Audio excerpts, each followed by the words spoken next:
Sorry for the delay here. And we'd like to call the meeting to order. The time is 6:46. Can we have a roll call, please, Kathy?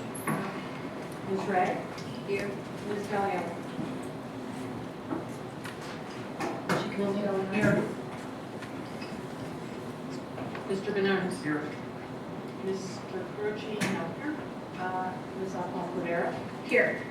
Also present is Township Solicitor Steve Duzian, Township Engineer Brian Tucker, Township Zoning Officer Tyler Mitch, Administrative Assistant Stacy Werkheiser, and Junior Council Person Zachary Harris.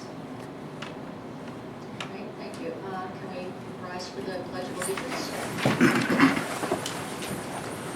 And to the flag of the United States of America, to the republic for which it stands, one nation, under God, indivisible, liberty and justice for all.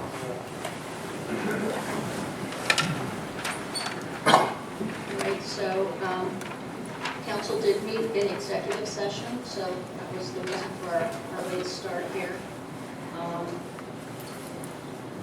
For one of the items we discussed, I'd like to make a motion to authorize our solicitor to take all the necessary steps to defend the township's position and support the initial determination of the police department with regard to Ryan Auger versus Lower Saucon Township Police Department.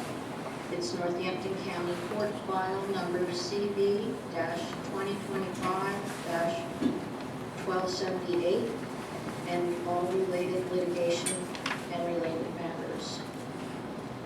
I'll second that. All right. Any discussion on this? Yeah, I'd like to be heard. Okay. So So as I discussed in executive session, I don't know why we are retaining the solicitor to defend the township in this matter.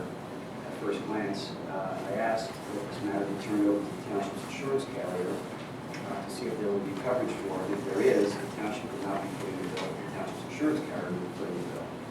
So again, I will ask that Mr. Gitsuzian contact the township's insurance carrier to see if there's coverage for this matter, and if there is, to allow the insurance carrier to assign counsel, and allow counsel that is retained by the insurance carrier to defend the township rather than Mr. Gitsuzian lining his pockets of township taxpayer money that otherwise could be paid for by insurance.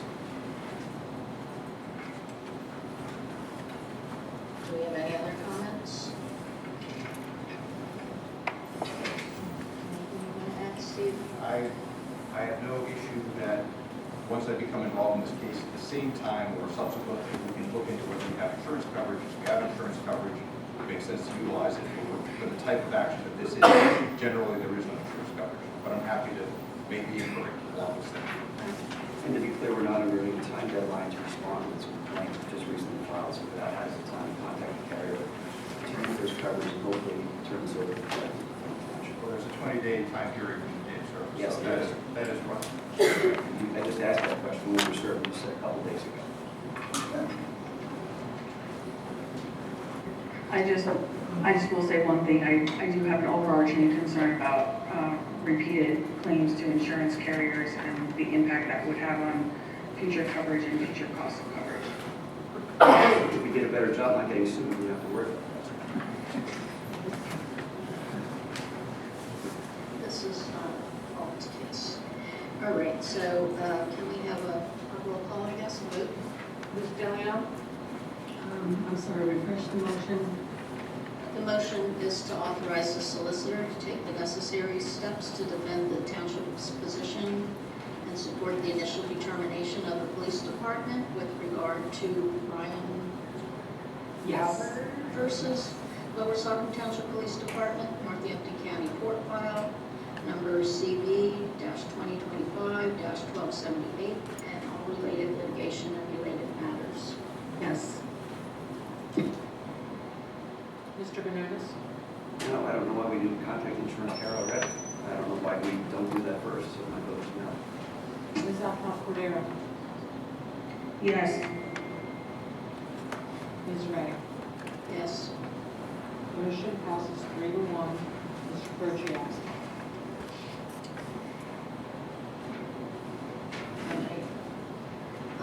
And we also discussed another matter, which is actually on our agenda as item 5A under township business, so we'll discuss that when we get down to that. I believe that was 4. 5A. Oh, I have an old line. I apologize. No, I apologize. Okay. Okay, the public comment. I'm sorry. Are you going to disclose the public the third item we talked about? Because you only talked about two, or are you going to be secret again and not share it with the public? I can handle that. The Is third it item. really to be secret? The third item related to a real estate matter. There was some discussion, no official action took place. The township council directed staff and their solicitor to take appropriate action and to report back. So no official action took place. So to confirm for executive session, there was the one matter of litigation, which we already heard the motion of. There was the second matter, which was related to real estate, which is identified as item 5A. And then there's the matter of just reference, where it's another real estate matter where we will report back to the township council. And to be clear for the public, the third matter that Mr. Susan was talking about, I'm not disclosing what it is. The three ladies on this council were intent on terminating all ongoing discussions about it without having done any sort of cost-benefit analysis and financial impact benefit to the township. I'm thankful that they came to their senses after I talked to them to at least consider that and get more information. That's a first. All right, so next item is the public comment procedure. The public comment is printed out, available at the door if you want to hear it. In general, though, we have have the public comment period here at the top of the meeting with a 3-minute time limit. This is for agenda items. So I'll ask you, to come up to the podiums and state your name and talk on the, whichever agenda items you want. There's also a second public comment period that comes towards the end of the agenda. So that's after we've gone through everything in our reports. And then you can also have a 3-minute period to talk about either agenda or non-agenda items at that point. And it would still be the same. Come up to the podium there and state your name and your comments. May I ask, you can extend the public comment time period. There's 22 items that are on the agenda. You're going to ask the public to stand up there and talk about all those 22 items in 3 minutes if they want to. This is after, hold on, this is after the 3 of you ran on a campaign slate of having unlimited time and allowing everybody to talk before every single agenda item. And then you didn't like that because people were standing up and giving you heat. And then what do? You limit it, and then you limit it yet again. So now it's just one 3-minute period for all these folks that are out here to talk about all 22. And they may all not be interested in all 22 items, but I think it's patently unfair considering what you ladies put yourselves out as and what it has now resulted in. All right. I guess that's a no. Thank you. We're promoted unlimited time. Not only unlimited, but not only unlimited, Okay. but also So non-residents first and item non-taxpayers. On the agenda here is 4A under developer items. It's the Long Ridge Development HOA discussion regarding stormwater management and a vacant property in the development. Laura, do you want to go to the public comment period? Oh, sorry. Okay, so you still. Oh, and there's a junior council report. I also. apologize. So if somebody wants to come up and make public comment, we'll go through that. You don't have a junior council person speak. I mean, I know you must have put some meeting. Yes.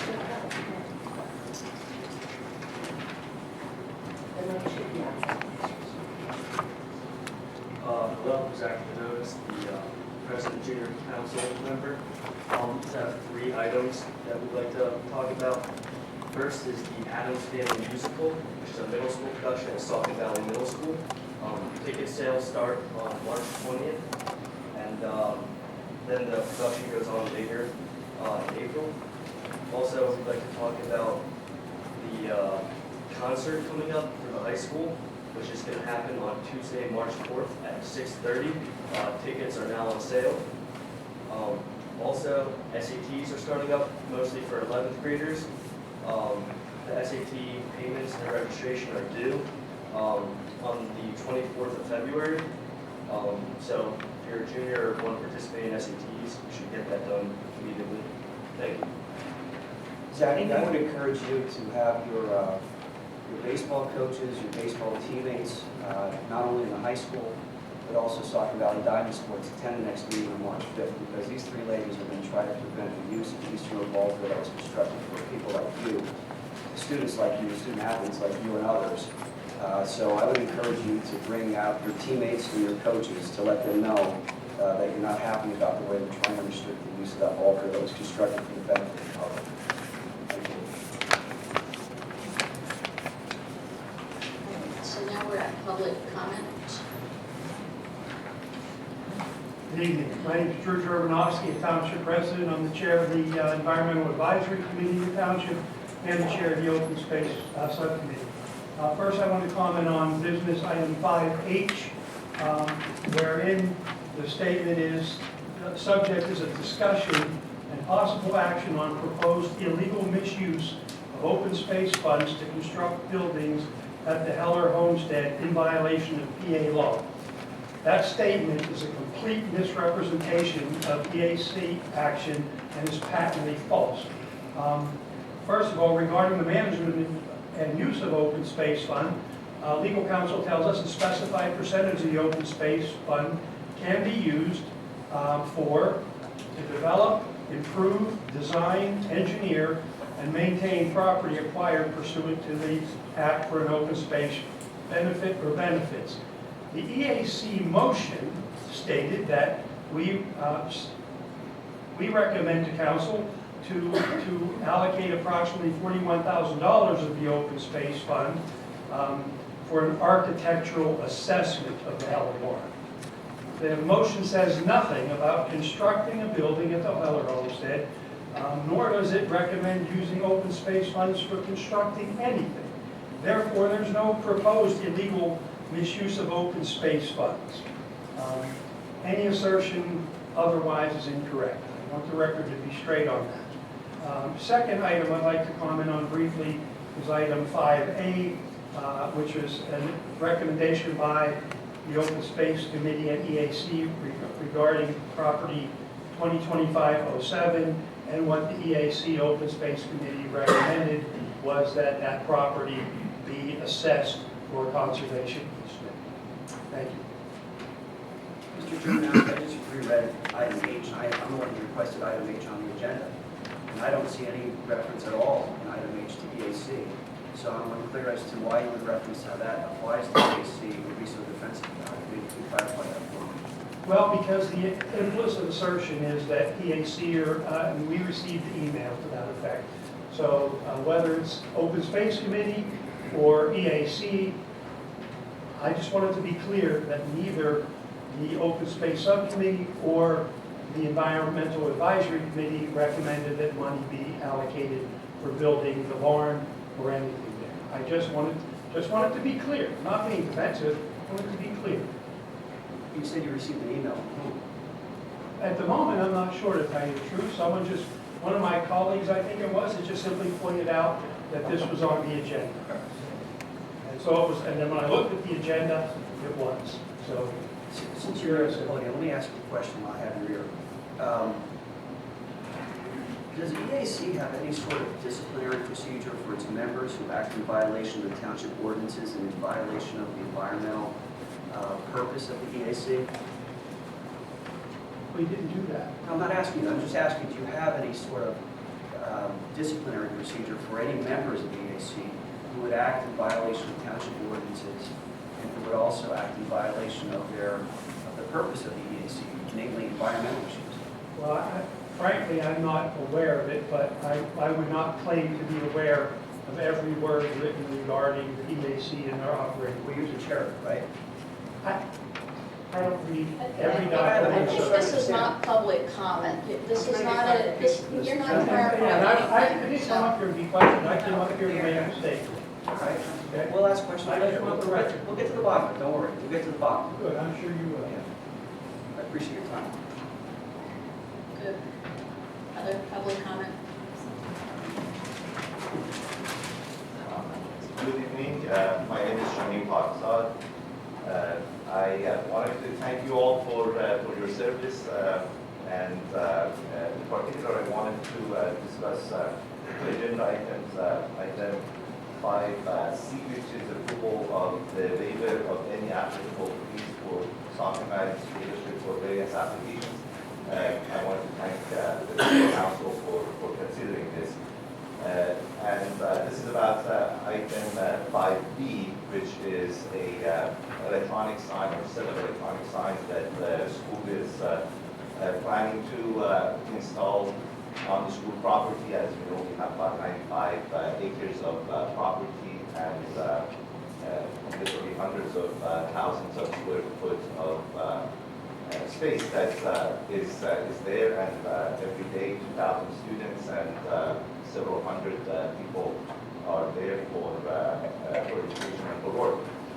One of the comments that I personally have heard from many of our residents is about the events that are happening at the school, be it musicals and concerts and sporting events, and especially the senior citizens, they say that we don't know what's going on, and some of these events they are interested in attending, but they cannot really sort of like find out about it. The modes of communications have changed, and they don't have access to social media and other places. So thanks to our superintendent, we actually sort of like have this opportunity to put these two, I'm going to say, big beautiful signs on the school property. The money was secured through a donation by the Highland Health Network, so it comes at no cost to the taxpayers, and it's really a good practice for the government to make the citizens aware of what's happening. So I just wanted to bring that to your attention, ask you to please consider the quickest way that this could be done. If there is a way to bypass the zoning board, I don't know what the procedure is, but I just wanted to urge you to consider that. The sooner that happens, the sooner we can have those signs up, and hopefully this will be a positive for our community. Thank you. Dr. Cox, with regard to those signs, you mentioned Lehigh Valley Health Network as being a donor. Will it represent Lehigh Valley Health Network on those signs, if you know? The reason I asked because there are people from the company, and our admin is also here, and I'm sure they would be happy to answer questions. I just wanted to get up and speak as a resident and urge you to consider the quickest way to get this done. I appreciate that. I just don't want your application to be biased, because these ladies are very much beholden to the St. Louis. They've been benefactors, they receive money. Okay, this and is they've not actually true, impacted the and can you landfill. stop interjecting with your Just to be aware of that, I hope that you're not. Thank you for considering. Thank you. That's untrue for me. So we have Other public comment. Yeah, Diane Hollowell, sorry, my stuff's not on the agenda, and Kathy, I don't know when I could submit something to you, but could I have this read, because I have another meeting to go to? And I don't know. And I have a poster here, I did a Dodge thing, I compared the ball fields to where our taxpayer money goes, so if you could read this tonight. Anybody wants a copy, want to see where their money goes to? Thank you. All right, do we have other public comment?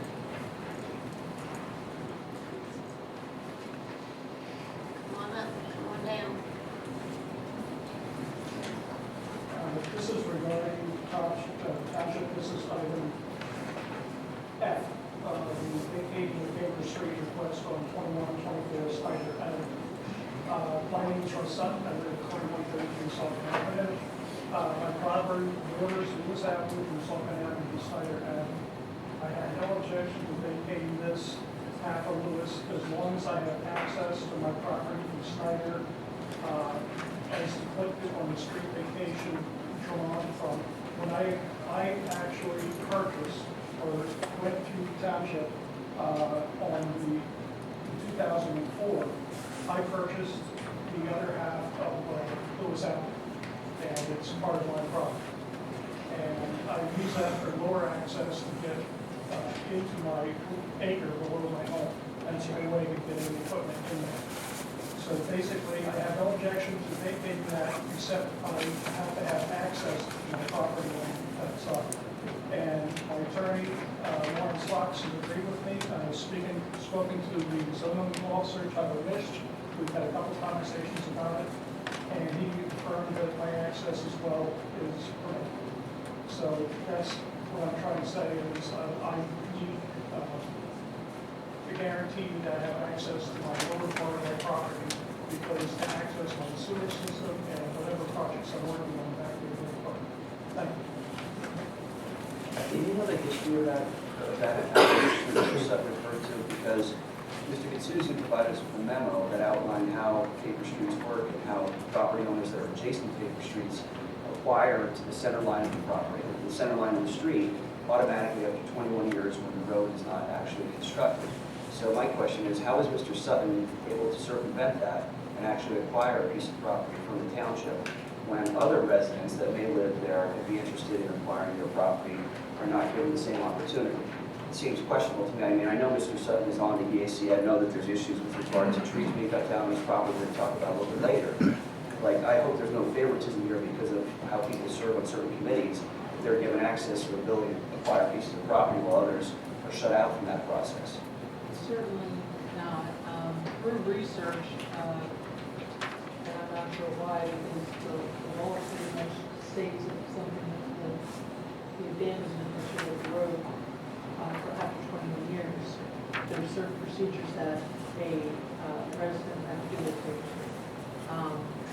Historically, we have done that by ordinance, and I'm not exactly sure why we did that by ordinance. I would have to call a previous solicitor for that. But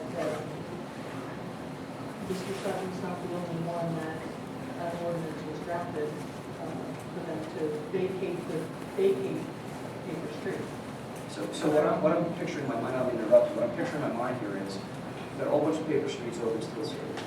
I had proposed months ago, almost a year ago probably, why don't we, as a township, look at rectifying that issue and disposing of the paper streets in a way that would not be a cost to the property owners, that would give them deeded property to the center line as to what they have a right to.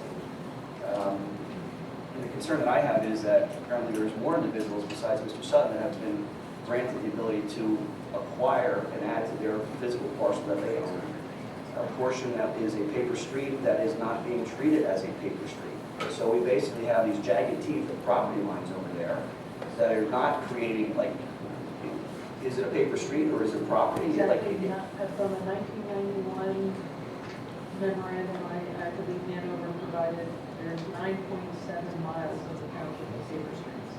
Right, but I'm talking about just over in Steel City, because that's what we're talking about right now.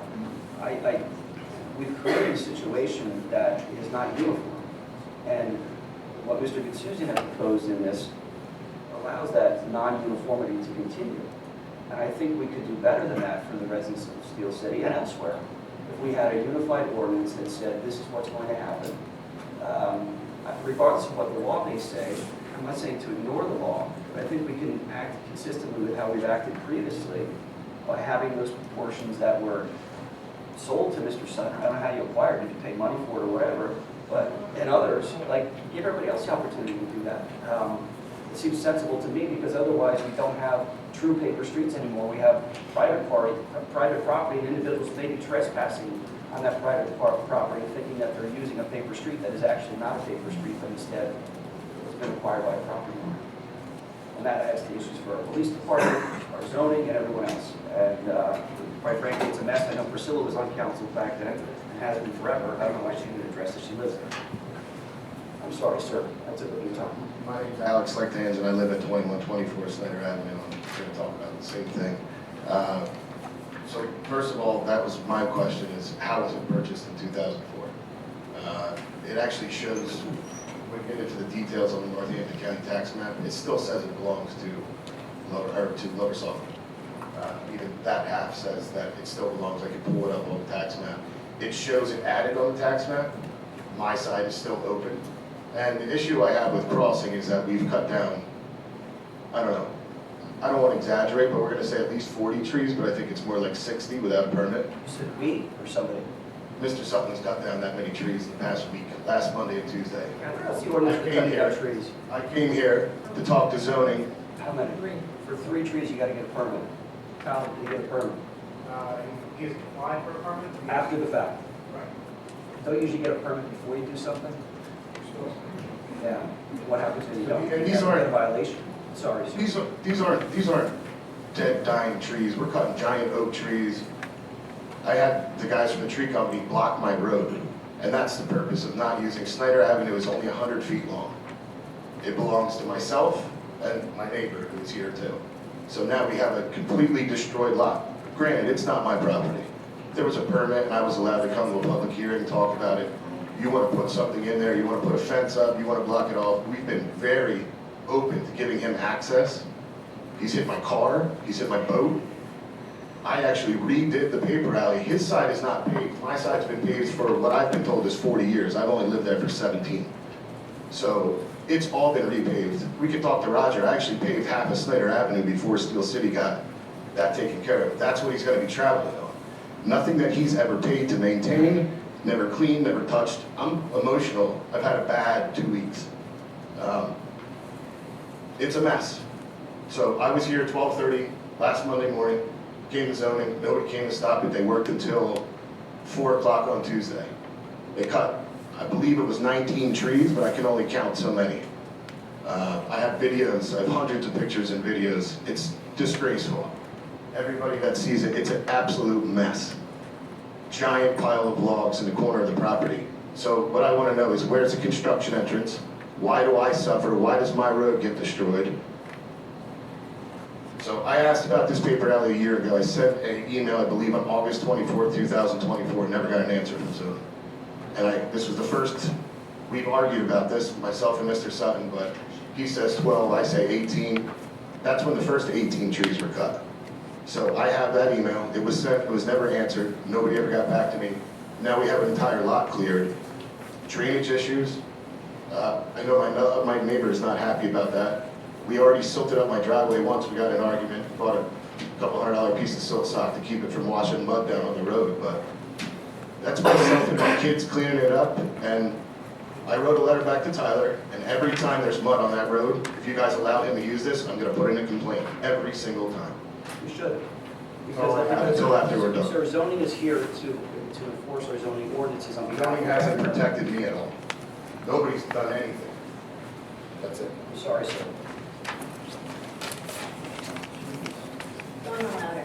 I'm going to share my experience with paper alleys in soliciting. I think it was back in 2014. My husband and I wanted to close the alleyway in our house, behind our property, and add it to our property, the whole 9 yards.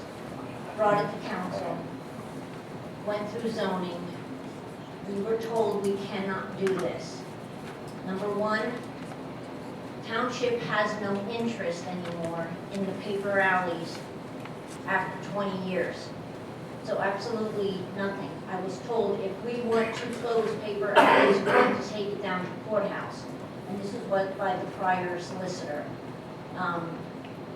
So pretty much we couldn't close it because the neighbors on the opposite side were using it. And we didn't want to have the liability of somebody driving through that alley, and we owned half of it. So the only way we wanted to purchase it was if we could close it. That's just my experience with it. Ask you a question. Sure. So you mentioned 21 years. There's already been comments that Mr. Sutton acquired a piece in 2004.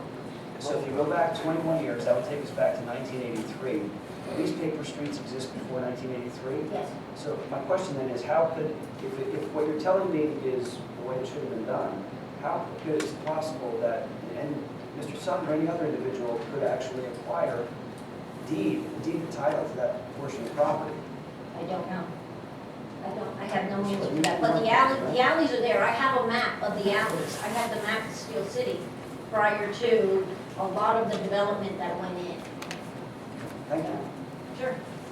I would just like to say that Steel City was created in 1915, and there were little tiny slivers of property.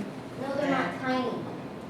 Compared to the developments today, when there's acre lots. I don't know if Philadelphia Tech is not. Did you ask me to comment? So, she's disputing this. If I may, She shouldn't be saying Pardon me, anything. sir? I have the Would you floor. mind if I clarify something before you go? Just so I say this for the public so we don't get too far afield. It's already on an agenda item, however, the law is as follows. The law is that if the township or municipality does not accept property after 21 years, the township then loses its right to do so. We can hear about it when the agenda item comes up, but that is what the law is. What Ms. Yoder identified is essentially that it's after the 21 years, the municipality does not have an interest in it. What happened apparently in 2004 was there was a formal ordinance vacating the township's interest, but as a matter of law, after the 21 years, it automatically happens. So we can, everyone's free to talk about whatever they want, but I just don't want us to get far afield from where we are. Go ahead, Mr. Ross. Thank you for your courtesy. No problem. My name is Rick Oskovich. I live at 2135 Snyder, which is directly below Mr. Sutton's. The clear cutting, it's now just mud. My concern is grading and erosion control. But my bigger question is, he has 202 feet of road frontage on Saucon Avenue. Why does he need to come up our street and put a roadway into his lower section? 202 feet. That's all. Thank you. Anybody else? Kathy, I just had a question. In 2004, do you know who our solicitor was? In 2004? Attorney General. And then in 2014, do you know who the solicitor was? Okay, thank you. 2011. All right, do we have any other public comment? Gentleman over there. I would appreciate, Get up to the podium, sorry.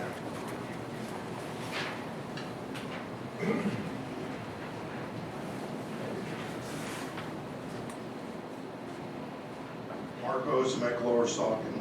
And this is not the first time that I demonstrated this on how to talk into a microphone, because I could barely hear any of you in the conversation back there where I'm at. So please do better so that we can hear you.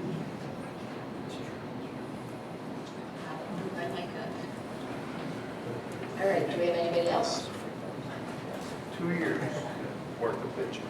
Donna, you were already up. I'm just feeding you off the other thing, but this is something else. This is We're for, already up, so you You have use it one 3 minutes. turn. So now you put 22 items on the agenda. How do And we then use know? her 3 minutes. You're going to make her shut up. Yes, and we Donna can do the Louder. same thing. and this is regarding the Heller Homestead. Ma'am, keep speaking. They can't stop if you speak. They're not going to have the police pull you out of here. Yeah, you're not, you have This the is the turn. Heller Homestead, and I'm just wondering. Use all your time at one Is this time. budget capped for the Heller Homestead barn? That's all I'm asking. Do you have a plan on how much money you're going to spend on it? Because if you're asking for $40,000 item. for, No.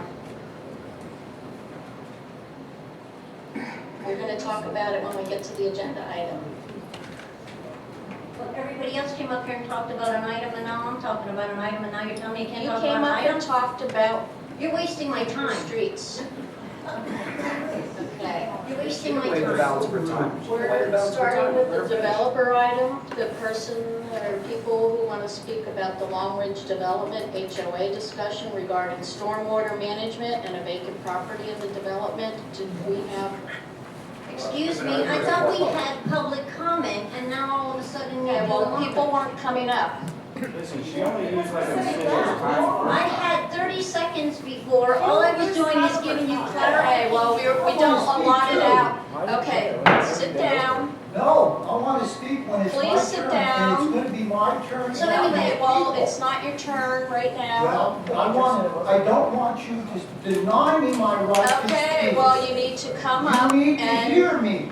okay, well, you And need she to come up when agrees it's the time same and I thing, can. And this Oh my woman gosh. agrees too. Donna, finish your You 2 will not minutes or shut whatever us the down. heck and we're moving on. No, we're not. I want public comment. Okay, we're Good. going to do that. You Please acknowledge sit it. down. You acknowledge You don't have to yell. Here, I do have to yell because people don't hear me. No, because you So don't hear. Be polite.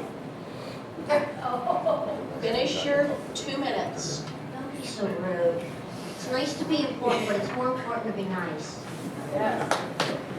So anyway, regarding the Heller Homestead, I know that you're asking for $40,000 to do the planning and have historic people come in and give you the plans and put your whole thing out. I watched the EAC meeting, I watched the Parks and Rec meeting. Very exciting that this barn's gonna be fixed and look beautiful. I just wanna know how much money, how many tax dollars are gonna be spent to build the barn. Because if you're going to be taking it back to the beginning, the era that it was built, I think you're looking at close to like $9 million. I spoke with a gentleman who actually worked on the barn over in Bethlehem City where they had the Blueberry Festival. And he said that it was all the way down to, they wanted to take it back to the era, and they had to have the nails made. They had to go to barn auctions to purchase the rafters and such that they wanted to take it to the era. So I'm just curious, like what is the budget for this barn?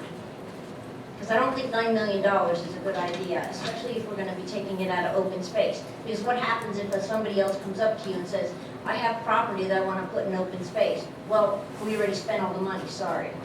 So what happens then? Okay. I appreciate you listening to me anyways. You all have a good night.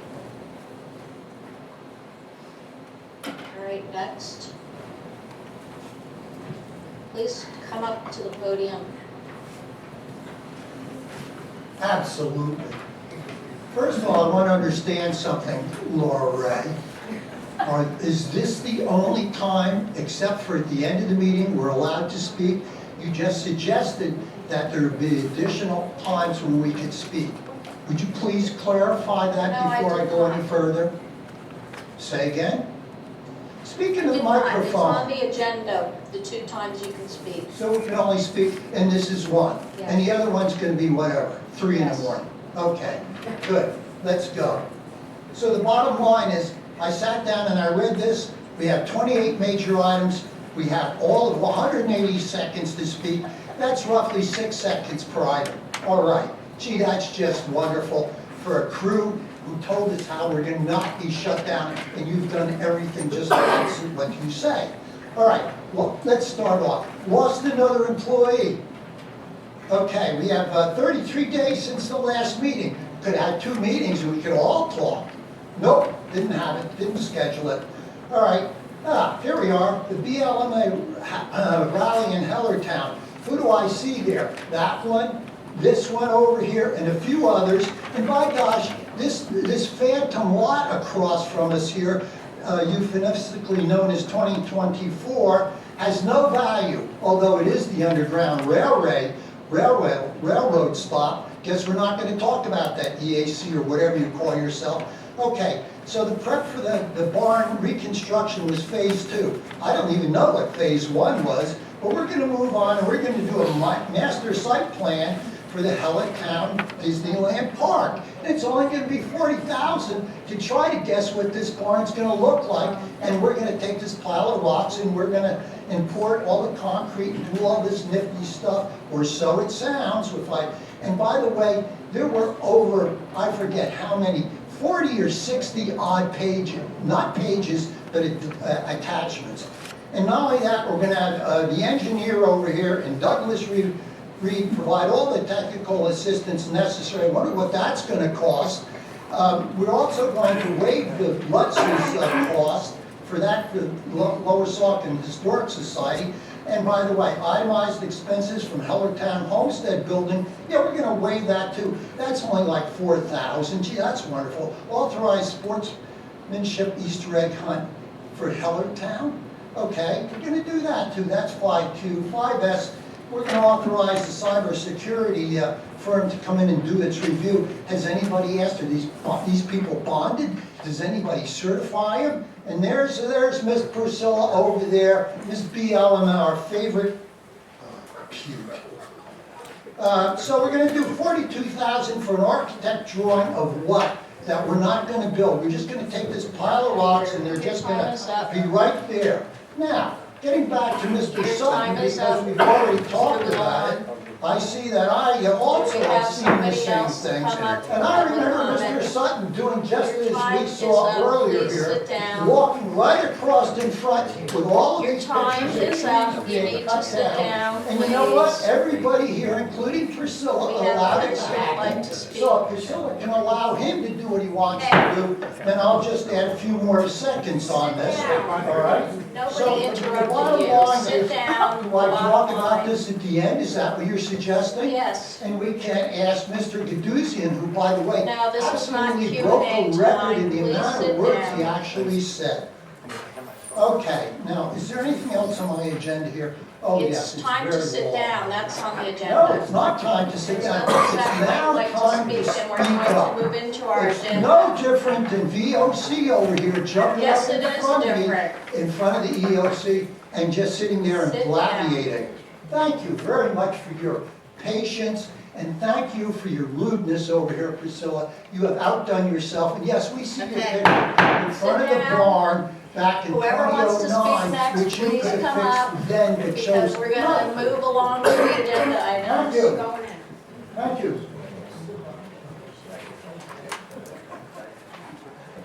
Hello, Cheyenne Ryman.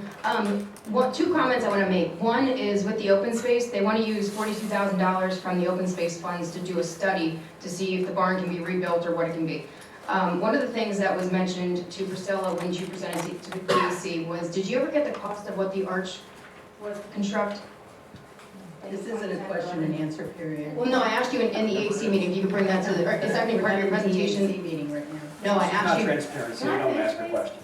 She won't. I asked you during EAC if you could bring that figure tonight, and you said sure. Are you gonna include that in your discussion tonight?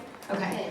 Because my whole point going with that was, if you look at a picture of the barn, and there's a nice picture where Priscilla's standing in the front. If you look at that, you can factor that the arch is approximately maybe a 1/12 of the building. So before you spend $42,000 on somebody coming in and doing a study, which there was already one done in 2009, and then there was one done to have the historical guy come in and talk about the rocks, and then there was a winterization thing. You can look at that and say, okay, if that costs $500,000, you can comparatively stretch that out times 12. And then you can make sure that you also add the second floor to it if that's what your goal is. So that was why I mentioned that. The other thing when you're talking about the open space, it was never presented to the Keck parcel or the Herman piece across the street for open space. So what is open space doing? Do we want to spend money to do studies to see what we can already do on a parcel that's already open space, or do we want to go after preserving more properties? I don't feel like there's enough being done to inform residents of what their options are as far as open space. That would be a better use of the funds. Put a program in place to say to people, hey, here's what you can do. You can just sell to open space, you can do a conservation easement, but we're not doing any efforts there. We're just spending more money on the Heller Homestead. And nobody hates history, but the Heller Homestead doesn't really fund the township to a certain capacity. Funds were waived. The rent was waived, I believe, during COVID, and they're asking to pay the utilities. What is the Conservancy's input then towards the Heller Homestead? Besides saying, hey, spend township money. There's not much of a gain there. And that township money is our money as taxpayers and residents. That's not the council's money, that's township money. So before you spend that, look comparatively at what you have. And that was my whole point in asking, what's going to be done? $42,000 is a lot of money. And if you spend 42 to say, okay, it's going to cost $12 million, well, that's just not attainable. So you can look at the arch and say, okay, we can stretch it out here. But at the same time, before you just throw money at that stuff, look at what else you can spend the money on. Not necessarily open space, there's tons of money sitting in the general fund. Give the staff a raise, another raise, an actual raise of what they deserve, not, we're going to give you $5,000, we're going to have you doing the work of 6 other people. Thank you. Mr. Ryman, I just want to get clarification from you. Did you say that on the EAC, the property on Old Philadelphia Pike was never brought before EAC for consideration? Because I know Mr. Germanowski was here, the president, he just skipped out, so he didn't want to hear me ask him questions. Laura Ray's dishonest, so I would like to hear from you. Has that ever come up, that it was ever brought up? The Hermans were not approached for open space before it traded. And at the same time, when the property was for sale after it did trade, there was a for sale sign in the yard. They missed 2 opportunities to jump on this thing. So they could have, but they didn't. So what is the open space committee actually doing? No. I wanted to be on open space, but I got put as an alternate. But that's the whole point. There's missed balls left and right. One of the biggest parcels on 412 that was rezoned to add a tax basis was actually lost to a non-tax-paying entity. So we lost money there instead of just gaining money. And at the same time, that parcel over there has a historic home on it, but that doesn't count. So we're going to allow that to be demolished, but the Heller Homestead should just have money thrown at it. And it's historically, you can go back through the meeting minutes, there was an issue with putting a roof on the, thank you Priscilla, I appreciate your card. There was an issue with putting a roof on the root cellar. It was an asphalt roof, they wanted to replace it with that for $500. That wasn't good enough, the Conservancy wanted slate, so they said, okay, they had one of their people come in, try to reclaim slate, opened it up, whole big issue, it had cost the township $1,400 more. $1,400 of taxpayer money, not council money. Your time is up, please sit down. I don't think I'm done, so I'm going to continue. Well, your time You need is to be up. looking at where you're Okay. spending our Your time township is money, up. not Your our time is money. up. You're not contributing it, you don't tell us what to do with our money. So rude. It's a nice way to treat a resident. Kathy, can I just have a point of clarification, just because there was a comment, the comment was that the property with open space committee never approached the Keck property to purchase it with open space funds in the past, and that it was for sale for a while, and the township didn't do anything with the for sale sign. Do you happen to know when it was sold? What's with the feedback? The Herman piece has for sale sign, not the Keck parcel. I would have to research that. Okay, thank you. I'd like to know when that was for sale, and when, in what years the open space committee had the opportunity to acquire that. Could we adjourn the meeting for a moment until we get this microphone thing worked out? I mean, I know you don't want to hear from the public, but you don't have to drown them out with dog whistle noises to force them out of here. But let's get the sound system working. Let's get the sound system working so people don't suffer out there while we're trying to get through this meeting. You're insufferable enough. It's victorious. Perhaps we could pull it off. I'd love to. I don't know, we spent $40,000 on this system under the last administration, so I don't know why it has to be that. Or this.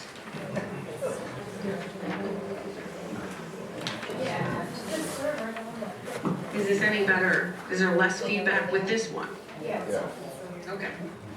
There's $40,000 on our sound system, folks. $40,000. All right, we'll try. Go ahead. Anne Marie Slavic, Lower Saucon Township. So I'm concerned about several items on this agenda, and I do object to not letting people talk during the time of the agenda item, just because you all say things sometimes that are either kind of outlandish or maybe partly untrue or partly part of the information, and that's the kind of thing that we, the residents, would like to speak on, is like objections of maybe what's said during the meeting, instead of, now we have to wait and listen to what you say and we can't refute it. That's my objection. So I'm concerned about the Heller Homestead building. I'm concerned about the money that's going to be spent on just doing the study about the barn, rebuilding the barn. There are a lot of places I've been to, historic monuments, historic areas. There's one in Chester County, actually. They do have a situation like we have there, where there's no parking, very little parking, and it's hard to go to events. It's a place in Chester County. It's a Revolutionary War area, and they do have similar foundations that have been left from buildings. And they just have information there. They have stories. They tell you what it was.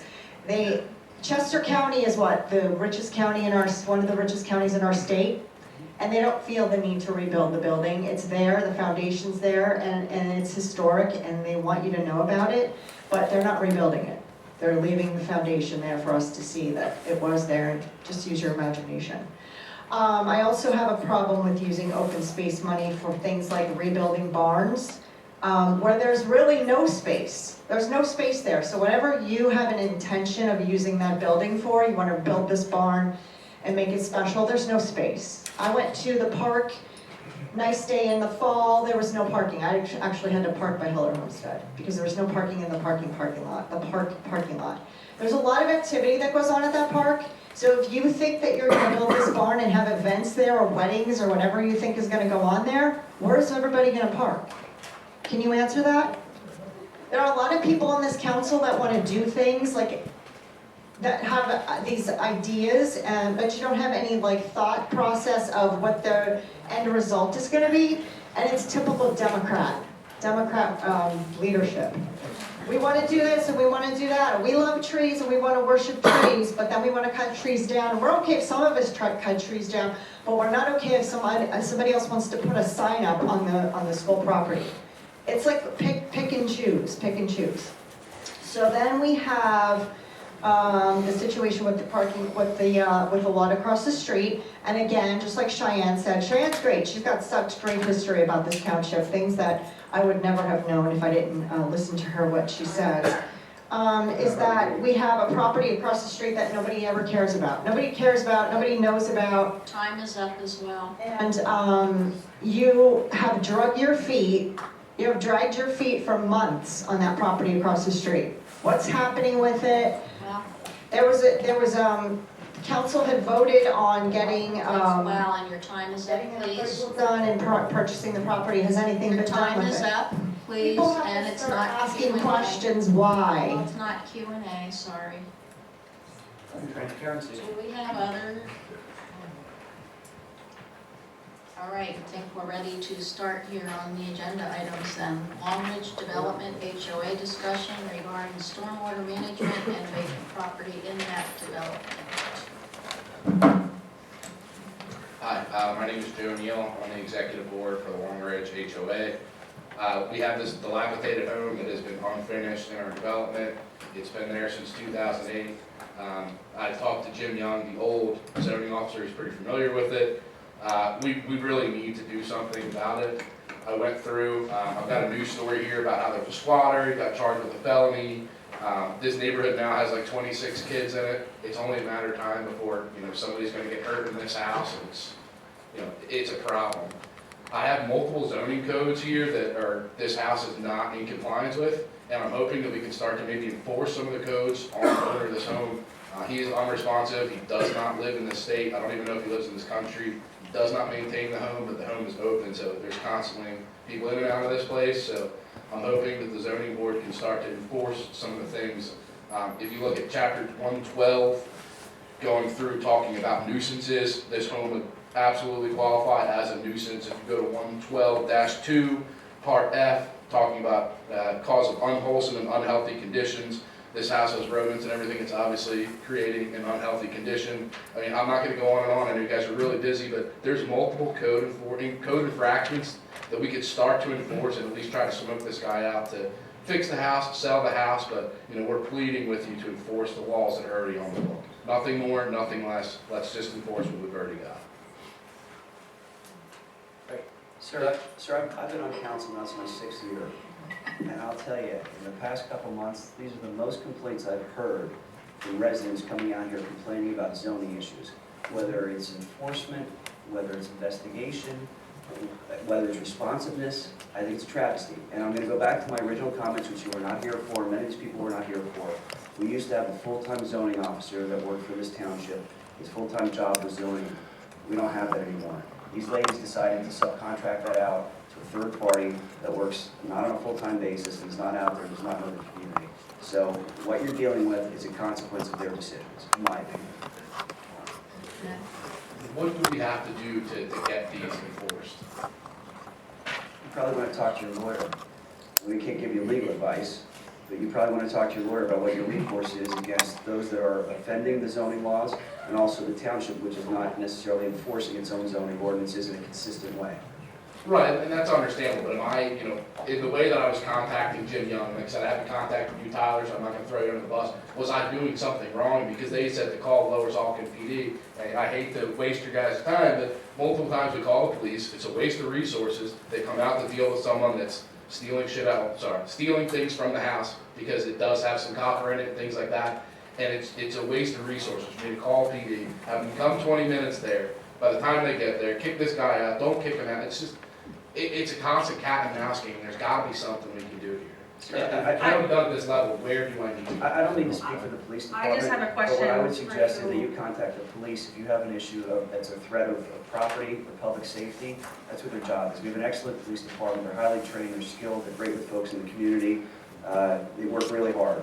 And I'm sure they'd be more than happy to come out and respond to your issues if you're having problems there, because they're concerned about public safety, just like most of us are. Not necessarily everybody up here, but many of us are concerned about public safety. I just have a question for you. You had indicated that you had spoken to Mr. Young a couple of times about enforcing the zoning ordinances. That's correct. And he told you to pursue it with the police department. Is that? And Tyler, do we have any ability at this point, other than that direction with the police department, to do anything other than call the police? Yeah, we can issue a violation notice. We can also put an unsafe building notice under the building code. And that comes along with its own timeline, and then eventually the township can take the other to court, and there's a whole proceeding with that, but it's definitely something that we can do. I just haven't been aware of the problem until now, because, like you had said, I had been contacted about it. But if you send me an email or come in and give you a full explanation of everything, then I can compile a violation notice and we can do an inspection and we can get it taken care of.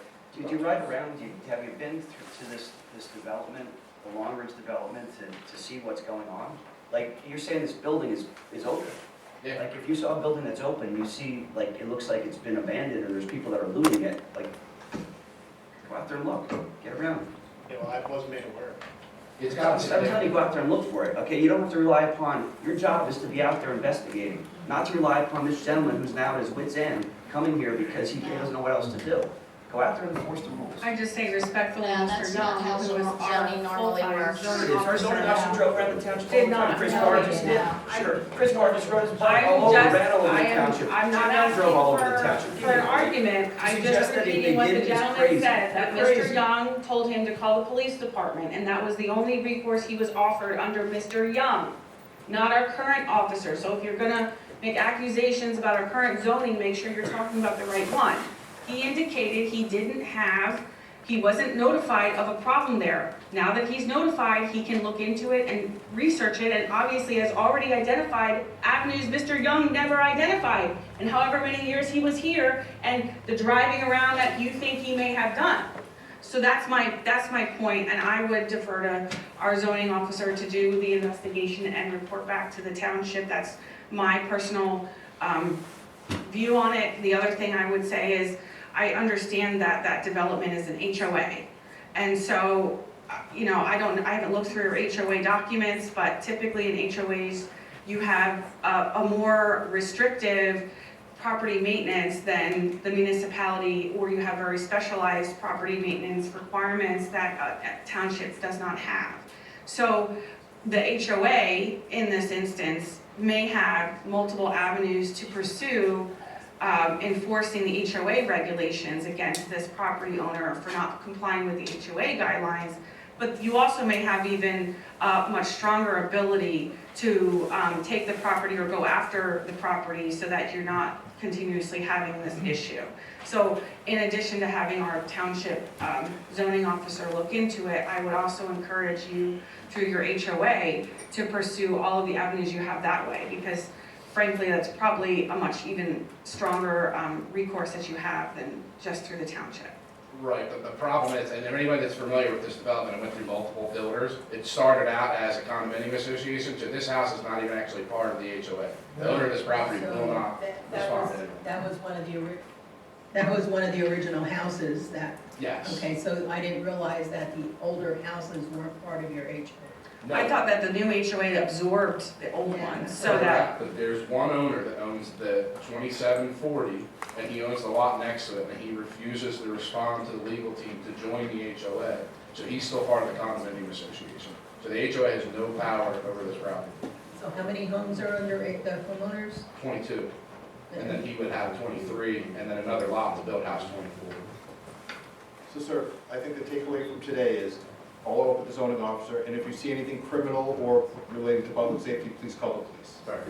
Thank you. Yes, and if I speak on the, my constituent was going to speak on the stormwater management. He did send a note for me to share with you about the stormwater. If you need to get some room here. They are still having continued problems with it.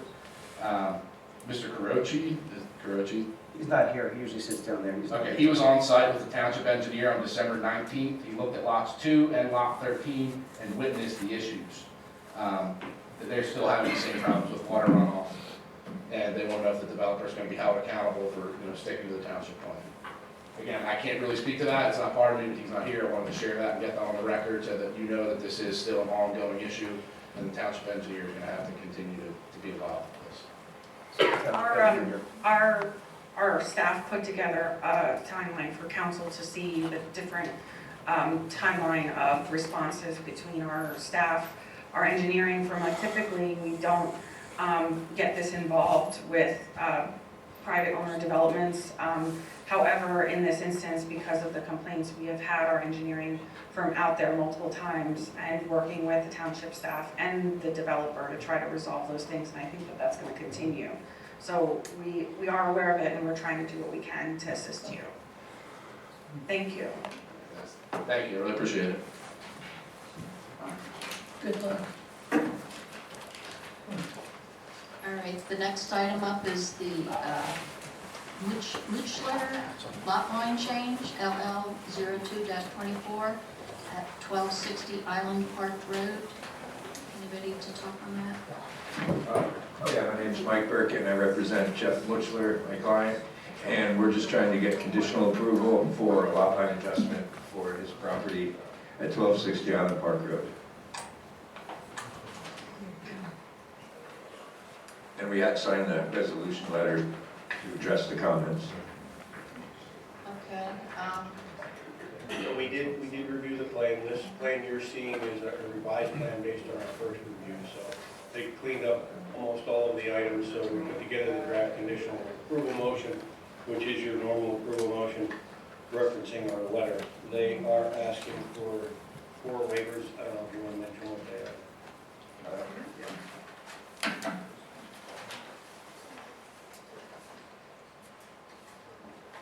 The Williams Township line goes through the property, so the houses will be built on. We're asking for a waiver for all existing features, streets, roads, driveways, sanitary sewers, water mains, storm drains, pipes, on-lot sewage systems and wells, utility transmission lines and features within 500 feet of any part of the land to be subdivided shall be identified on the plan. We are asking for a waiver from that. The second one is the first floor elevation and the approximate age of the existing structures and buildings and approximate age of the wooded areas and tree roads shall be provided on the plan. We're requesting a waiver for that. And lots shall be suitably shaped to encourage and facilitate use and maintenance of all portions of the lot. Accordingly, lots shall be square or generally rectangular in shape. Lot configurations which result in flag lots and L-shaped lots, T-shaped lots, triangular or otherwise inappropriate shaped lots shall be avoided. We are looking for a waiver for that. And also the depth of residential lots should normally not be less than one more than 3 times their width. The applicant, we have requested a waiver for that as well. All right, shall I make the motion then? Can we hear from the engineer? Well, you sort of did. Do we have more to say? Well, does everybody have gentlemen read the waivers? He hasn't commented on whether the waivers are agreeable. The first 2 waivers are pretty standard for this type of subdivision plan. The other 2 are more related to the existing shape of the lot and the way the Williams Township line is. And understand this is a subdivision because of its nature does not go to the planning commission, so you don't have the planning commission's recommendation. So you're the decision maker.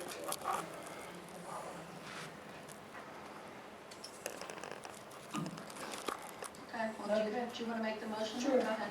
I'll make the motion conditioned upon the preliminary/final lot line change according to the February 19th, 2025 Hanover engineering letter.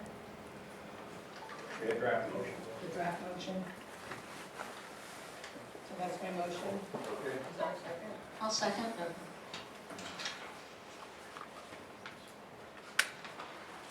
Do we want to input up here? The only question I have is I didn't hear anybody speak in the public comment. I just want to make sure that there's nobody in the public that missed this item and wants to speak on it. I don't see any hands. I have no comments. Victoria, did you have anything? I don't have anything. Thank you for coming. Thank you. That's all we got. So we'll. I just thank you for coming and presenting. I know it can be. That's it for that.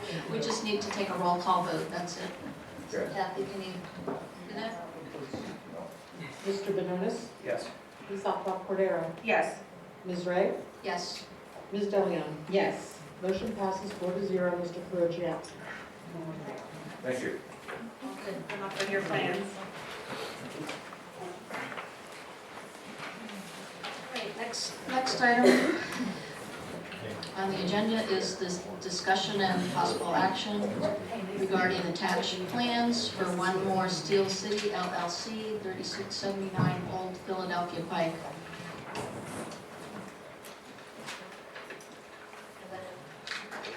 Good evening, Kate Mercer from Fitzpatrick, Pennsylvania, on behalf of the developer. Chris Brown, the land planner for the project. My name is Phil Mouch, I represent the developer for the project. So I guess just to recap from when we were here before, at the last time we were here before council, at the conclusion of our presentation, there was a request made for the township to look into potentially acquiring the subject property. Since that time, we made the property accessible for the appraiser, accessible for the structure to be walked through for potentially looking at any items within the structure that would be of interest, and for, I believe, I'm not sure which committee is which, but I believe the EAC went out there, and potentially, if it wasn't the open space, it would have been the historic, thank you. And we, cooperated with all of those entities to make sure that they could have access to the site and to the property.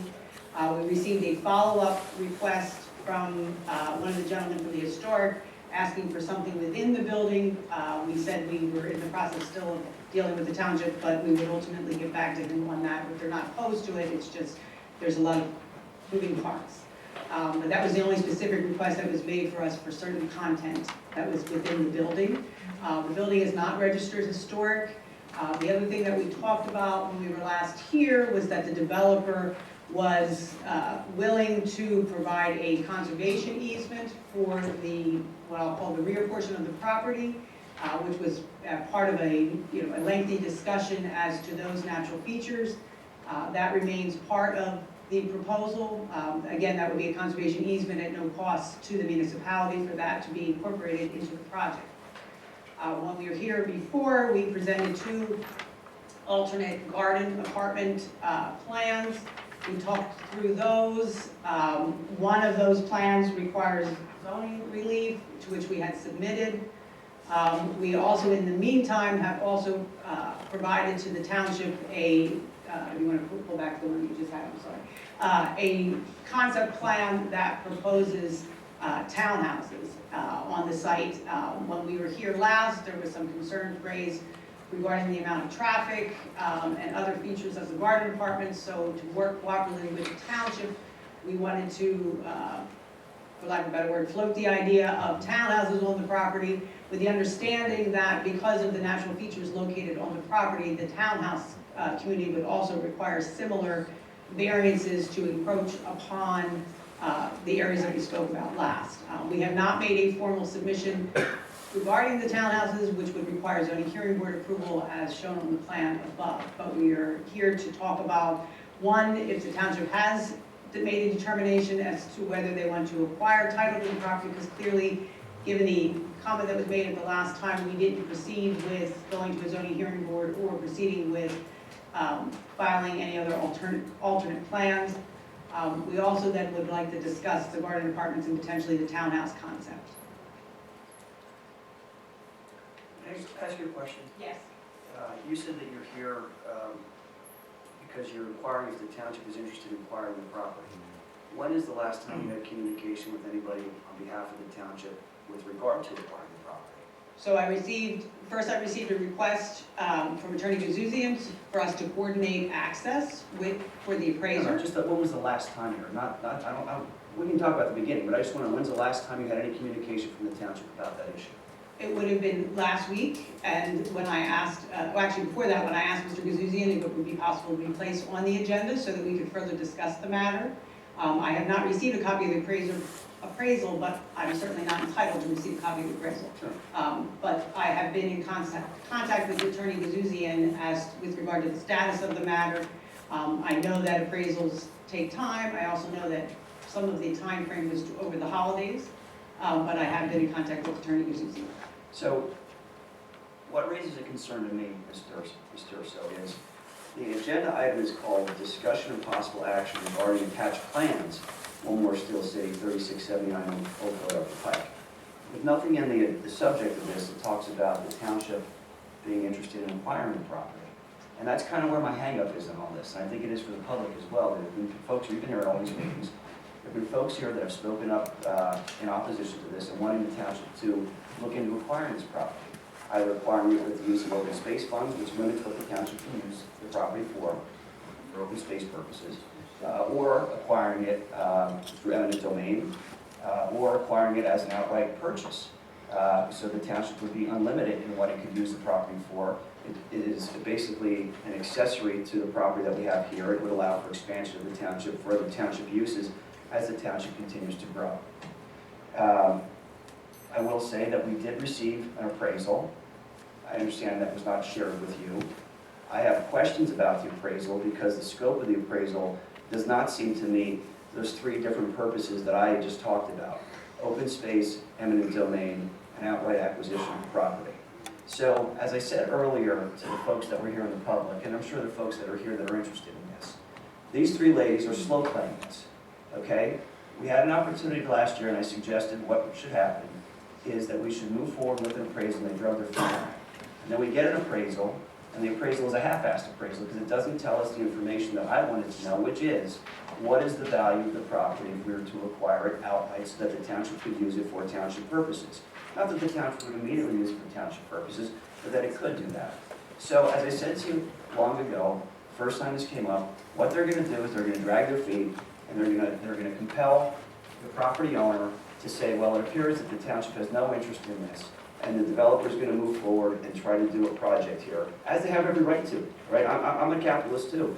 You have every right to develop your property within the bounds of the law, and in conformity with the law, with right approvals and everything else. You have the right to invest in a piece of property and use it as an asset and investment and make money on it. That's capitalism. These ladies may not believe in capitalism.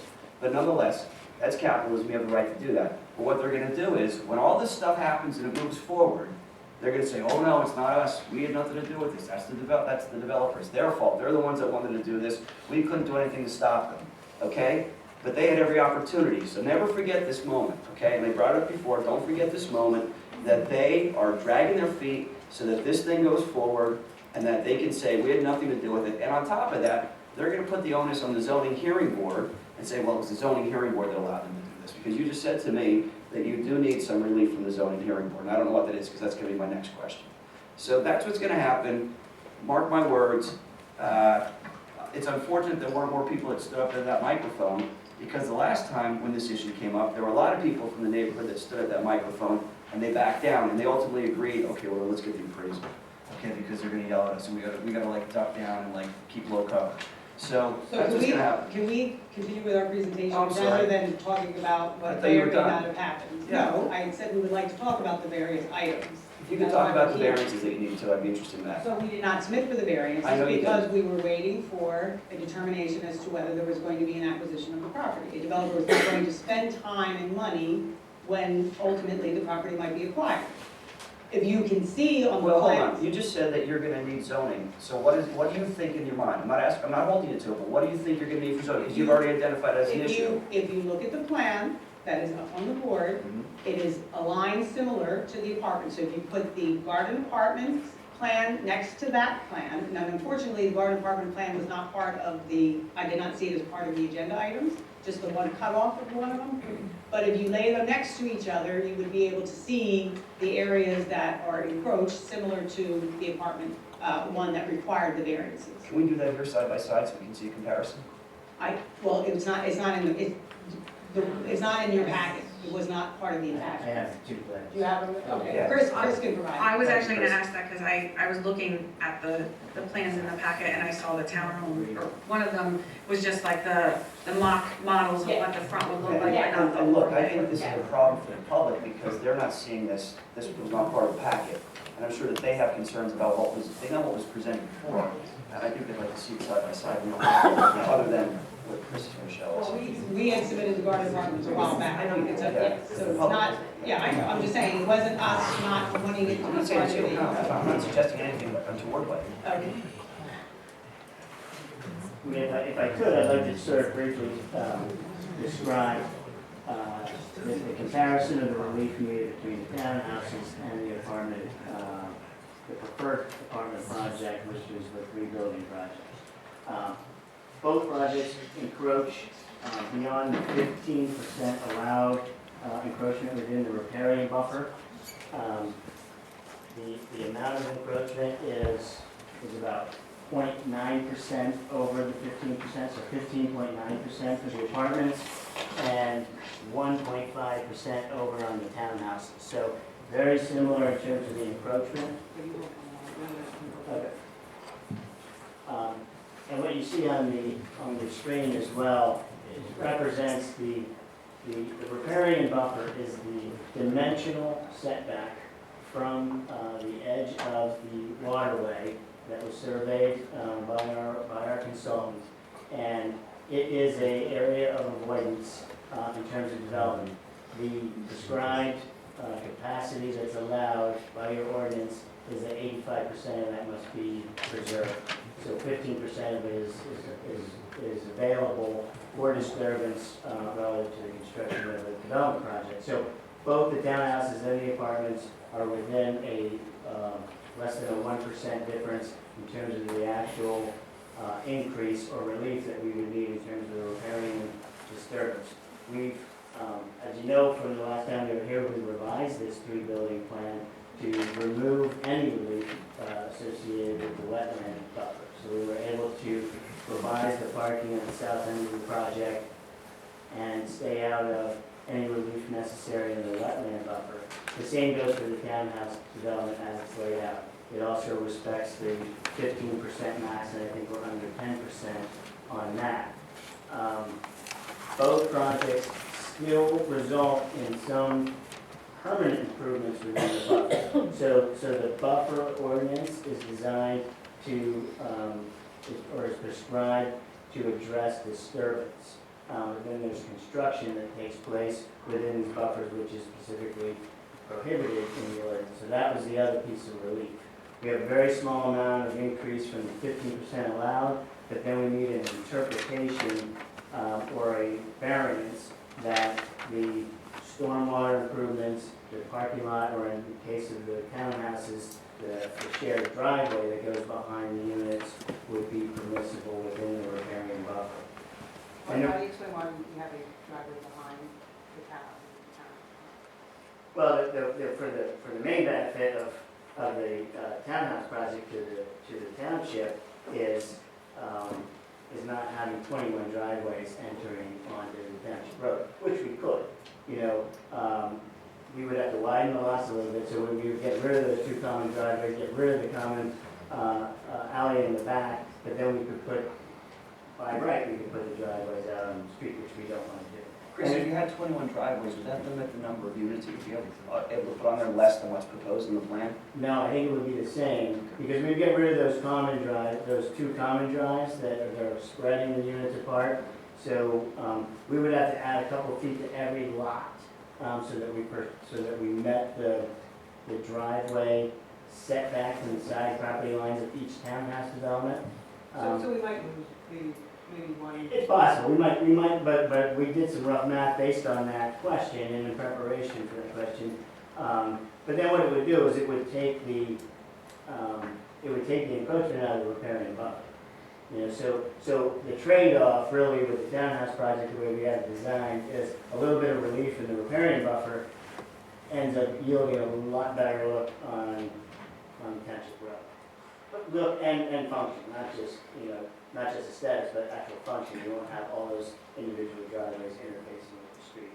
So we think it's a better design, just like we came with you before with the apartments. We're actually doing more work to try and do what we think is a better product for the township. When we can come back in with the two-building apartment, by right, no relief, but we don't think this is as good of a project for the township. It's the same number of units. We're making more work for ourselves to try and do and deliver a better project. Well, didn't it start out at 39, now we're down to 21? Well, of course, yeah, if we go to the townhouses, we're not gonna yield the 39. Garden is still the same, but yeah, Right. 21 town. So the bottom half of both things are the same with the riparian, all the. Similar, very, very So similar, it's just yeah. the above, and I kind of like the townhouse one better. And I think doesn't that meet our regs better than the apartments? Well, it still would require similar to disturbance.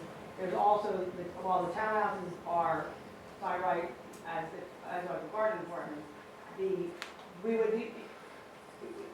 based on the zoning officer determination that we received, the current zoning officer is not eligible to be able to make a determination on the garden apartments, so we received a determination on the garden Wait, apartments. you're talking too fast. We have received a determination on the garden apartments being permitted by right by the zoning officer, who was the zoning officer in charge at the time that the submission went with. Is that Mr. Young? Mr. Young. Mr. Young made a determination that it was a permitted right. Correct.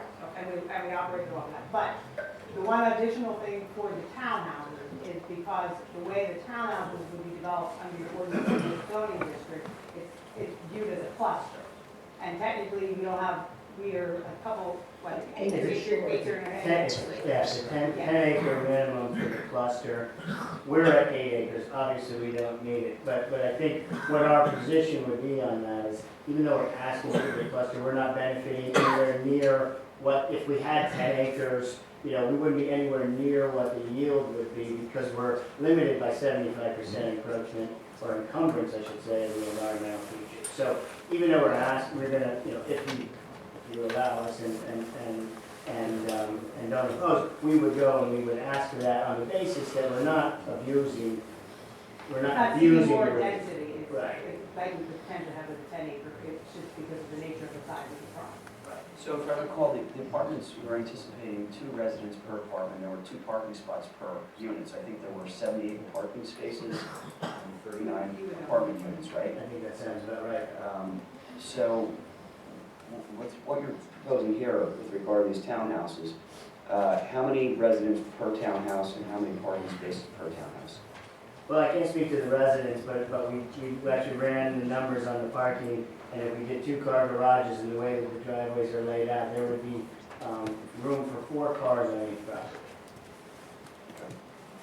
And the units would be 2-bedroom units? Presumably. What do you mean by presumably? Yeah, they are. Some of them are 3 bedrooms. Okay. Yeah. They are included in the package with the design elements and the elevation. You say some of them are 2, or there's some of them that are 3 or 1? Well, like, if you just look at the screen here, ma'am, like, this is a 3-bedroom with an optional 4th, Okay, I as see an that. example, so, you know, they vary, and there's some flex space in those footprints. Well, can I hear from our new zoning officer? Well, we Or am I not allowed to No, ask? no. For deference to him, we did not formally submit. I know this is sketch, I know. So yeah, perhaps it might be helpful if we all understand procedurally where we are. If I'm incorrect, so please correct me. Where the applicant is the applicant essentially providing alternate sketch plans. So to be clear, whatever you do today is not the final approval of anything. It's primarily to give them comment and give them direction as to what you may or may not like or may not see. And I believe the applicant is then looking forward to going to zoning and want some direction from Township Council. So what you're essentially seeing is option 1, option 2, even potentially option 3, and they, according to the applicant, they've come back and addressed some of these issues, whether it's density or parking or otherwise. So I believe, correct me again if I'm wrong, what you're asking for today is some direction, perhaps, from the Township Council saying, we like this option, and if so, this is what we may or may not be willing to do. Yeah, so we had formally submitted a zoning application for the garden apartment, the one that requires the zoning. If again, we're trying to cooperate with the township, if the township is more inclined to prefer the townhouse development, we would then have to make a submission to the zoning officer for the relief related to that project. And then have to come back to council like any other zoning, because that zoning submission has not been done. So we are here trying to solicit, do we continue down the garden apartment route, either with the by right that doesn't require zoning, or the one that requires the variances, or if the township's going to say, we really prefer the apartments, we would then proceed, excuse me, townhouses, sorry. We would then proceed with that submission, and we would then confer with the zoning officer on what specific relief that we believe is needed for the township. So the townhouses are 21 units, and the other plan was 39 units. 39. Yes. So I like the 21 units, and I think that fits better in the character of the neighborhood. That's just my opinion. So you've obviously spent a lot of time on both of these designs. Time, money, resources. You've got 3 people here tonight, 3 professionals. You're investing money in this latest proposal. Clearly, you're the owner is, or the developer is. And I don't want to lose sight of the mark, and that is my earlier comments about the township having potential interest in acquiring the property. It seems to me like investing all this time, money, and effort into these plans, if there was a consideration of the township acquiring the property, it seems to be a waste of time and energy and money. So unless you're doing it to say to the township, well, this is what we're willing to do, to sort of pressure the township into making a decision. But at the same time, it seems kind of foolish to spend all the time and money on this if you know what the outcome is going to be, and that outcome is that the township is not going to acquire the property. And I'm saying this, I'm not really asking you a question about it, I'm just kind of speaking out loud to the public, so the public can hear this, that it seems to me like the message has been sent by somebody, since you've told me that you've not had active conversations about the township's interest in the property, and to put money into this. So that actually is not true, Okay. because we had submitted the townhouses in the interim, and then asked for it not to be placed on the agenda, because we were then advised that the appraisal was going to happen. So we Now it's on the need, agenda. Excuse me? Now it's on the agenda. So then we've been sitting and waiting, so we asked to be placed on the agenda so that we can, one, figure out what the township's interest is in acquiring the property. And we all know, because everybody else who stood up tonight, knows that the next item on the agenda is this property. So we didn't know, but we know now, because clearly somebody told the people, the residents, that that's what that number was. And we are here to get guidance, so we know what we're going to do. But the time and energy that was already spent on the townhouse was done previously. But the time and energy this evening, yes, we are, big developers spending time and money to come tonight to provide the alternatives, because, and to look for a determination, if there is one, so that we know what we're going to need to do next. Well, I mean, as an individual member of this council, I regret that the developers has been delayed by this township and not getting its act together in terms of getting the proper appraisal and making a decision as to what we're able to do. I just have a couple questions. I want to make sure I understand. The townhome proposal, from what I understand you're saying, is that you would need a variance because of the construction disturbance that you would need to build that, I will call it the interior driveway on the backside. Did I hear that right? Yeah, so And so that would be a difference between that and the garden apartment? no, that's the same. It's very similar in quantity and in concept, but instead of a driveway across the back of the apartments, it's the parking lots and the encroachment of the buildings into that same buffer area. So it's The same section of the ordinance right. for both projects. The only thing different, I mean, the numbers might be slightly presented here and a different one on the other, but the only difference added relief that's needed for the townhouses pertains to the cluster acreage requirement that I mentioned earlier. But if you see them next to each other, it's similar type of areas of disturbance, whether it's the access drive or the parking. And in either case, you still need the relief to allow for the construction and the stormwater within those areas. That was just my question, because and you both are holding up two different things, so I just want to make sure I have what I'm looking at on my screen is comparison. So, Ms. Durso, you are holding up the townhome proposal. Yes. That needs the cluster variance. Yes. And you are holding up the garden apartment.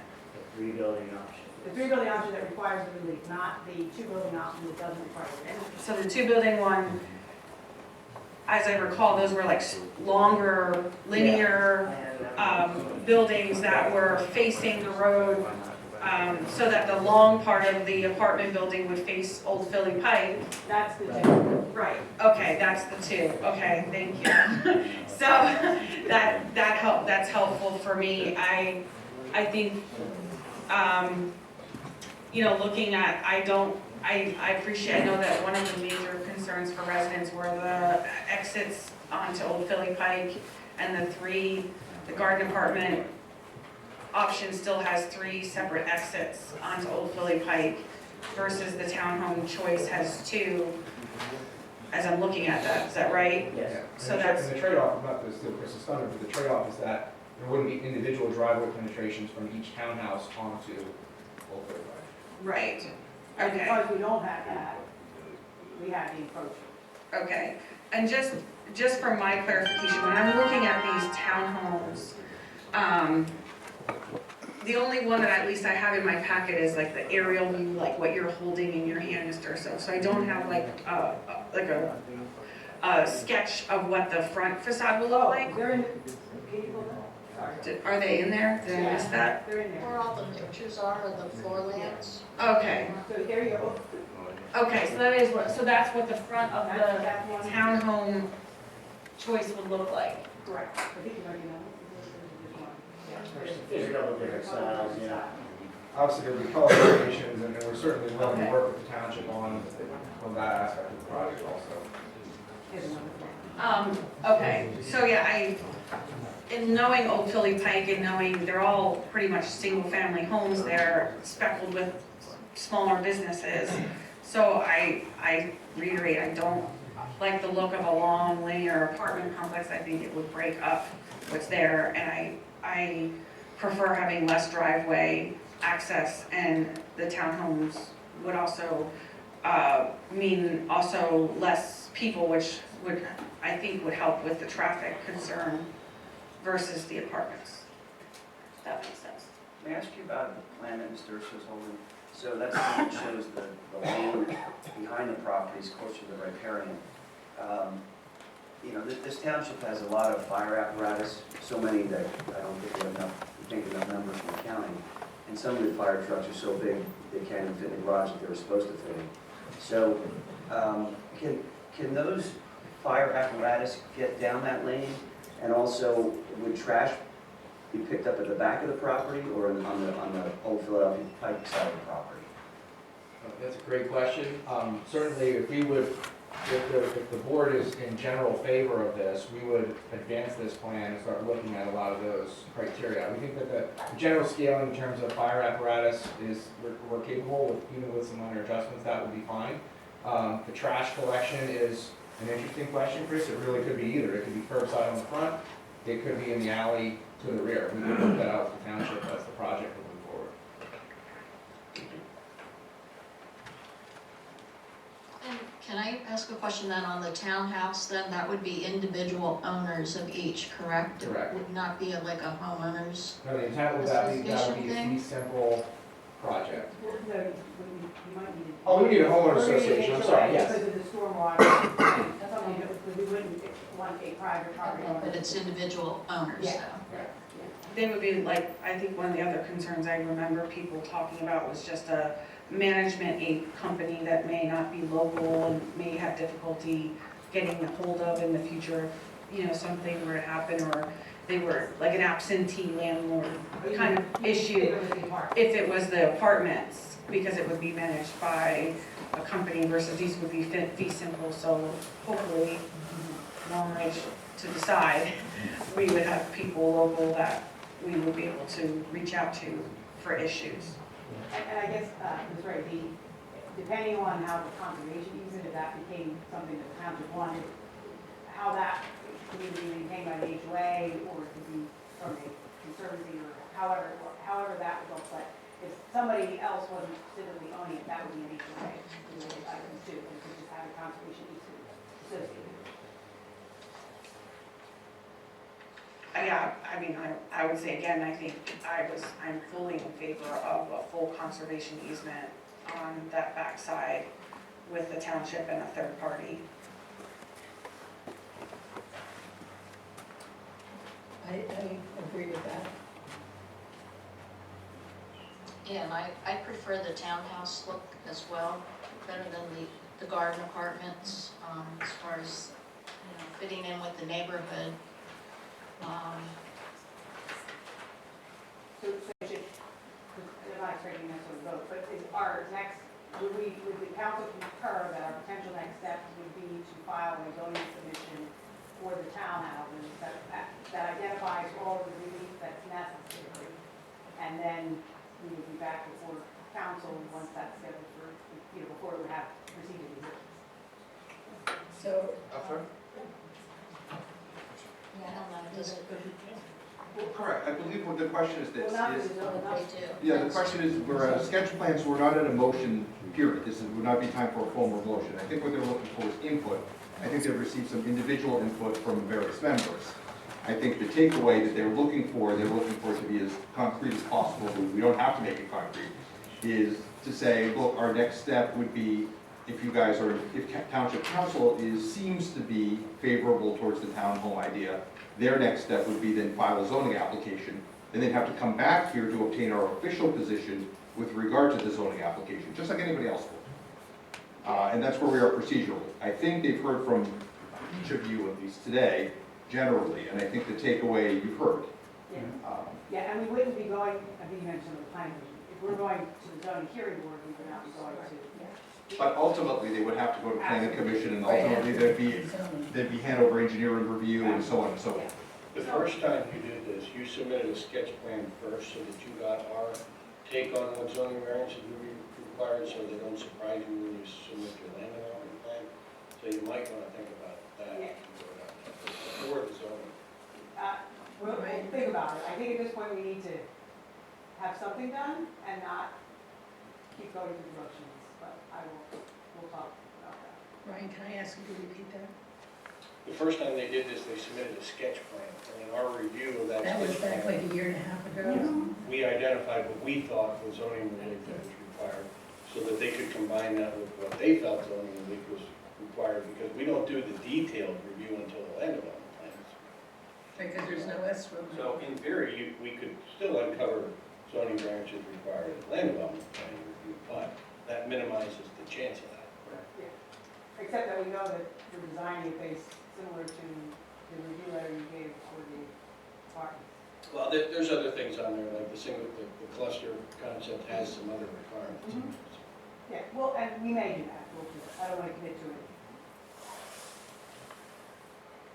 So I understand they would have to submit a request for a zoning variance. It sounds like that's where they would want to go next. We would have to then comment on that. If they were to pursue that, it would end up having to go before zoning hearing board for that zoning request. And then after that, depending on the resolution of that, it would then come back here for a development plan, which would then go through planning commission, EAC, and back to township. Correct. Again? Yes. Okay. Yes. Yeah, we would, because we haven't formally submitted him for the zoning, you know. None of those reviews have happened. Yeah, because you always review every zoning application. Right. which is what So we you require currently for back. apartments. So that's what we, yeah. But right now, we're just at sketch plan, so. Not you. Not even. Yeah, we're here just asking for conceptually, what do you guys think, you know? And So that we're not wasting each other's time on this matter. That's primarily what we're trying to get. I don't want to waste anybody's time. No, I don't think. I want to make sure that it's clear that I certainly have not intended, nor I try to slow walk anything for you. As you know, this has, the recommendations were there were some concerns over historic nature, so our historic committee had gone out there a couple times. Then, we also had the EAC review it and grade it for those purposes. So we had to get those reviews back. And we did it, trying to get those as quickly as we could, I think. Yeah, and I think we just want to make sure that everybody was aware that the developer and the owner of the we made sure there was all the access that was needed, so it's not like we have been trying to prevent something else potentially occurring. I appreciate that, but from your perspective, we haven't slow walked this for you, have we? Any developer wants something. We always want stuff to happen faster, Yeah. but we understand that this is a process. No developer will say. I think they're gonna answer that question, yes. They want your vote and approval. Well, yeah, but they're being due diligence, We understand. Every developer would say that they want it done yesterday. So I can't necessarily agree with what you're saying, because you would want it yesterday. Thank you. Question, the common area, is there a common area on the plan you're holding? Like, You mean what would, walking the dog? We do illustrate a series of walking trails. They might be mown past through the conservation area on both sides of the creek, perhaps a footbridge. But each of the properties themselves, I think, are required to have a certain amount of personal private, open space in between the garage and the primary unit. So we're going to cover all of the bases with that. Could you use a pointer, please? There's one here. I'd really like to see what you're describing on the screen. Thanks. Thank you very much. Can you just point to turn to the? No? Okay, so they're asking about the trail network that Chris has shown with some moon paths through the conservation area. And then Chris, I don't know if you mentioned this, but we also show some connectivity out to the road. Right, yeah, there's right between lots of 15 and 14, right there. Not on the north side, the south side, and then halfway between the development, there would be a sliver between the two separate units there that would allow for connectivity to the public sidewalk. okay, I'm gonna ask, maybe I'm gonna get yelled at for asking this question, but when are they gonna get a copy of the historic committee's report? I think we could provide that to them. I think we haven't gotten to the other agenda items. Anybody? We did get some comments from historic committee. I would like to see, and I think you're just identified that you did in fact make sure there was some connectivity with the other side of the township, like residents could walk across the street to Town Hall Park and vice versa. I think there would be also just a general concern that there would be a ability like that there would just be like a private property for some of those, that walking section back there. And we did receive some historical committee comments about the historical nature of the property that we would be looking to have memorialized on the property so that people who are doing the walking trail can appreciate the historic nature of what was there and the meaning that it has to the township. And I wouldn't want to see you get too far into it and then say, oops, we should have had this. Yeah, we just want to let you know that that is something that we have from the historical. And just so you know, so the gist, my reading anyway, of this report that we got from the historical committee is they'd like to get a set of the bookends that are in the house. That seems to be the most important thing. That was the thing I was referring to. They identified the property as being a stop on the Underground Railroad, but yet it's not so historical that they want to preserve the structure, but what they're proposing instead is that you preserve the footprint of the foundation of the house and put a sign on it to say, here once stood a stop on the Underground Railroad, even though the structure itself they don't want to preserve. So basically similar to a historical marker that you see all throughout the. Not just a marker, they want you to preserve the footprint of the home, Not the home. the structure that's there.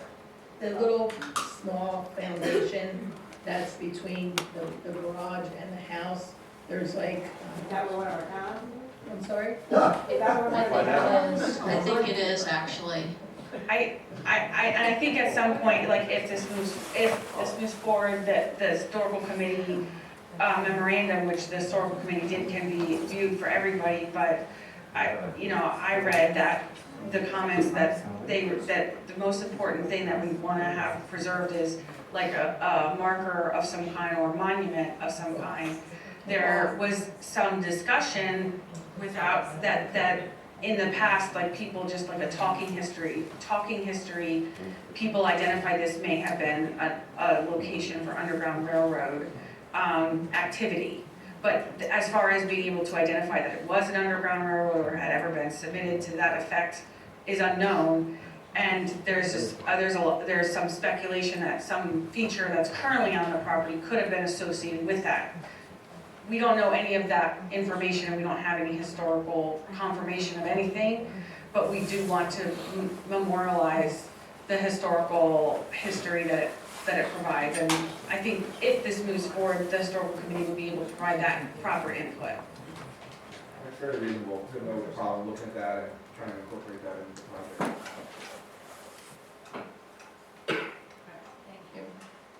Thank you. Thank you. So Kathy, who's going to send a letter to them?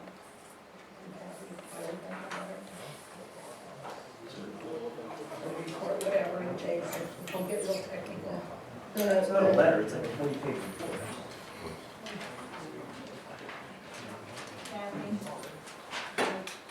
The historical committee. You're asking me to send a report to the historical. Correct. Thank you, I appreciate that. If you have any questions, you can contact That's, send me the email, that's okay. That report available to the public in some way as well, because it's not, there's nothing private about it, if they can get it for a right to know request. I think that the context of that may be interesting to people. I don't know whether to put it on the website or how to get it to the public in some way. Thank you.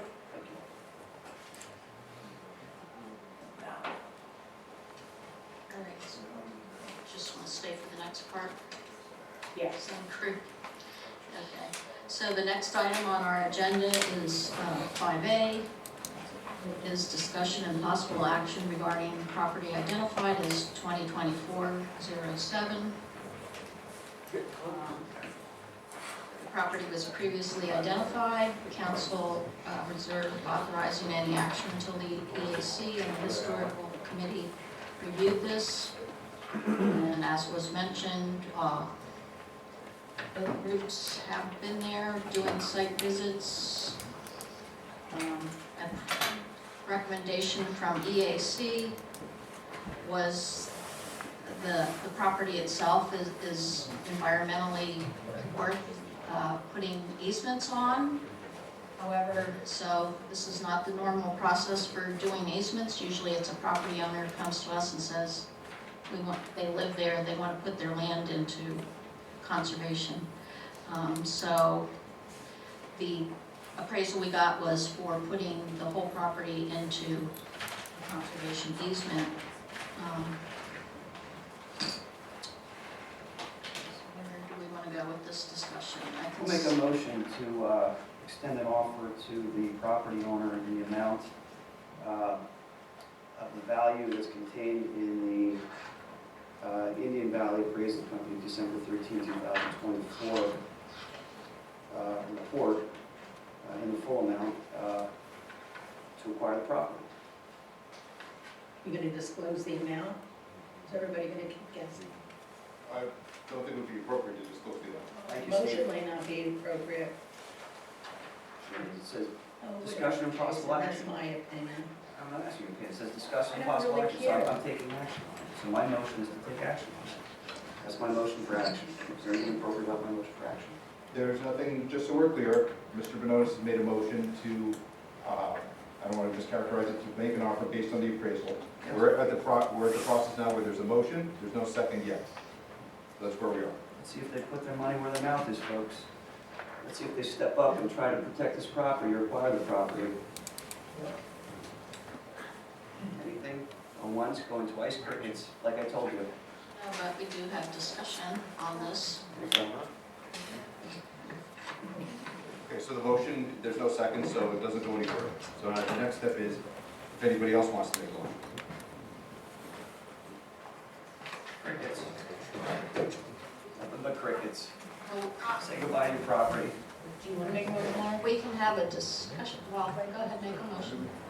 I make a motion that we forward to the property owner the historical committee comments as well as the EAC grading, and that we request that the property owner confirm that they would, number one, provide public access to some walking feature with a historical monument as required, or I shouldn't say as required, as requested by the historical committee, and work with the historical committee to develop and design something that would be agreeable to the historical committee and the developer in accomplishing that,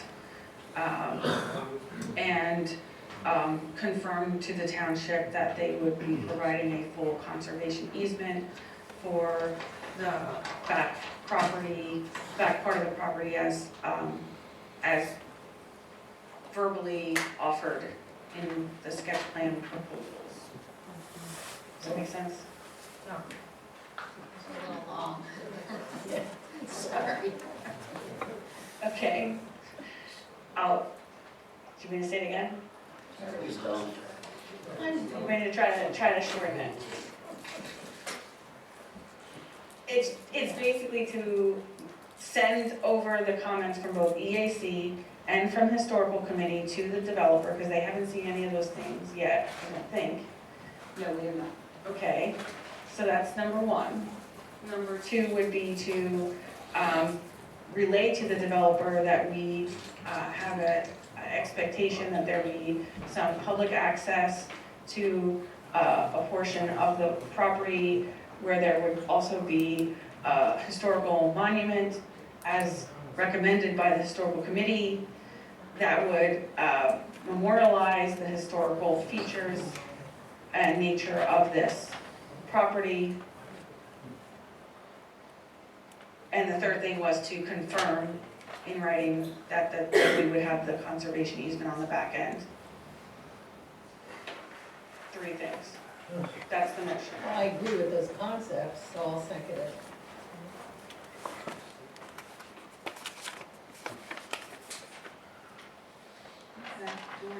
start with discussion.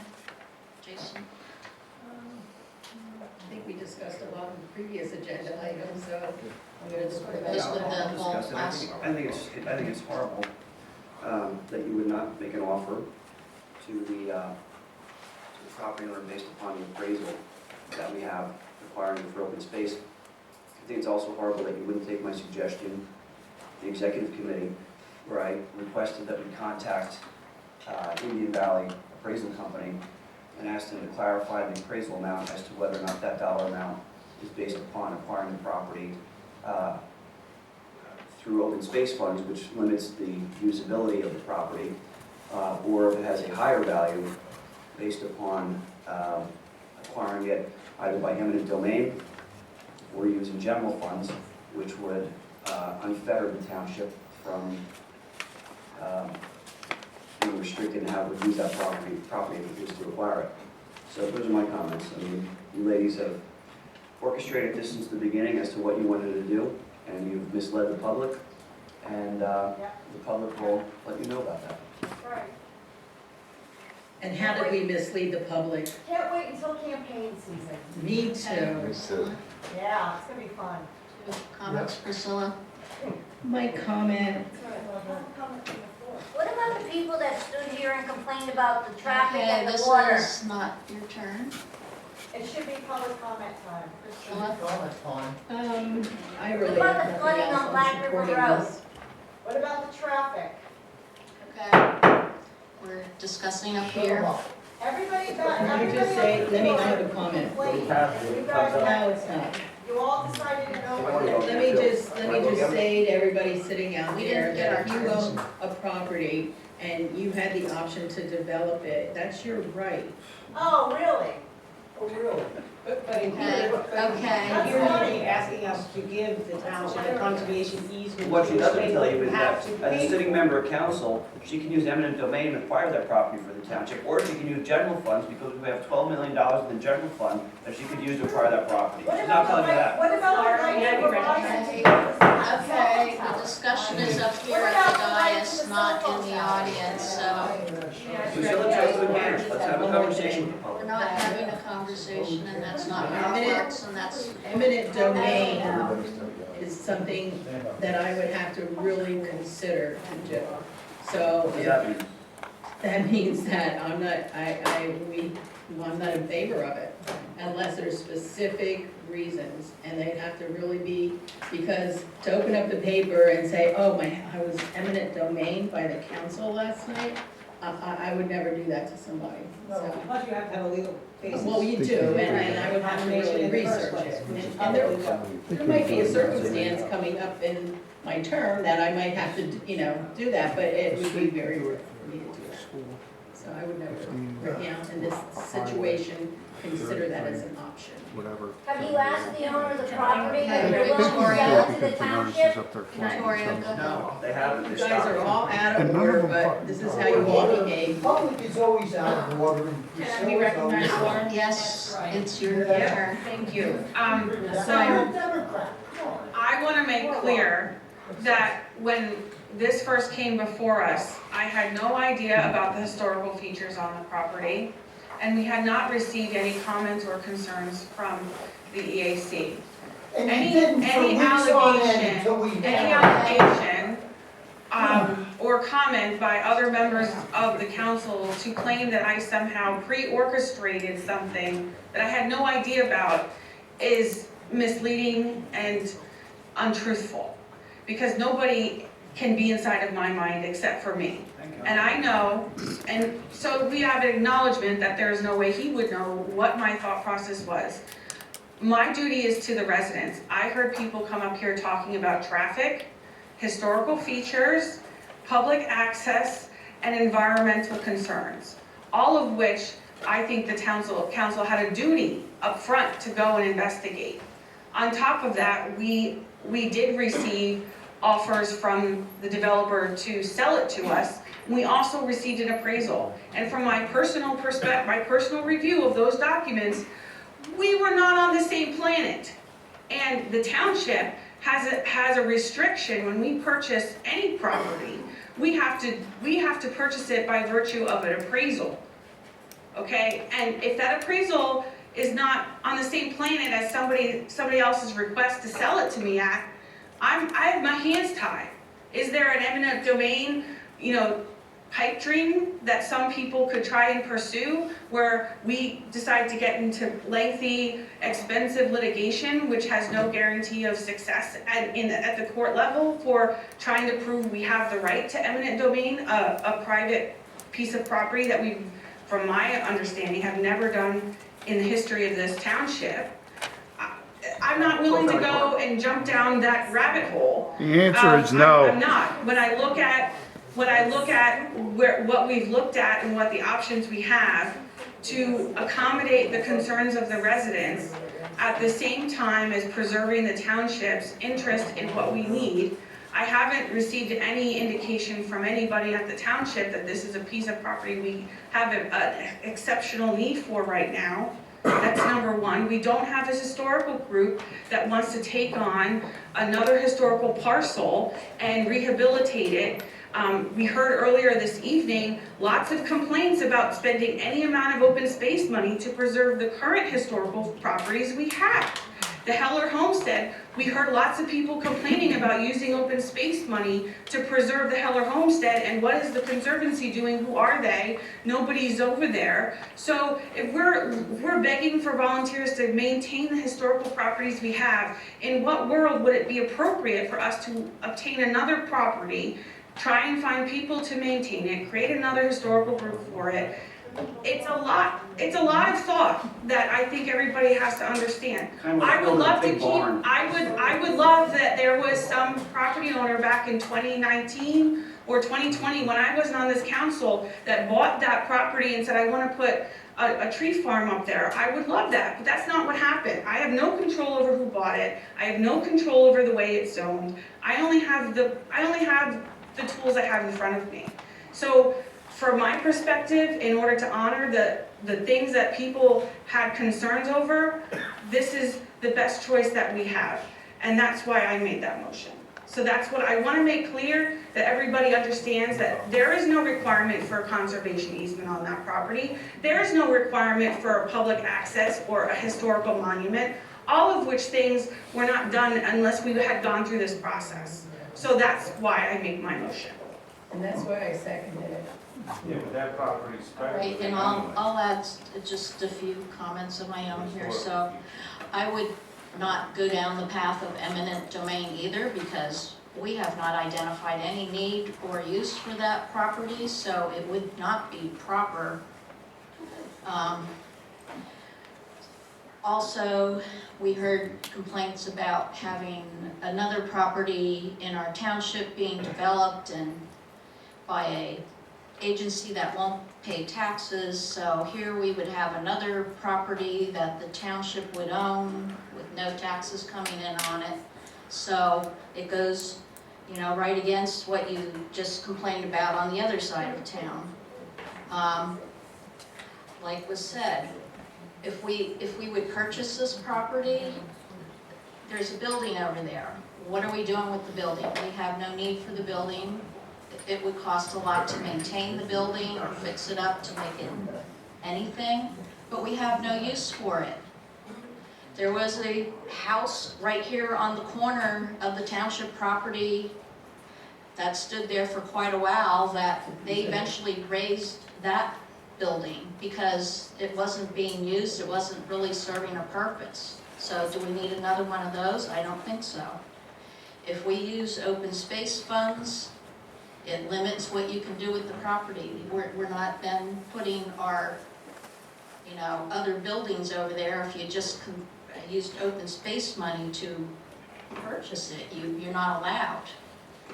And was also mentioned about, we did see the differences in what the developer would be looking for if they sold the property versus what we would have available to purchase that with open space funds, and it's nowhere close. There's no negotiation that would ever happen to make that happen. The numbers are too far apart. You don't know that unless you ask. Because we told them the price. Okay. It's not. So that's public record, so we. It's not a public record. No, nothing is.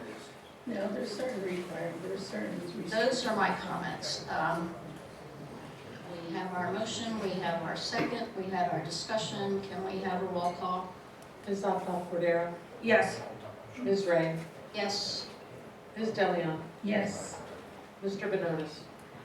No, simply because we haven't exhausted the negotiation process and the appraisal process. Motion passes 3-1, Mr. Carocci.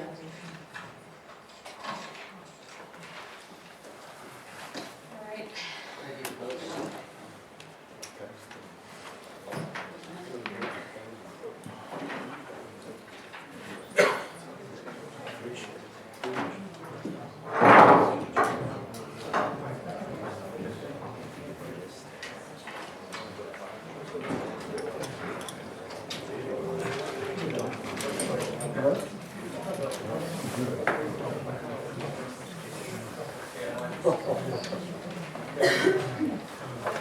All right, so the next item on the agenda is 5B. This is discussion and possible action regarding variance 01-25 for Saucon Valley School District variance at 2097 Polk Valley Road.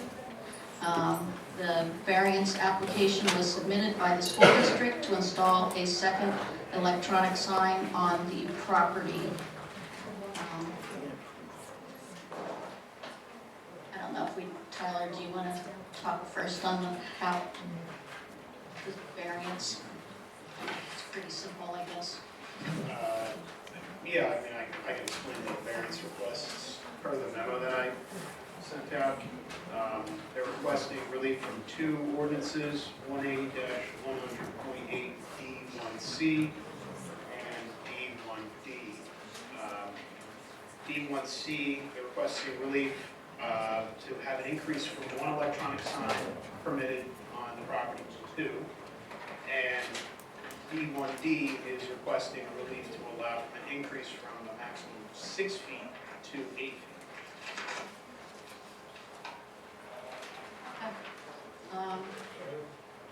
Can I make a motion to write a letter of support in favor of the variance request? I'll second that. Okay. Do we want to have discussion? Jason? Pardon me, the applicant is here. I think I know the answer to Oh. this question, but on I behalf of the realized applicant, somebody came up, sorry. you've heard a motion to support, you've heard a second. Do you want to be heard, or are you okay with them moving forward with the motion at this point? It seems like there's an awful lot else going Can on you this speak in evening. the mic? There's an awful lot else going on, so I'll be quiet unless you have questions. And pardon me, for the record, could you identify who you are? Yes, I'm Mike Woodland on the corner of Fast Signs of East. We want to hear you though, we do. I do anyway. All right, so do we want to just have discussion then? I don't think there's really much, I mean. We got good input on the public comment. I want to discuss, I'd like the opportunity to discuss. I find it offensive that we have the superintendent, multiple members of the school board, this gentleman here from the sign contract, the sign company, wasting their evening. Here, our tax dollars are paying them. Our tax dollars are paying him. So what we're in here is this cycle of abuse where a stupid interpretation of the township ordinance is causing us to pay tax money to try to enforce something, and then we're paying it on the other end in our taxes to the school district. This isn't directed to you, sir. This is directed to the process, which I tried to streamline last time. I regret that all you folks are here from the school district. I didn't wish you didn't have to be here. I thank you for wanting to put a sign up on the property, or signs up on the property to communicate with the public. Keep up the good work. Sorry to waste your time. Sorry to the public to waste your tax dollars. That's it. Can I ask a question? What about my interpretation is incorrect? Or you want me to answer you? Yeah. You didn't want to answer my question before. No, you're making You're making a statement that I interpreted the ordinance You're incorrectly. requiring them to go through this process when this was unnecessary, sir. It's It not was unnecessary. It's in It was the ordinance. unnecessary. Ordinance, it It was says unnecessary. changeable Sir, property this sign, gentleman right electronic here is message cutting down signs, 40 property. trees on his property. You don't enforce that. It's a You don't different- drive out to see the different gentleman who's, so you're selectively interpreting when you want to enforce the ordinances or not. No, So he made do it, it he submitted uniformly. an You're not doing it application. uniformly because you're a contractor hired by them and subject to their direction. That's the No, reason. no, you're completely wrong. No, I'm not. It says I'm a not, sir. maximum. Sir, I'm not. Right there's the gentleman. That gentleman over there has complained to you multiple times about this guy this guy on the ESC cutting down 40 trees on his property. And I sent you a message, and I said to you, sir, hold on, I'm gonna answer you. I sent you a message, and I said to you, what are you doing about this? Well, I sent him a letter. Why don't you go out in response to receiving the complaint and go and enforce it and find the problem? We're off When you topic. apply Point here, of when you order. apply We're for off the job, you say you topic. strictly enforce the zoning, and you look at it that way. And you're not, you're doing it There selectively, are you're wasting other everybody's time and things. money. Let's You're get wasting through, everybody's let's time and get money, through sir. this agenda You're not. item. You're wasting everybody's time and money. It speaks for itself. This agenda Justify item. that. You can't justify it. Not on that. It's an example, We're not sir. talking It's an about example. anything other than variance for the school district sign. Just do the job. All right? Do the job. He is, that's why we're here. In a reasonable way. Don't waste our tax dollars on this. Comment, Sponsored by St. Luke's. Where are we in the meeting? comment on the variance for the school district sign. So who? I'll just quick, because this is our, you want council comments, right? On the motion? Yes. Okay. Yes. So I just have a comment that, we have a township ordinance that requires everybody follow a process. I would love for us to say that we're all municipal, as municipal partners, we can just sidestep that process, but I don't have a golden wand to do that. So the process is that no matter who it is, has to submit an application. Can we waive fees? Can we write letters of support? Absolutely. That was my motion. So, and as far as I'm concerned, as we all know, elected officials don't get paid too much to show up here, and they obviously showed up voluntarily, and I'm sure that the staff is on salary, and they're not getting paid any extra to show up here either. So I don't know what extra tax dollars we're spending, but irrespective of that, I'm in full support of this, and I look forward to the time where our partnership can work together and we can bring this forward to the partnership. That was something that we advocated, that our municipal partners come together, and we had recently just initiated the process to do that. So since we have the school board's ear this evening, I will say that we look forward to seeing you at the partnership meetings that we hope will continue shortly. Let me just add something else. When there was a settlement agreement that was entered into with Hellertown with regard to the compost center, Okay, this is not the wrote topic, into the the point agreement of that we're order, just we're gonna send a talking letter and let about. them change the zoning line Yes. without any type of hearing whatsoever. And this guy's trying to say you can't give the school district I wanted to a make 2 feet my- exception on a sign. Except the But public. you can write a letter to use a piece of property Okay. totally different than what it's zoned. Simply by a letter that you stick into a settlement agreement without any discussion whatsoever, without any rezoning, without any of that publication. How zoning works too Oh, here we is go. Enlighten us, please. the zoning officer cannot just grant a variance. That's not how it works. But the It's solicitor can send a letter saying you can rezone the property and use it however you The want? zoning hearing board would grant the variance. It's not in the zoning officer's power to do that. And it is the correct interpretation of, how the variance is. Now, there's a lot of things in zoning that doesn't necessarily always make sense, and that's why people have to come and request a variance. And it was just the correct process, so. Unless you're Hellertown Borough and you want to rezone a piece of Nobody- property into a compost center. Okay, you can stop talking over me. So I am supportive of this as well. Let's do a roll call on the motion. Started now. First of all, I think you did the right thing, and sorry you had to come here, but it is the right thing to do, and so you have to go through the process like everyone else, and we're up here to waive fees, and I support that, and, do what you have to do, but that final paper is at the zoning hearing board. He should know that since he sat on the zoning hearing board, so, he doesn't remember much. I guess. So anyway, so I support the school district and in the future do whatever we can to help you, and looking forward to the day when we have our Saucon Valley Partnership Act. So, thank you, Lauren. Let's do a roll call. Ms. Ray? Yes. Ms. DeLeo? Yes. Mr. Banonis? This is for the letter supporting the application? Yes. Yes. Ms. Cordero? Yes. Motion passes 4-0. Mr. Carocci absent. Thank you, everyone. All right. Good luck. Thank you, Simon. Good luck. Next item on the agenda related to this is the approval of waiving of any applicable fees for Saucon Valley School District for variance application. I'll make that motion. Sorry. Okay, and I'll second that. Do we have any discussion? Do we need any discussion? So, I already talked to Crew, so can we have a roll call on this? Ms. DeLeo? Yes. Mr. Banonis? Yes. Ms. Cordero? Yes. Ms. Ray? Yes. Motion passes 4-0. Mr. Carocci absent. All right, next item on the agenda is discussion and possible action regarding variance 02-2025, Russo variance, 3750 Old Philadelphia Pike. Let's see if we have some people here.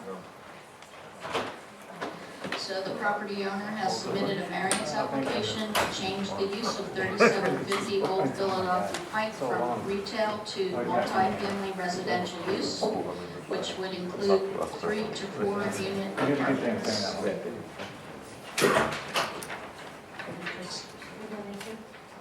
State your names, so we have that for the record before you do your presentations. Sure, my name is Tom Schlegel, I'm an attorney at the Capital Bunsen Bureau. My partner, Shot, is the primary project attorney. He asked me to fill the night for this meeting. Also with me is Chris Bennett, who's a realtor, owns the property for a little over a year now. Yeah, got it. Sorry, I'll go again. It's Tom Schlegel, project attorney from Capital Bunsen Bureau. Also with me is Chris Bennett, the realtor for this property, the realtor for over a year on the project. And also is Gino Russo, the prior at Belmont for some years.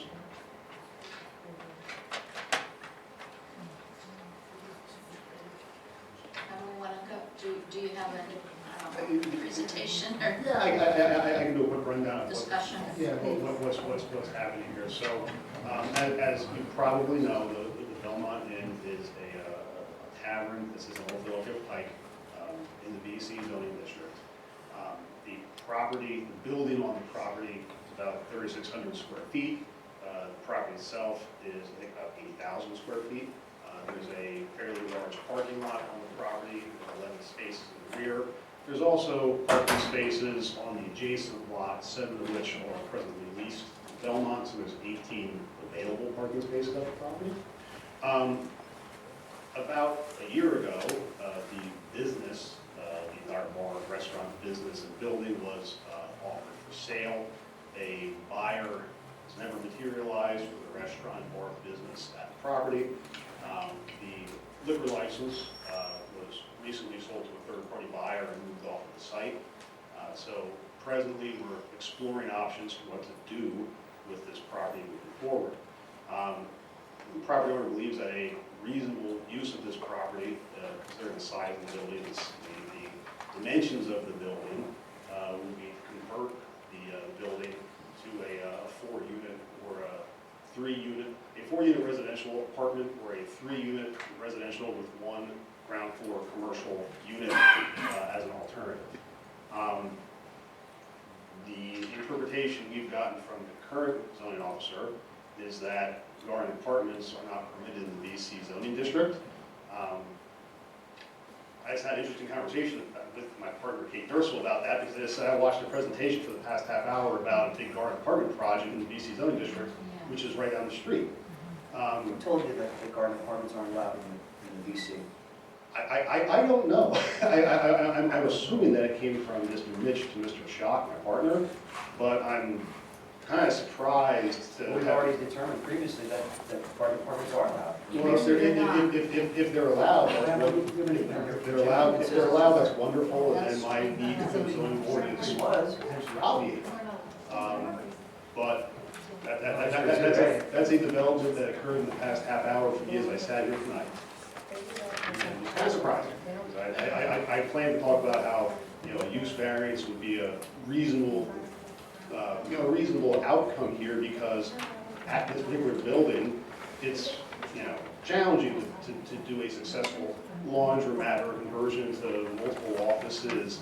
A 4-unit retail or residential apartment is sensible here. If it's zoned permitted for that, it's really sensible here. Tyler, since we're asking questions of each other, why did you tell this gentleman's partner that garden apartments were not allowed? And what, if anything, did you do to address Jim Young's comments previously about garden apartments being allowed? Garden apartments aren't allowed in that zone district. I haven't seen Jim Young's determination, so I can't speak onto how he came to that determination.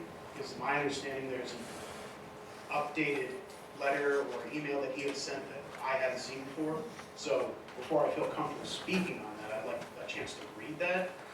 But as it stands right now, section 180-61A-6B describes the rental and/or condominium uses that are permitted in the subject zoning district, of which only one, a rooming house, is mentioned. If it's not mentioned in the zoning ordinance under permitted uses, it's not a permitted use. Being that garden apartments are described in other parts of the ordinance, it would not be permitted. It's permitted in other districts, but it was not permitted in the subject zoning district, which is why I made that determination. So let me ask our solicitor, On are we February, now subjecting the township to any type of legal exposure because we have inconsistently determined that garden apartments are allowed and not allowed? What has happened is, in the first instance, Mr. Young issued a determination. And based on that determination, the applicant then took steps, specifically filed a zoning application. At that point, the township is in a position where we could not go back and say, well, Mr. Young's interpretation is wrong. Because at that point, there's prejudice because they've already applied. That's the case number one. Case number two is this case, where the applicant has made the application, the zoning officer has made the consistent determination in both of these cases in his basis, and has determined that you do need zoning relief. So therefore, although the facts are simply different, and the timing is simply different, and you have, in the first case, you have reliance on what may or may not be an incorrect determination by Mr. Young, but nonetheless was the determination in that case. Okay, so. So the fact that the law firm that represents the applicant in the other case is the same law firm that represents the applicant in this case, wouldn't it be fair for the applicant in this case, using the same law firm, to rely upon the representations that were made to the other attorney on the prior, based upon it being the same code center? Whether or not they're the same law firm, or whether or not they're different law firms, that doesn't play a role. They're two separate cases. They're two separate instances. In one, the township is placed, we are placed in a position where we cannot go back on Mr. Young's determination because of the reasons I already identified. From a practical standpoint, if the applicant goes and makes his request for relief and gets his relief, they're in the same spot. If not, we address it. If we have to. I just would like to say that the Belmont has many memories there for a lot of people in the township. And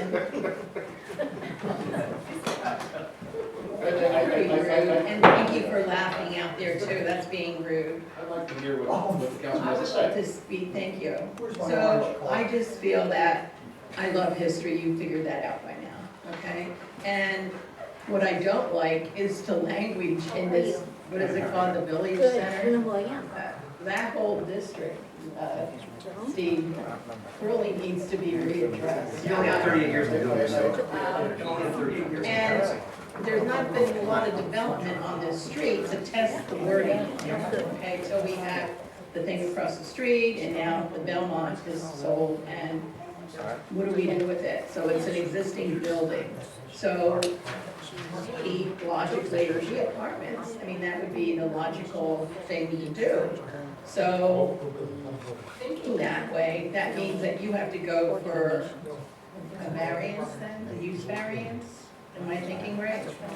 And, the zoning I want to tag on to that. One of the things that, the way we're proposing this, we're really not making any changes to the outside of the building. The structure, the way it is, it has two existing front doors, and a porch that would remain, the back door remains. So we're really not making any changes to the exterior, which kind of goes along with keeping somewhat of the historic look of it. But anyway, old cash register still in there? point of order. Sorry, but, anyway, so I know there's a lot of unique things inside. I don't know if there's a way when you're rebuilding things, you can save some things, but I just would support a use variance and go to the zoning hearing board and, I guess take no position. You know, so that's an option here. I would offer support like the last applicant. So where we are when the appropriate time comes is you can make a motion to support the application, to take no position on the application, or to oppose the application. And of course, subsets of that also. So when's the time for me to do that? I just kind of. I think does the applicant have anything else at this point? I mean, certainly they do welcome a motion to support the application. I wouldn't, that would be a better outcome. Make a motion to support the application, and send a letter to the zoning hearing board supporting the application. I'll second that. Surprises. It's a sensible proposal. I'm glad you agree with me. Okay, we got a first and a second, so it's. I know. I second it over here. We're first and second. I'll add my comments as well, too. Yes, I'm happy to see reuse of the building rather than knock it down and try to fit in with this zoning district, because it is a very odd little village center. And even the wording in it seems like must have been there since zoning was invented. So it's better than having a rooming house, which would be allowed. So I'm supportive of this. Do you have any other different comments? No. All right, can we do a roll call? Mr. Banonis? Yes. Ms. Altop Cordero? Yes. Ms. Ray? Yes. Ms. Delia? Yes. Motion passes 4-0.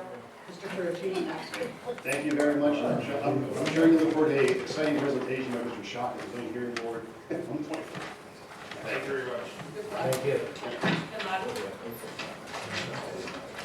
I would like to thank Gino and Kim for running the business as long as they did and keeping it open to the public. I know times have changed, but it's historic property, and you put a lot of time and energy into your business, and this is a nice change for us. Thank you for all you've done.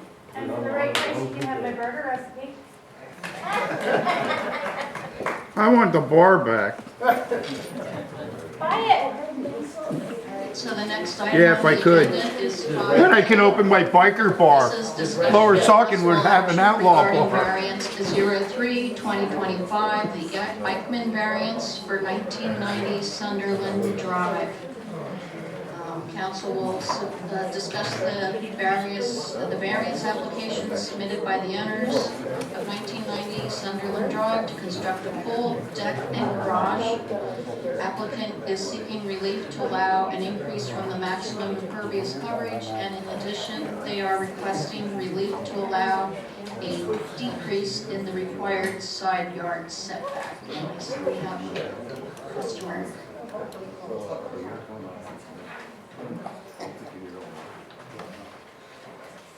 Thank you, sir. Could you state your name, please? Hi, my name is Paul Eichler. And where do you reside, sir? 1990 Sunderland Drive, Bethlehem, PA. And it's your application for the zoning variance, correct? Correct. Could you tell us a little bit about what you're asking for? We're looking to put in a pool, decking around the pool, and then a freestanding garage. And our issue is that we're currently over our impervious coverage, and we're looking to add to that. And then In addition, the issue with the garage is that I believe there's a 30-foot setback for the side yard. And with the 30-foot setback, it would put the garage essentially in the pool. So we're looking to get relief on the side yard setback. Okay, how much over are you on the maximum impervious? I believe we're 3% over currently. Just 3%? That's just 3%, but Yes, I believe it's 15%. I think we're currently at 18%. What would the pool and the deck add? Are you saying, when you say you're currently, I just want to make clear, are you saying if you add the pool and the deck, you would be over by 3%? Or are you saying currently you're at 3% over, and if you add the pool and the deck, it would be more?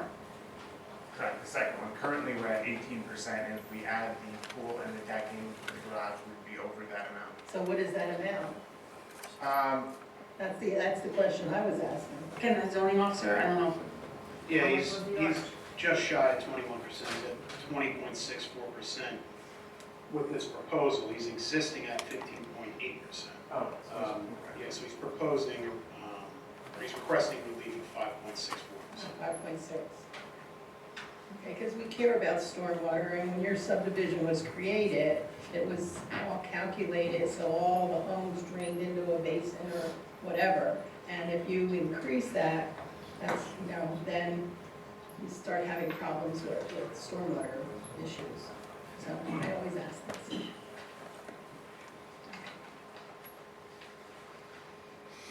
So to me, the hard part was not having a drawing that went with this to see. Usually, I don't know if zoning requires it or not, but I would think they might, because they'll ask questions like that about where things are and why you're doing, or why you need the relief. Okay, well, it wasn't the original thing, so that was the hard part, because usually you see, it's like, oh, there's a big boulder field over here, and that's why we have to put it somewhere else, so that's helpful. I didn't hear any comments from residents at the beginning specifically about this variance, so I don't know if you discussed with your neighbors. I have discussed it with my immediate neighbor, and him and his wife and family would be the most impacted by the side yard setback, and he didn't have any issue with it.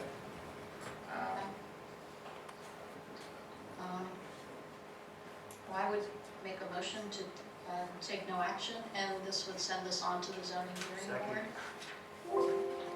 Okay. Can we have a roll call? I have no comments. Or any other comments, sorry? No other comments. Okay. We'll do a roll call? Ms. Cordero? Yes. Ms. Ray? Yes. Ms. Delion? Yes. Mr. Banonis? Yes. Motion passes 4-0. Mr. Carocci absent. Okay, and just so you know, this is like the normal thing. I don't come to council meetings, but us saying we take no action is not a bad thing. So it goes to the zoning hearing board, and that's where they hear the story and situation and can decide on granting the variance. Thank you very much.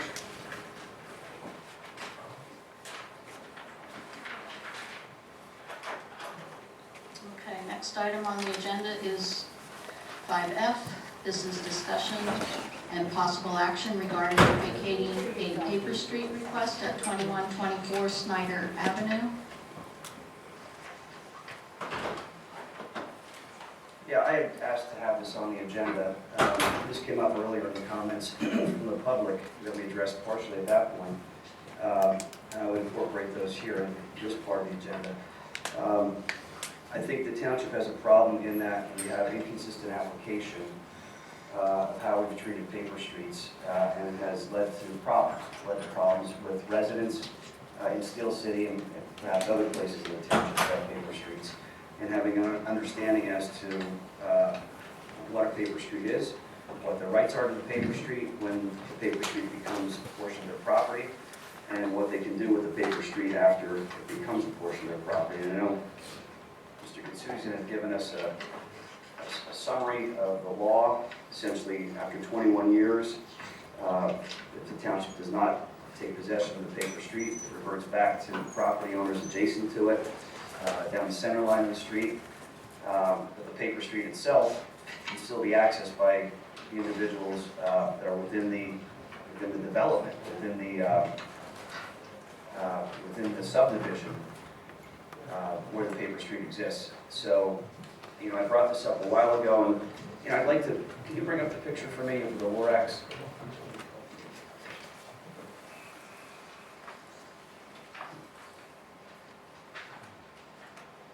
So we have the Lorax of Steel City, who's on the EAC, who lives adjacent to this paper street. Can you go to the next picture, please? And it says, if a tree falls the way it leans, be careful which way you lean.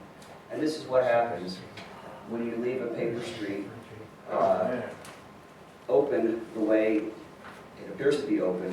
You end up with an individual cutting down numerous trees in violation of the township ordinance. It's an individual who was on the EAC, an individual who came into these council chambers multiple times, put signs up all over the building of all the flora and fauna that were going to be destroyed by the landfill. And this is what he does.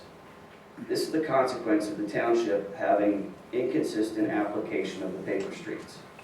Okay, if the paper street was treated differently and the adjacent property owners own the property, it would be private property, and anybody coming onto the property or passing through that property to do this kind of damage in violation of the ordinances, Tyler, violation, you would agree that's a violation, right? You cut down 3 trees with a permit, and there's been no permit that's been pulled here, right? Correct. Okay. I think we can agree there's more than 3 trees that are cut down in that picture. So this is one of the consequences that we have by having this inconsistency in our rules. I've brought this up before.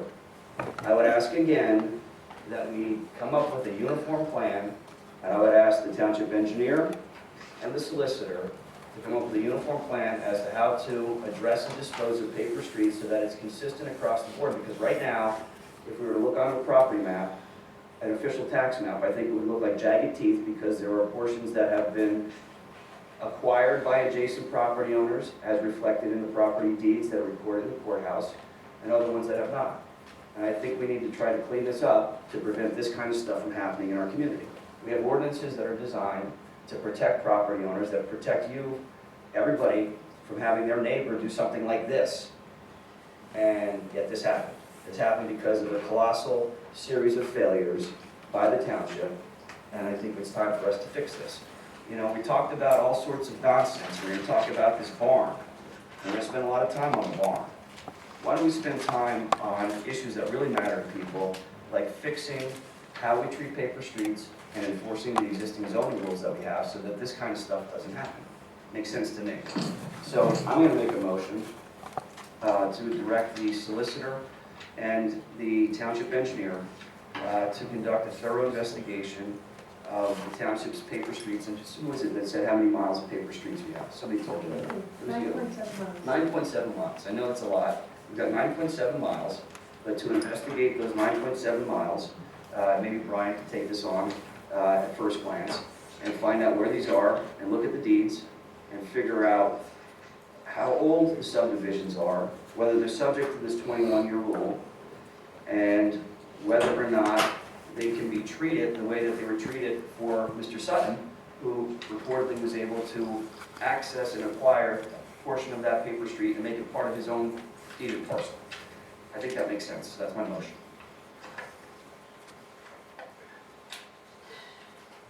Do we have a second? A second. I just have a comment but I'm not seconding, but I have a comment as to the motion. While I think it's well-intended, I think that the motion also brings up a very large Pandora's box, because we had a current, old way of doing things, which from my review of the state of the law, means that we don't have any ability to do anything here. And I think that the legal memorandum, which I think, because it's like this, I'm happy to make it a public document for everybody to see. But once the 21 years is expired, the rights to acquire land are with the property owners. And even if they acquire it, they have to get all of the consent of their neighbors, and they still have to provide easement access to all of those neighbors. So that's the state of the law. I don't know how we could potentially spend more effort doing some kind of other resolution or trying to create some special rule for Steel City when the state of the law is this. Because if we do something that's contrary to what the state of the law is, then the property owners can come back to the township and sue us. And I don't want to be sued for taking actions that were contrary to a law that we have a memorandum in writing telling us we can't do. So I don't know what happened back in 2004 and all the other years when we had another solicitor that was operating under a different view, but this law seems pretty settled, and it goes back for quite a while that we have our hands tied. There's nothing the township can do. And the fact that there are a number of people in Steel City that have taken action in the past makes the Pandora's box even bigger, because then if we do something new now, they're going to say, well, hey, I spent all this private money getting lawyers to do X, Y, and Z, and now you're doing this for all the other people for free. Where's my money back? I mean, it just leaves a lot of things open, but especially open for litigation against the township, because we're doing something that's above and beyond what the state of the law is, which is that we can't do anything. The right lies with the property owner, who has the ability to acquire their portion of the paper street through a legal means that includes their neighbors, but still provides for easement access of all the neighbors. And I don't think we can say that they get the property outright with no easement access. I don't think we can do that. And like I said, if we start doing something for the whole of the city, Steel City, when there's other people that have done other actions and spent money in other ways in all of the years past, people are going to say, what the heck happened? How come I was treated differently? So I just don't think, while I think it's well-intentioned, I am very concerned that we had a different way of operating in the past, but doesn't appear to be what, at least the memorandum I see as the state of the law today. I'm concerned about that, but I don't think we have any avenue other than opening ourselves up for more litigation if we do something. Just to be clear as to what you're saying, I'm asking for clarification. So, to be clear as to what you're saying that the poor folks in this township, because the township may have screwed up before, shouldn't look to the township to fix the mistakes that it made. Is that what I understand you're saying? No, that's not what I said. I said our hand. I'm going to speak for myself, because I don't appreciate you putting words in my mouth. I'm trying to understand. That's not what I said. My words speak clear, and I will keep on saying them over and over and over again, is that we can't take official action that goes beyond what the state of the law is. If we put some kind of rule in place that's different than what the state of the law is, we leave ourselves open to litigation. That is my comment. It is on the record. Don't put words in my mouth. Don't insinuate what you think you thought I knew, or what my intent was, or what my meaning was, or I'm going to cover things up. That's not what I'm doing. I'm protecting us, because if we do something other than what the law is, we're going to be open to litigation. Is the easement? Which I know you like. Is but the easement for the I'm not saying to take any action. I'm saying have You did. I said the action is to have the engineer investigate this. You already have a legal opinion that tells us we don't have any ability to do anything in this situation. That is the legal advice of our township. What I'd like to entertain is the fact that, I agree, Victoria, that the 21-year thing, and Steel City is not the only place that has paper streets. Okay? And what I'd like to see is a policy based on this legal document, Steve's opinion, and that way then, have the township, researching the wording, so that in the future, if there's a property owner that wants to do a paper street vacate, whatever, this is our policy. We have nothing to do with it. So that way it's uniform and it's for everybody and it's set in writing as a policy. I think that's fine to me. I'm going to make the trees motion get cut down, but that this is we okay. publish the legal opinion, and if anybody has any questions about their rights as related to paper streets throughout the township, that they be provided with the memorandum and can ask questions to our solicitor if they have. So you don't think a policy in addition to that is necessary? Normally, you would- The policy is the legal memorandum. You're free to do what you would like to do, but the bottom line is a municipality can't trump Pennsylvania law, number one. Number two, having a policy is not necessarily appropriate under these circumstances. That's why we write to DEP to tell them what to do, because we're in charge of DEP. Because what happens is, once the property is available for dedication, the municipality has, in essence, an option to do something for 21 years. If that option is not exercised, the municipality has no further rights. There's nothing else we can do, because whatever opportunity we had, we can't. So, Go ahead, I'm sorry. so there's nothing, How do we prevent that from happening on paper He's streets? talking, stop interrupting. whether or not there's a policy or not on Street, paper. that's my property. Can I? No, I'm sorry, I don't mean to be rude, but, Yeah. so where we are right now is there's a policy would not be particularly helpful, because by law, after the 21 years run, we can't do anything. I'm not saying to make a, I'm just saying to put the wording in a document where we can give people. If you want to give people that are inquiring your letter, I think that's fine. your letter, that's fine. That's what the motion was, to give them the letter as a Why wouldn't we direction look at for the it? people. Here's a crazy thought. Why wouldn't we look at what happened in 2004 to see why that was done? Because maybe there was a legal reason for that to have been done at that time. We don't know the answer to that question. That's what I'm asking to be investigated here. Property owner had to agree to it as well. So I would like to see it. I would like to see it. So right now, there's 5 years from now, or 3 years from now, are they gonna know that there was this letter? I mean, is it? That's why I made the motion that the township be directed to provide the letter to anybody who has an inquiry or wants to do something with their paper street. Okay, What do we do I'll about that? second What do we do that. about those trees that are Did cut anyone down? second that? I'll second that. But, I mean, if the landfill cut down trees like that, you'd have DEP so far up their ass, they wouldn't know what to do. The issue of the paper streets is separate than trees. No, it's not. It is, It's not. it's This is the separate. consequence of And I think us not having that, I those. think that It's the a zoning consequence officer. of us not having a consistent application of this. I'm gonna say, I think that having our zoning officer deal with the property owner and what zoning regulations he did or did not comply with, that will be dealt with, but that's not about paper streets, that's about Send a trees. letter. So, Send a letter. that's it. But my motion was my motion to use the legal memorandum as a basis for the township to provide residents who have questions about their paper street rights. Okay, so your motion was seconded. I will make a comment though, so yes, we can gladly supply this information to the public, but I think we would also be,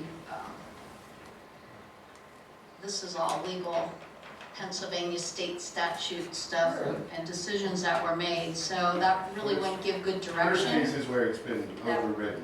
Wouldn't be a good, like, information for a resident to, so what do I do, or what can I do, or how do I do it? So is that what we would really want to provide, like That's that? why I thought it would be like a merger of that and a. Mr. these Gaduzian, things.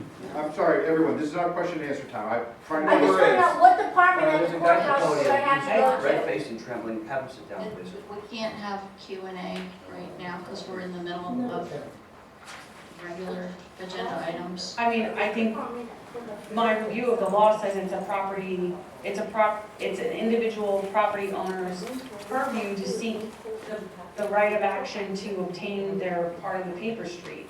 So, like, I would be fine to amend my That's what I'm motion to doing. say include the legal memorandum, but also maybe, Mr. Gazuzian can also write a quick memo in layperson's terms, just indicating that their course of action would be, you know, the following, but the township has no interest and can't support or object to it. Steve, your memo doesn't address the issue of a person who has So that's a my legal amended right, motion. a legal right to access a paper street and does so in furtherance of a crime or a violation of the ordinance. Is there anything that you found, perhaps do you even look into that issue to see whether or not what the enforcement rights are of the individuals that have the right to the paper street to prevent illegal activities from taking place as a consequence of the access to the paper street? The rights of everyone in the subdivision are the rights of ingress and egress, which means they have a right to utilize it to come and go. Which means from a practical standpoint, everyone, even though you are the owner until the midline, you can't prevent ingress and egress. That is what the private. Even if there's illegal activity? It's not a road. That is the law, is you cannot prevent ingress and egress. However, that is a private right in between the parties, meaning it's a private right between the homeowners and the landowners in that subdivision. It's not a public right. So what happens is, the reason why I did not opine on that in my letter is because it was a non-municipal issue. It's a private issue. Separately, homeowners can take certain steps to try to protect their own rights with regard to whether it means deeding properties to themselves, but then again, that's subject to challenges from other people.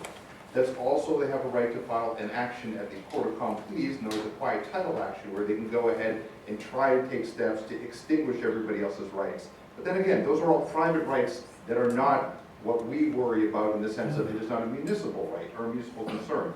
Therefore, it's not part of my letter, because my concern was I wanted to explain the law as to what it is for us.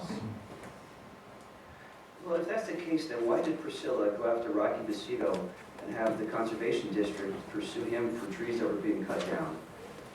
It's the same. I amended my motion before to include like a layperson memo that would go along with the legal opinion to guide property owners. I have speaking here. So that was One person, please, Madam President. Now, Priscilla, would you want to second the amended motion? I will. Okay, so we have that part done. Can I make a statement? Can I make a statement? Oh, yes. Just to clarify, the County Conservation District is aware of this. Is what? Is aware of the tree cut. Oh, good. They have been notified. So, Since you're talking, earlier you asked what you did wrong with regard to the school district. You made your determination based upon it being one building, didn't you? And not based upon the entirety of how many acres it is, right? no. Really? The ordinance, well, this is also not the agenda item. I know it isn't, but I'm asking the question It's anyway. like one per property. The ordinance is very clear. One per property, even though it's the biggest property in the township, and it consists of multiple buildings. You can add that language to the ordinance if you think you need to, but it's one sentence and it says one per property. And that's my interpretation. And I have a tough time understanding how anybody would have a different interpretation of the one sentence. It's the biggest property in the township, and has multiple buildings on it. English is English, right? Well, where That's would you proper. make the cutoff point? You know, it's not for I him to wouldn't give make the school district a hard it's not time. for him to make up our Insuring the tax dollars ordinances. is what I would do. That's what I What would we do. do. Well, I would interpret it differently. we're on to a different topic I know. now. When you So spoke we up, have go ahead and talk. a motion and a second. Can we do a roll call on that one?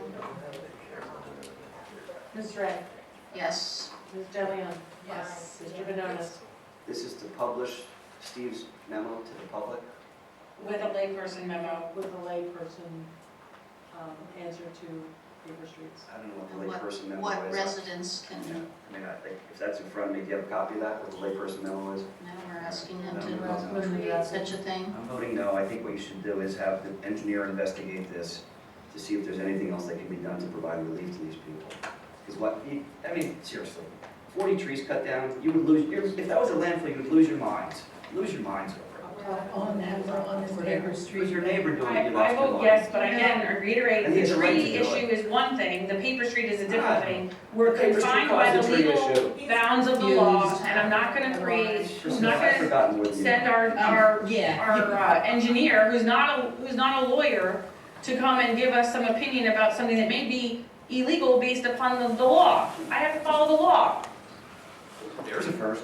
Motion Wow. passes 3-1. Let's follow the law. Let's not pass illegal budgets. Let's start with that. All right, Let's not so defame people. Let's do that too. now we're on to item 5G, discussion and action regarding the City of Bethlehem's DEP authorization application filed by HRG Inc.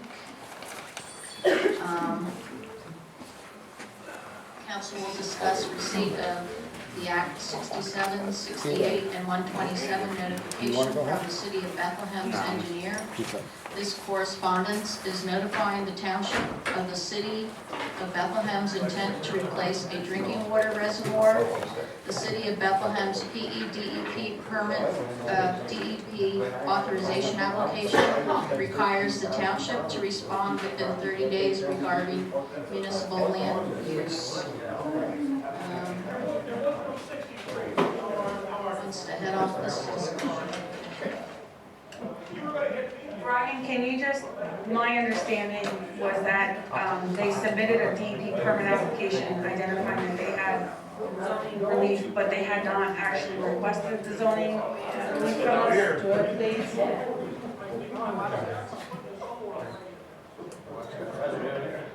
Can somebody pop the door? Close that door. Thank you. Close the door. What, sir? What did you call me? I said close the door. And then what was the part after that? All right. How is it involved in saying you want to say or don't say it at all? You got a lot of things under your breath. I don't know if you got Tourette's or what, but say it. Go ahead, say what you said. My question to That's Mr. right, you're a Pucker was coward. whether I or said not, close the door. And what did you say after that? whether or not they've submitted a permit There's so many people application talking. that, I don't know Oh, but you why. say everything on Can your we be phone. quiet All in the off and say it to my audience so we face. can hear what we're saying up here? Be quiet, sir. Pay attention. again, Mr. Cucker, my understanding, at least in my, in looking through this, is that there was a permit application submitted by the City of Bethlehem that represented that they had some kind of zoning, or they had submitted it to us for zoning, but they had not in fact done that, and there was like a blank application. Is that? The City of Bethlehem has informed us that they are submitting a permit application to DEP for the construction of a new reservoir on the top of South Mountain on the property where one exists today. As part of that application process, DEP requires them to notify the municipalities to make sure that they have, that what they're trying to do is consistent with zoning amongst a couple other things. So I just noticed on the application that the city checked, yes, they have zoning approval, and I believe the zoning officer has identified a zoning path for them that they have not done. So I think if you want to, it would be appropriate to notify them that, they do not have zoning. I would make that motion that we send a letter to DEP consistent with Mr. Cucker's comments. I'll second that. So they have no zone, what did you just say, no? No zoning approval. So that, So in our packet, though, it had like a form, which was blank in our packets. So was there a filled-in one? No, if you read the application, there's a spot on the application where it says, they just happen to attach that standard DEP form that would normally go in as a municipality to fill out. Right. And somebody in the municipality would fill that out, but it was already checked in the application somewhere that they don't have zoning. So you could use that, you could fill that form out and send that back. Okay, because we could mark it off that they have not received zoning approval, because what I read and understood, they would need a special exception approval to expand their non-conforming use. That is what your zoning officer has. Yes, okay. So we have a motion and a second to send a letter to DEP regarding this application and the I just have a, lack of zoning approval. in light of what you're saying, would it be appropriate, Mr. Crocker, to also complete the form? Or not at this point because they haven't submitted anything? That's the option of the municipality. What they'll do is, the applicant, what the applicant will do then is, if you send this back to them, they're required to send that into DEP. If you don't, they will indicate that you did not return it. What's the benefit of completing it? So that DEP knows that they either have these approvals from the municipality or they don't. So we can indicate that they don't have zoning approval yet, but if they had submitted this, this is what our determination would be? No, It would give them that additional insight or no? they don't need that additional information. They don't typically ask for it. They just want to Okay. know. They're giving you the opportunity to say that the applicant does not have zoning. Okay, well then, my motion's still good then. Okay. do you know what the zone is up there? I think it's all Yeah. Oh. And there's already the thing up there. The reservoir's already. Right. but they have to keep that in use to build the new. Thank you.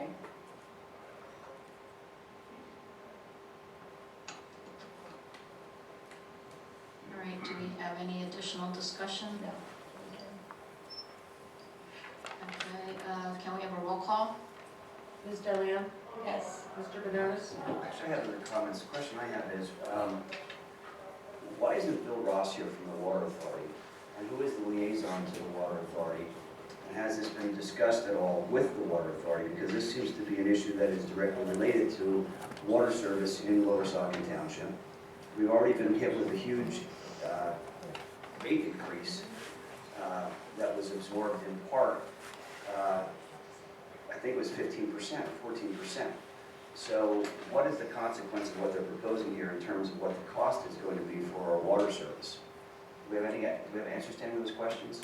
I think it's pertinent to this. Okay, so there was a water authority meeting yesterday, and I did bring it to the water authority's attention Why that don't we you just have tell this us now? permit. Because it would otherwise fall under our municipal township, reports, because I would be reporting on water authority. You're asking me about water authority. You said you brought this up to the Water answer your Authority. question, I'm just trying to answer your question, because you implied that nobody did bring it up, and I'll tell you that we did in fact discuss this at the water authority meeting, and the water authority said that they, at this point in time, they would not have any ability to intervene in this or participate. We did talk about the reservoir and the history of the reservoir. Their engineer identified that the city of Bethlehem has come before them in the past and used, I think Hanover Engineering had been involved in assisting them in extending the life of their current reservoir. But as far as doing an analysis of what would happen right now, they're not at that point yet. And they don't have the ability to intervene, as far as I understand. But it was certainly discussed, and I welcome anybody to read the minutes when they come out. I find it remarkable that I have to ask you that question to solicit that information from you when you're the liaison. You should share that with council and public. It would be under without me council having to report. ask about it. But in addition to that, I, as a resident and taxpayer and a payer of water bills, as well as a member of this council, who's being asked to vote on this, would like to have heard from perhaps the director of the Water Authority and or the engineer of the Water Authority to provide that historical perspective. I mean, this comes out of the blue. Hey, we want to expand our reservoir.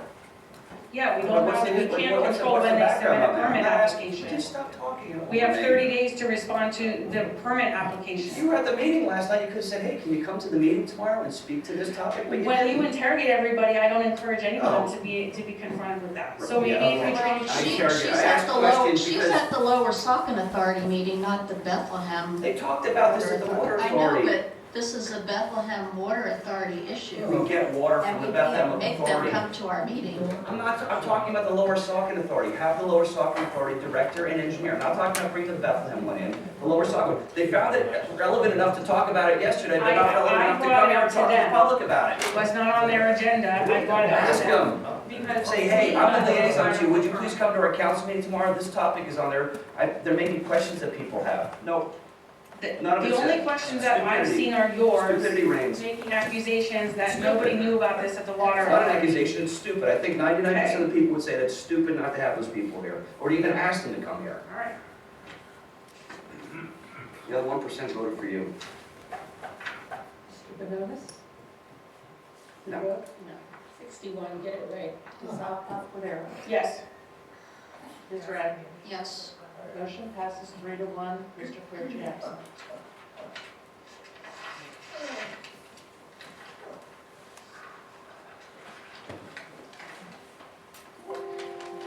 Next item on the agenda is discussion and possible action on proposed illegal misuse of open space funds to construct building at Keller Homestead in violation of Pennsylvania law.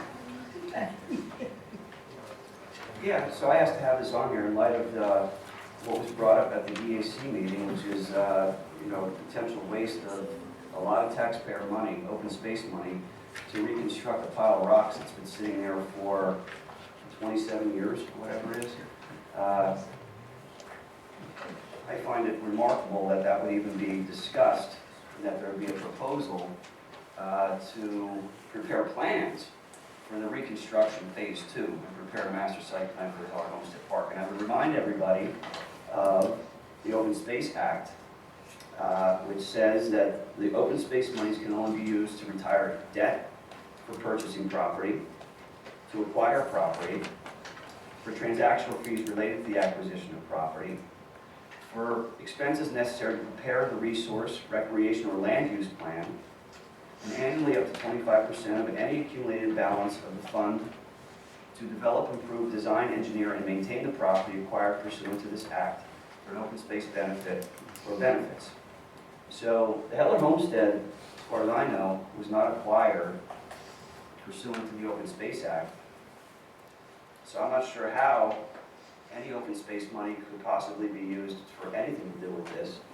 In addition to that, the Open Space Act is intended to preserve open space, not to build barns or structures or buildings or dance halls or yoga studios or auxiliary buildings for conservancies or anything else. So I'm just bringing this forward to council and to the public so that they pay attention to what the Open Space Act says, and so that they consider that before wasting money on what appears to be a lark, a pet project, to prepare a plan for the Heller Barn reconstruction phase 2 and prepare a master site plan for the Heller Homestead. I think it's important to be mindful. The Open Space Fund has how much money in it, Kathy? I want to say close to 12 million? $12 million. And you were kind enough to share with us some financial information and how much money, assuming the illegality of the Open Space Act, using open space money for this pet project at Priscilla's, how much of that money in the Open Space Fund would be even available? 2.8 million? For maintenance, it's 2.3 million. So 2.4 million, and it could be 25% of the accumulated balance, so the most that could possibly be used, even if you assume that they're going to violate the Open Space Act, would be about 600,000, a little bit less than 600,000, 575,000. So they're going to propose spending money to do a plan, to do something that open space money can't be used for, and then even if it could be used for it, the most that they could possibly use would be about $575,000. Now, hopefully Priscilla brought those numbers, because I know Ms. Ryman asked her to bring the numbers as to what this Golden Arch cost when they built it back in 2000. What year was it, Priscilla, that you rebuilt the Golden Arch? 2010 or 11. 2010 or 11. And I'm sure you'll share with us what that number was. But as Ms. Ryman correctly pointed out, if we were to extrapolate that across the size of this for multiple stories, it would be a very, very significant number, I think. But we're going to find out about that. So I'm just putting this out there for the public so they know about the open space. And this is your tax money, folks. This isn't just like money that fell from the sky. You were taxed for this, okay? You were taxed in open space, and a few years ago, the majority of this council, of which I was, eliminated the open space tax, and people lost their minds. Oh my God, how can you do that? The reason why we did that is because there is $12 million in it, okay? We cannot acquire properties fast enough. It accumulates interest at a rate of about what, Kathy? $400,000 or $500,000 a year? So every year, it's growing at $400,000 or $500,000 a year, okay? So that's why we eliminated it. And we eliminated it, and we know it's there, and we think that it should be used for actual open space, not to build a barn that Priscilla wants to use as a dance hall and as a yoga studio. There's been no evidence, I guarantee there will be no evidence shown to you in her presentation that there is a demand for a dance hall, that there is a demand for a yoga studio, and in fact, there are no, as far as I know, there are no yoga classes even taking place at the Heller Homestead, and there is space inside the Heller Homestead, and there's space in Sidersville Hall, and there's space in this room right here if you move the chairs out for people to do whatever they want to do. So this is a pet project, and I'm going to prove it to you how deep of a pet project it is. You're going to have some fun with this, folks. That's all. I can't wait. Okay, I would like to read a letter. Terry Clemens is our open space solicitor, and back in September, Is that on this item or the next item? you questioned, this is on both items. Oh, okay. And his letter is dated September 25th, 2024, and he sent it to Kathy. Who authorized him to write that letter? Asked him. I Really? asked Kathy. Kathy, did you ask for that letter? I didn't ask for that specific letter for Okay. that. Oh, so I there's a lot of asked- pursuit. She didn't ask for it, you said she did. I don't recall asking for that specific letter, however, I did speak with him before regarding the maintenance of the property. I'll have to check, maybe I did. I think you should check. Maybe I don't I want to did catch ask you in a lie, but I think I am. No, I will have to check, I've had numerous conversations with Mr. Clemens on the phone, so. Hold on, Kathy. Don't The listen second to page of this letter here talks specifically about a property, 2.235 acre tract from Hovanian to Lower Saucon Township. So this would be the Heller Homestead, right? So this letter was written specifically for the Heller Homestead property. And I may have had a conversation with him about this property as well. Yes, you did.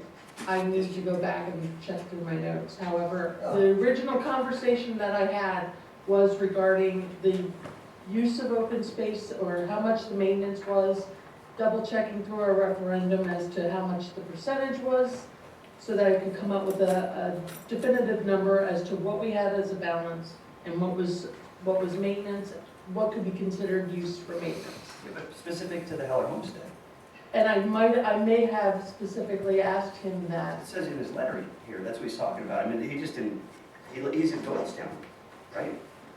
Correct. He's an attorney in Doylestown, and he wrote a letter to you I have to- about open space and specific to the Heller Homestead. This has never been discussed by us at any council meeting ever. Like, where does it, is this something Priscilla instructed you to do? Just like she used to instruct the investigators and the inspectors for the landfill to undertake work at her own personal behest. This is another example of her using township resources to go out and get a legal opinion to support some pet project that has never been discussed in the public sphere whatsoever. That's what this is. I'm just But going go ahead, to put Priscilla. an order that Tell there's us an about it, Priscilla. allegation that another member of the Pennsylvania Bar Tell us about it. provided an illegal opinion. I'm not saying anything about the Pennsylvania bar. You just said it, No, that I'm saying it was that solicited somebody illegally. instructs. I'm saying it was solicited illegally is what I'm saying. That's exactly what I said. Of the letter that was Get your illegal, fingers but out of your ears the and listen. opinion about, the opinion in the letter Yeah. that clearly Illegal states there is solicitation, is violation of permissible Sunshine use Act. for the maintenance on the Heller Homestead. This is an Yeah. open space attorney who specializes in this area. I know Mr. Banonis claims to have expertise in all areas of the law, including this one now. But we have a specialized lawyer who's been our open space attorney. Mr. Clemens has been our open space attorney for many, many years, and he provided an opinion indicating that what the proposal is on the next agenda item is perfectly within the township's purview. And it's a legal opinion, and to present to the public that this is illegal, when you have an illegal opinion from somebody in this area of law that tells you otherwise, is completely misleading. It's knowingly misleading the public. Okay, so there's the answer. She's gonna check her notes to see if Priscilla told her to do this. So let's There's be the answer, clear, ladies and gentlemen. the There is the answer. That's not the point.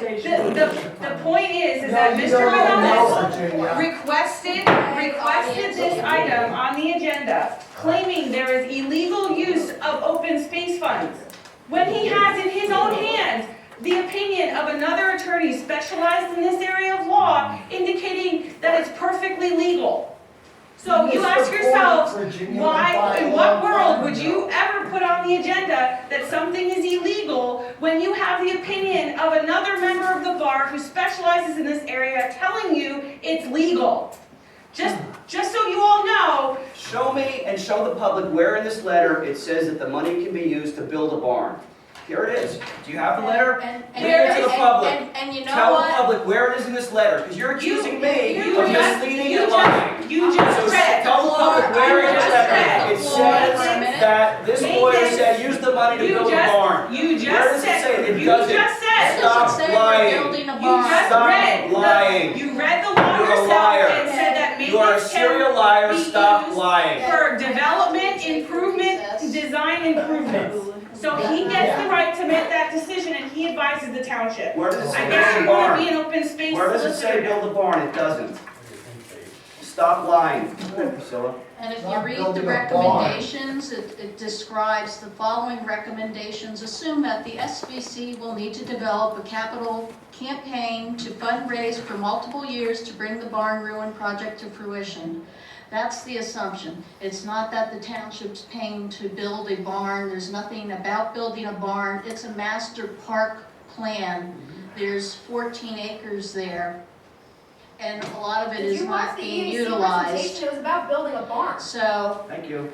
You were there. She was there. and we would Watch like the to boss. see, we Watch would like to the get video. uses for it, but Watch the the money is video. not to be building a barn, and it's specifically It's in the for plan, so land you use. can stop calling out. No, I will Stop not, calling because out. Well, I please don't leave. have The premise of the in this entire law. presentation was about building the barn. That's an end goal, but that's not Oh, what good. we're saying And we're you're taking talking money about for. 2005. We're not using money You for know it, what? and you sit down You want to talk because about this is not fundraising and now they public need a comment. goal of fundraising? Fundraising, there was a study done in 2009. You could have been fundraising the entire time, but nobody did anything. You could do yoga classes now and charging $5 a class and you didn't fundraise. That we take a recess. Go ahead, take a recess. Mark's taking a nap. Recess. Too fucking noisy, I couldn't take a nap. You're building a barn, don't you kid anybody about it, it's right there. There's a whole presentation about a barn. Oh, Read gosh. the whole thing. Oh, yeah. Read the whole thing. Why did I come back here? We had an entire presentation on Mark. What? You missed me. Actually, you're probably the only one I missed.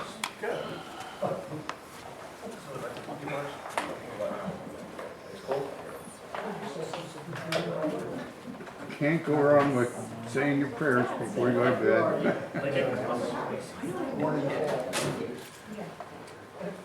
It's gonna be a miracle if I last till 11 o'clock. Oh, they got, here, they got how many more to go I through? know, I've seen it. Going down with. How do you like having Jay Paulos as your manager? I actually don't see them very often.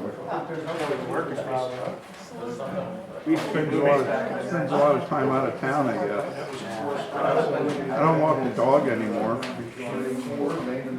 Got too cold and salt all over the road. Hopefully next week I can take her for a walk.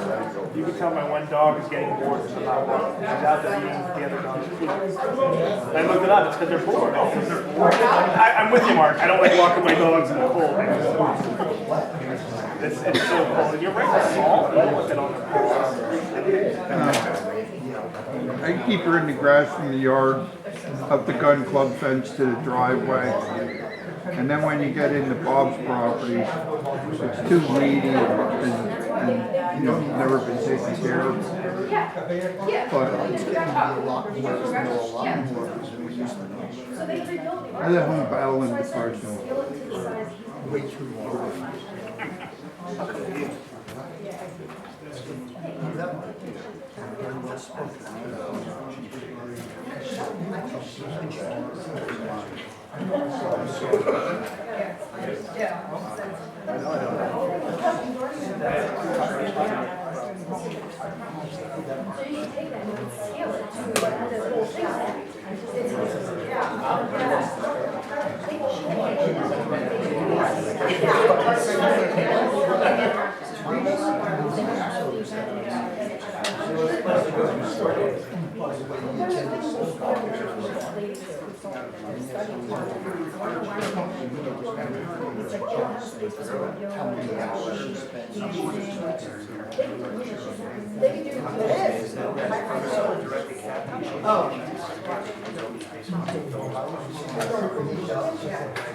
I mean, that's really good.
He got home to marriage brought down here. I can't do that. There's so many. Yeah, man.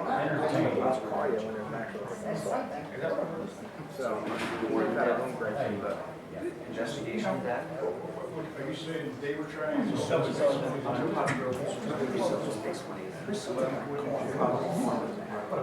We used to go to our buddy's house after school. He used to hold fucking line. Yeah. So he just sent So residents those residents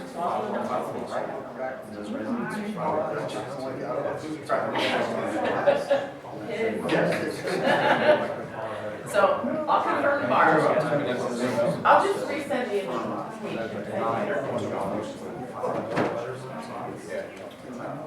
it's very clear that money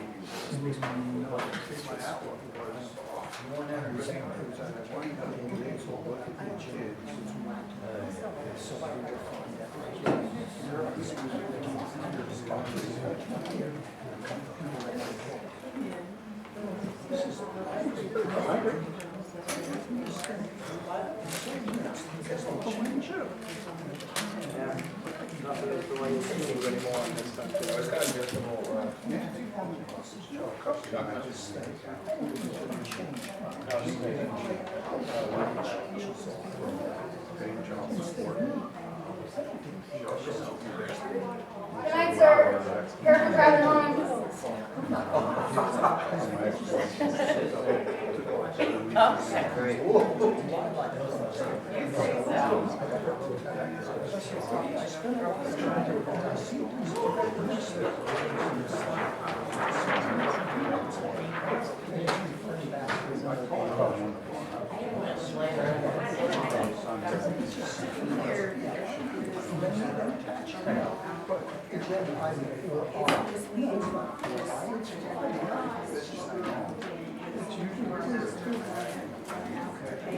To pay somebody for a messed up plan.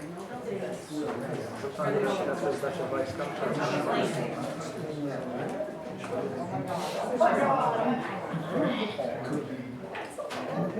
It's one of the many things that's proposed in our plan. There could also be walking trails, there could be paths, there could be monuments, there could be portions of the farm. There could be lots of things. So the proposal that's being, the next item on the agenda is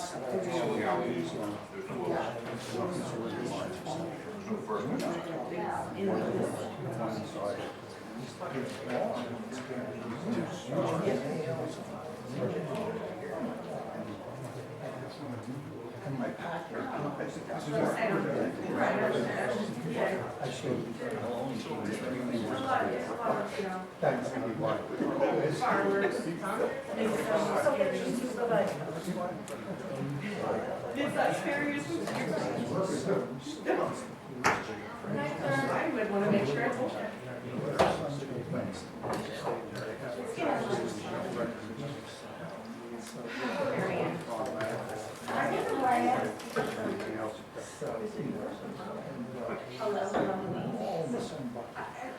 this is the one I'm hoping to use, but it was all like feedback tonight. So now it's all mine, way outside. Yeah, it's mine. Yeah.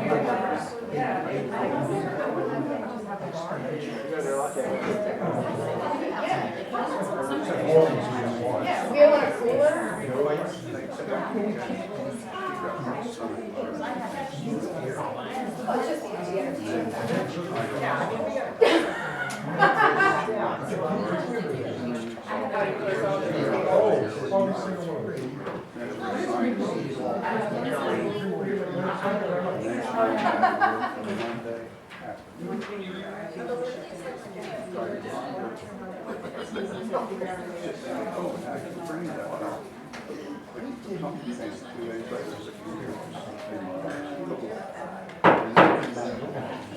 All right, the time is 10:07. We're going to reconvene our meeting.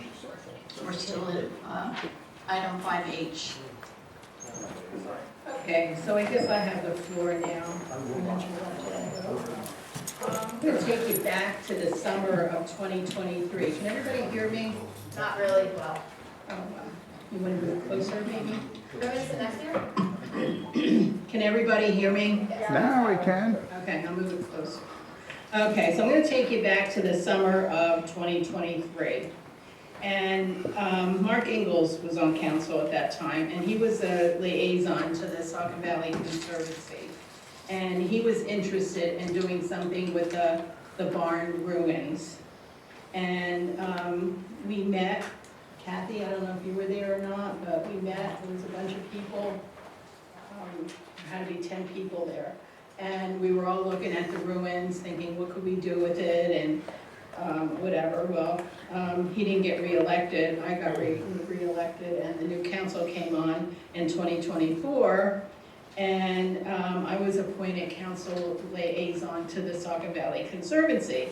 And they were continuing talking about the barn. And yes, you will hear me talk about the barn, and I will always talk about the barn.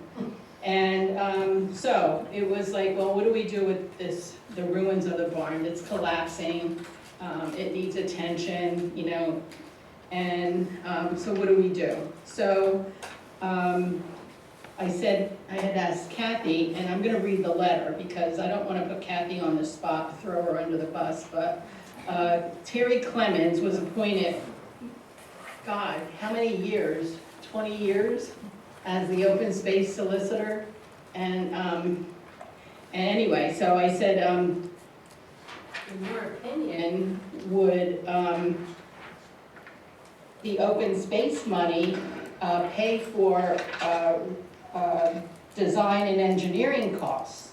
So she didn't know. So the letter from Terry Clemens dated September 25th to Kathy. Use of open space funds. Dear Ms. Foreman, you have requested my opinion as the Lower Saucon Township open space solicitor concerning whether certain activities under consideration by the township can be funded through the open space fund that has accumulated from an open space tax levy approved by voters in a number of open space tax referenda. It is my understanding that Lower Saucon Township has accumulated approximately $12 million in its open space fund, and that there is no debt outstanding for the acquisition of open space interests. Tax levies for open space acquisition were approved by voters for 5-year periods, 2006, 2011, and 2016. The 2016 referendum provided that no more than 10% of the funds generated by the levy can be used for maintenance as defined in 32 PS 5007.1. The other two referenda did not contain such a provision. Therefore, only 10% of the funds raised from the 2016 levy can be used for maintenance projects as defined below. Funds raised pursuant to the 2006 and 2011 can be used for such projects. I have reviewed the legislative history of the adoption of House Bill 1523 of Session 2021, which authorized annually up to 25% of the accumulated balance of the fund from the levy authorized by referendum to develop, improve, design, engineer, and maintain property acquired from open space benefit or benefits. The legislative history confirms that levy funds can be used for projects involving the development, improvement, design, and engineering regarding any space any open space owned by the township. The open space property does not need to have been with funds obtained through the levy. So Terry did some researching and found that I understand that in 1992, the township acquired an 2.235 acre tract from Cahognanian at Lower Saucon, and he has the deed. And actually it was a 14 acre tract because it was divided into two parcels, 2.2 acres, and then it was 12 point something acres. This land was acquired for perpetual recreation and open space purposes through the implementation of the Lower Saucon Township regulation. This was when Hognanian and any developer develops land, they have to either give us money or land. And in this case, the council back in 1988, when Society Hill was approved, wanted land. So they actually gave us the 14 acres, but it was floodplain. And I was just new on council, so I read the regulations for the open space, our ordinance, and it says that the developer has to give developable land. So we actually got the 14 acres for the Heller homestead, which was floodplain, and then additionally, the developer had to go out and find 14 acres, and that's how we got Southeastern Park. So that's how we did that. So he goes on to say, it is my opinion that the acquisition for an open space benefit as defined by section 502 of the Open Space Lands Acquisition and Preservation Act, the Act 32 PS 5002, concerning uses of funds raised from an open space tax 5007.1A of the Act states in relevant part, revenue from the levy may only be used, he's repeated his words, for the following, 4I annually up to 25% of any accumulated balance of the fund from the levy authorized by referendum to develop, improve, design, engineer, and maintain property acquired for an open space benefit, and that's 32 PS 5007.1A4I. And then he has in parentheses, there is an alternative allowing the creation a maintenance fund into which 25% of the annual revenue raised from the tax levy, which can then be drawn for maintenance, be described above. However, that provision is not relevant to the question asked. Based on the above, it is my opinion that the Act permits up to 25% of the funds raised through an open space levy to be used for any of the purposes stated under 4I above. That is to say, the Act allows the township to pay design and engineering costs for an open space project, together with the cost to develop and improve the property in addition to maintaining it. However, only 10% of the funds from the 2016 levy can be used for such purposes. And then he goes on to say, if anybody has any questions, please get in touch with them. So that was Terry's letter, which was very clear to me that we're able to pay for engineering and design work to develop. Now, the Heller Homestead Park really has never had any attention by the township as far as developing the park. It's a passive park, there's a nature trail there, it's adjacent to the stream, the creek, and really it's there. So, It's there. So, the Conservancy got in touch with Lori Ahmed, who worked for us back for the Conservancy. When I say us, I happen to be the founding member of the Saucon Valley Conservancy. Yes, we saw. What we talked to Lori, she came out and she put together this February 10th proposal. So I don't know why you don't believe Terry's letter and calling it illegal, but I totally disagree with No, you. I'm saying that Kathy got that opinion because you told her to get it and you never told the public about it and you wasted taxpayer money. And I'm saying that the use of open space money to build a barn is illegal, is what I said. So don't put words in my mouth. They're two things, and they're both very clear. We're not building a barn right now. We're spending money. authorizing the spending of open space money for a master plan. Build a barn. Don't be scared, folks. It's a master plan. I am scared. Master plan. Alarming. And I think that, you know, we always have complaints that nobody does their due diligence, nobody questions, nobody does this, we're putting the township at risk. And here we have an attorney claiming another attorney is providing illegal information. Can you stop saying that? Stop putting words in my mouth. I'll go back and watch the Stop being YouTube unethical. video, it speaks Stop for being itself. unethical. Stop being The unethical. YouTube video speaks for itself. Stop being unethical. And I'm saying that you cannot the use agenda this to build a item barn. speaks for itself, You can't use it to and build a so does barn. the YouTube video. Gentleman doesn't say you can I'm use the sorry money to to build a Mr. barn. Clements. The gentleman doesn't say you could use the money to build a barn. And neither does Lori Almond's February 10th letter. It talks about design project, it talks about developing a plan, a master plan for the 14-acre homestead park, focusing on site improvements. The phase 1 is going to be emergency stabilization. It talks about Emergency, this thing's steps. been down for 27 years. How much of an You know emergency what? is there? Shove it, Jason. 27 I years. about had it. For 27 years, it was an You emergency. are very ignorant. We have, for 27 years, and it went down on your watch, you let the roof collapse on it, and let the whole thing sag and blow over a windstorm. Let's go to the next one. Let's just That go to is the next one. Totally You did untrue. want You're on council when the thing collapsed. And you wait 5 years from now and you look back and see all this stuff you did.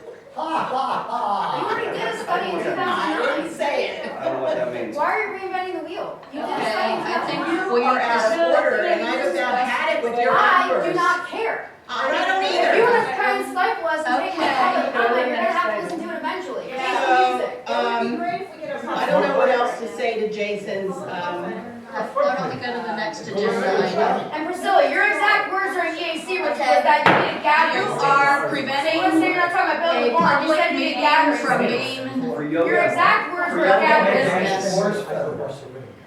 Isn't it in a floodplain? you are preventing, Isn't that in a floodplain? Priscilla, how many parts after your question? That's So- knowledge. all right. We are done with 5H. We're moving on to Wait a minute, before you continue. 5I. Might I ask, Discussion can we- and can possible we get- action, can we no. get those There's no documents question out and and write answer them here. down? Discussion and possible action of directing Right LR now. Almond LLC. Thank you. we disagree with his misuse Well, I of. thought we said that enough. There was no motion, he just, There's no motion, there's just need a motion? talking. no. We're on the next Okay. agenda item. All right, go ahead, I'm sorry to interrupt. Okay.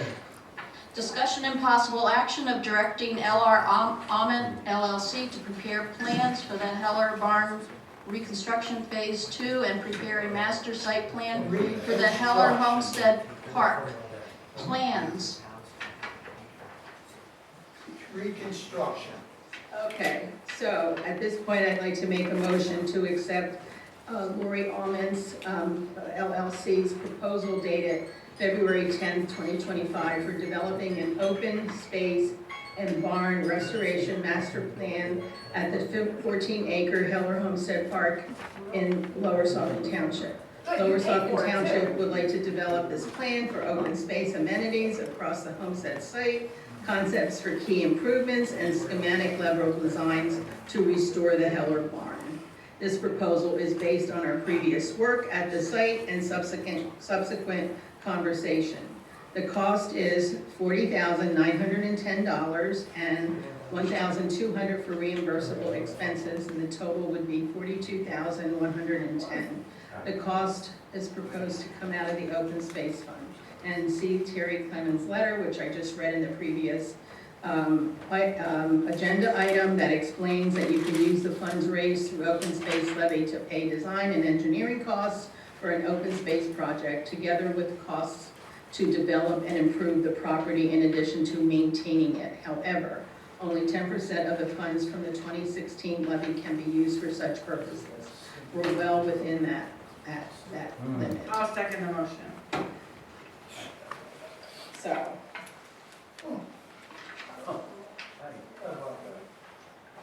Why don't you read Lori's letter of recommendations, where it says she wants to make a space for movie nights, exercise classes, dancing, wedding photos, ceremonies, and you use the word gathering space, but you keep harping on you're not going to build a barn. Do that at the library. If you want to do a study, why don't you pay for it instead of wasting that money?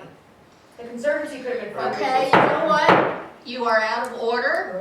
I don't care. I told you I don't care. Township business. You can't just stifle what you don't want to hear. Nobody's even here. How do you build a floodplain? And We have questions. This builder back there. not Q&A time. And I will, because I did. How about the floodplain? We're just doing, I think, discussion on the motion. Still, what the arch cost? The builders, the real builders have complaints. I'm sorry, Victoria, what? Yeah, we're trying. And We're just doing discussion on the motion in a second. Yeah, I would like to say that the Conservancy paid John Milner Associates In 2009. $5,000, excuse me? He was out in 2009. Disruption. 2010, the total cost of the contract was $5,847.50, which was raised monies by the Conservancy, and the arch was fixed for the total of $14,900. The whole thing, all the engineering, everything that went into the arch. Now, I just told you, if you were listening, that the contract with John Milner, who designed the work, was for $5,847, and that was just for the arch. So, right, what was the cost? The cost of the arch was 14,000, is that what you Yeah, said? we're did hear really that, not right? having Q&A. I'm clarifying. We're not having Well, Q&A. what about transparency? You ran on transparency, didn't answer questions. And I did promise her that I was going to tell her that at the EAC meeting. you're telling me we don't need to have the interruptions. Right. So now you tell us you promised her and you didn't get it.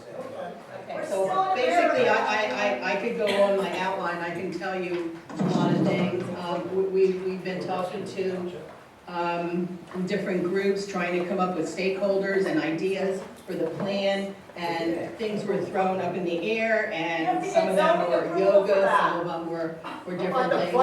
How do you get a stakeholder on the property line? So, anyway, so that's pretty much it.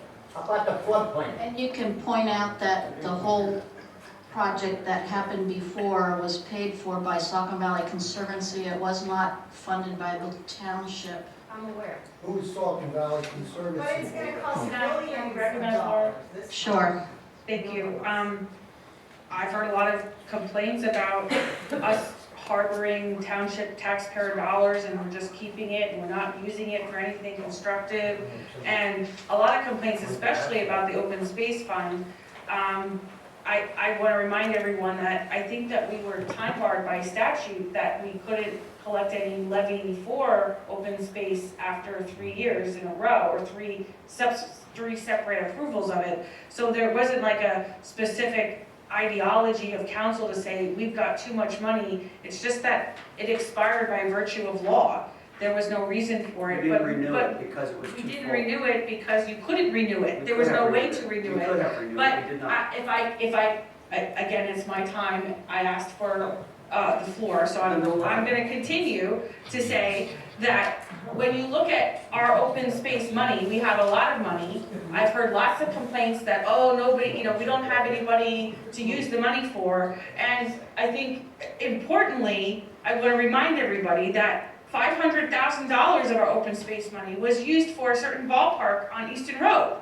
Okay? It's open space. So for a very special pet project for some members of council, who Yeah, said it's open openly space. at public meetings I don't play that it baseball. was a special They're pet sitting right project here. for them, Some people play calling baseball. everybody fools for being able to get it through while we were worried about the landfill and other issues in the township. That happened the last meeting. All of you all were fools because they were getting their ball field done while we were complaining about the landfill and the library. That was a big, everybody walked around and meandered through the audience making those accusations. But I think what's the most important thing for me here is that improving and making sure that our Heller Homestead Park is utilized to the best that it can be utilized is very important. It has construction tape around the barn footprint. And it's been like that for years. Priscilla, And thank we Priscilla for have, that. and under your term also, it's that you sat there, we No, spent $500,000 we're the ones that told on them a to ball clean field. it up. Don't But say we that. didn't, but We you didn't started clean cleaning it up. We You did. didn't. Roger You went out, didn't. Mark Ingles went out, You started didn't. cleaning it up. They sure did. So They sure so did. again, Don't lie. using Go back and read the $40,000 minutes. out of 12 million sounds like a very appropriate expenditure, especially for such a very important park that's been a part of our township since, I guess, what was it, 1992 or something? Well, it was So- 1988, but. 1988 to 1992 was acquired by the township, and we have certain functions that happen there. But I think it's appropriate use so that we can use the property for all members of our township, not just baseball players, but anybody to use that area. And to keep construction tape around it and say, I don't want to use $12 million of our open space money for a park it's just people, I think, that are unhappy with that direction.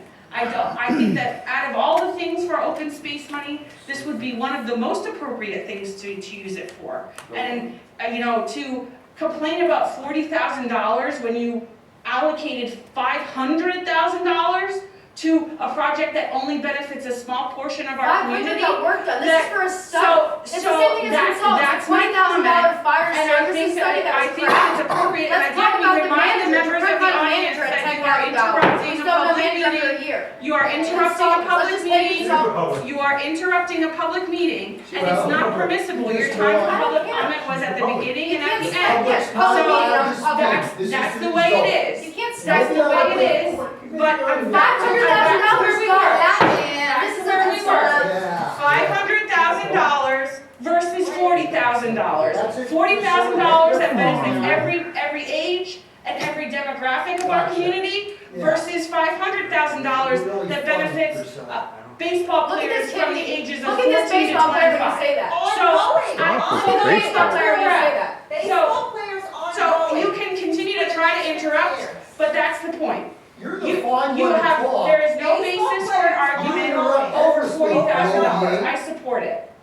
Every year, the baseball team will play there, every year. Yeah, we're gonna have yoga classes every day. Oak Valley Park cost $7 million in 2001, and $4,000 Having Q&A, audience, That project remarks. was Well, $4 million. It's Does the not taxpayer productive. get to speak? It's not Only once productive. every 6 hours. And you know, that's how the meetings That's how were it is. before That's when your how friends you ran it and as her well, so and you stop decide. complaining. Thank you, Laura, Right. for saying that. Yeah, Did you we hear what she understand, just said? So stop. Prior Your to promise. January of 2024, the meetings were just like they are right now under his regime. No, they're not. No, they are There not. now, you see fit over it.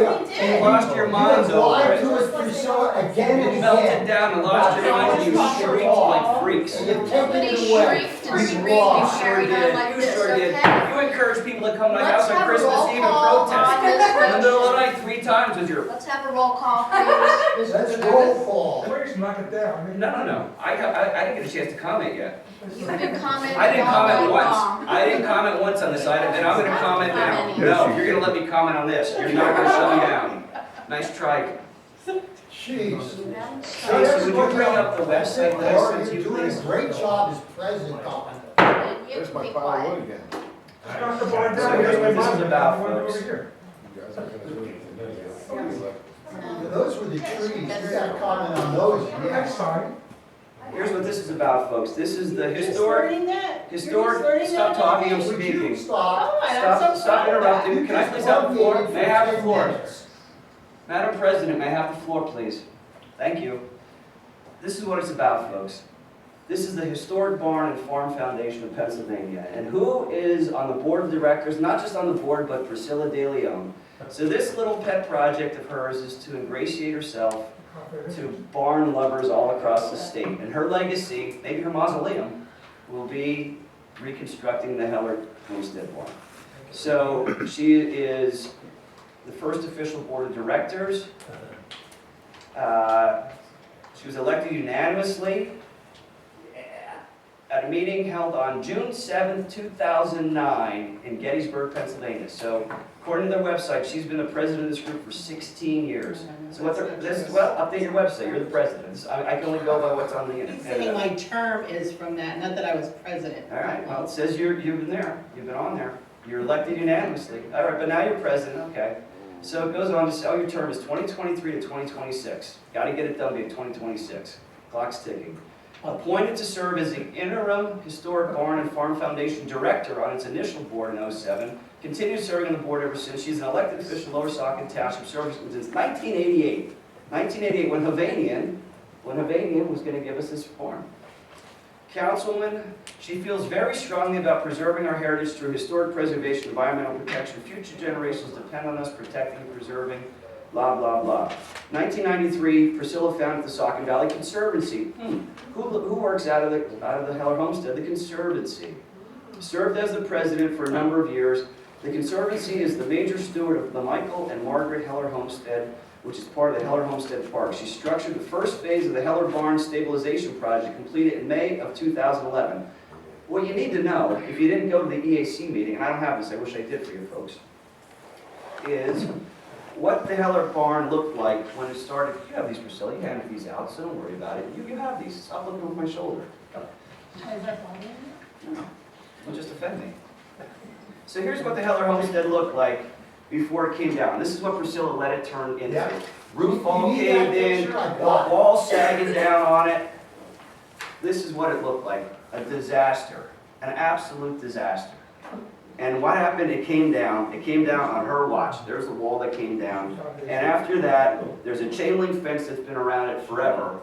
And a year and a half ago or 2 years ago, Mark Ingalls, who was on this council, who has a landscaping company and is familiar with hardscape and stuff like that, went out with Roger Rasich, our public works director, and whatever. So they looked at it and they wanted to figure out what's under it. Is there a dirt floor? Is it a concrete floor? What can we do? They cleaned it up as best they could. And the idea then was to create a sitting wall around the perimeter of it that people could use when they were passing through the park or if they were inside the Heller Homestead. So Priscilla has these pictures that she turned over to EAC, which shows her neglect and dereliction of duties in allowing the barn to collapse. And now she wants to resurrect the barn from the dead. So examples that she has provided is the Lockridge furnace, which is not a new barn. It's some walls, partial walls that have been reconstructed and repointed and stabilized to have some historical structure to it. Stop talking. Not a barn. And then you have the Liberty Hall at Washington and Lee University, and they preserved a building that burned, and I guess these are the two chimneys that are left in that building. And then she provided other stuff.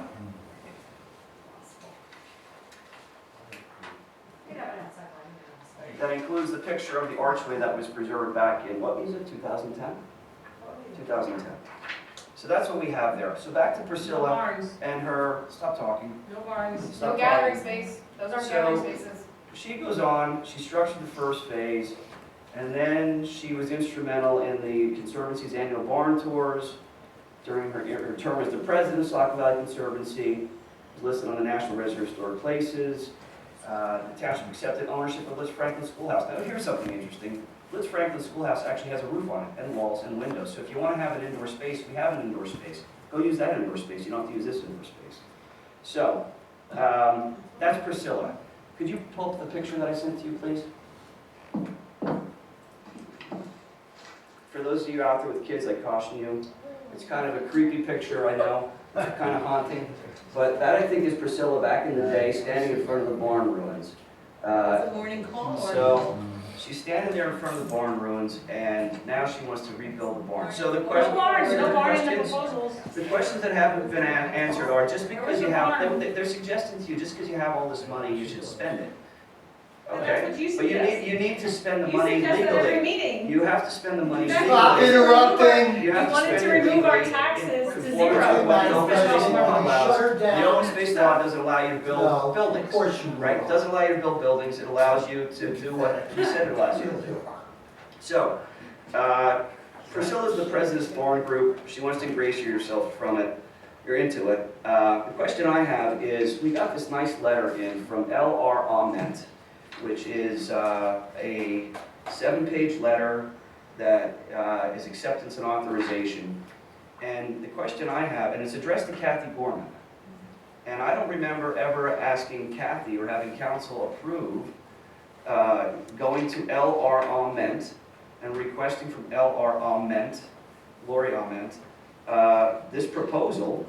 The first time we're hearing about this proposal is at an EAC meeting that occurred on Tuesday, last week.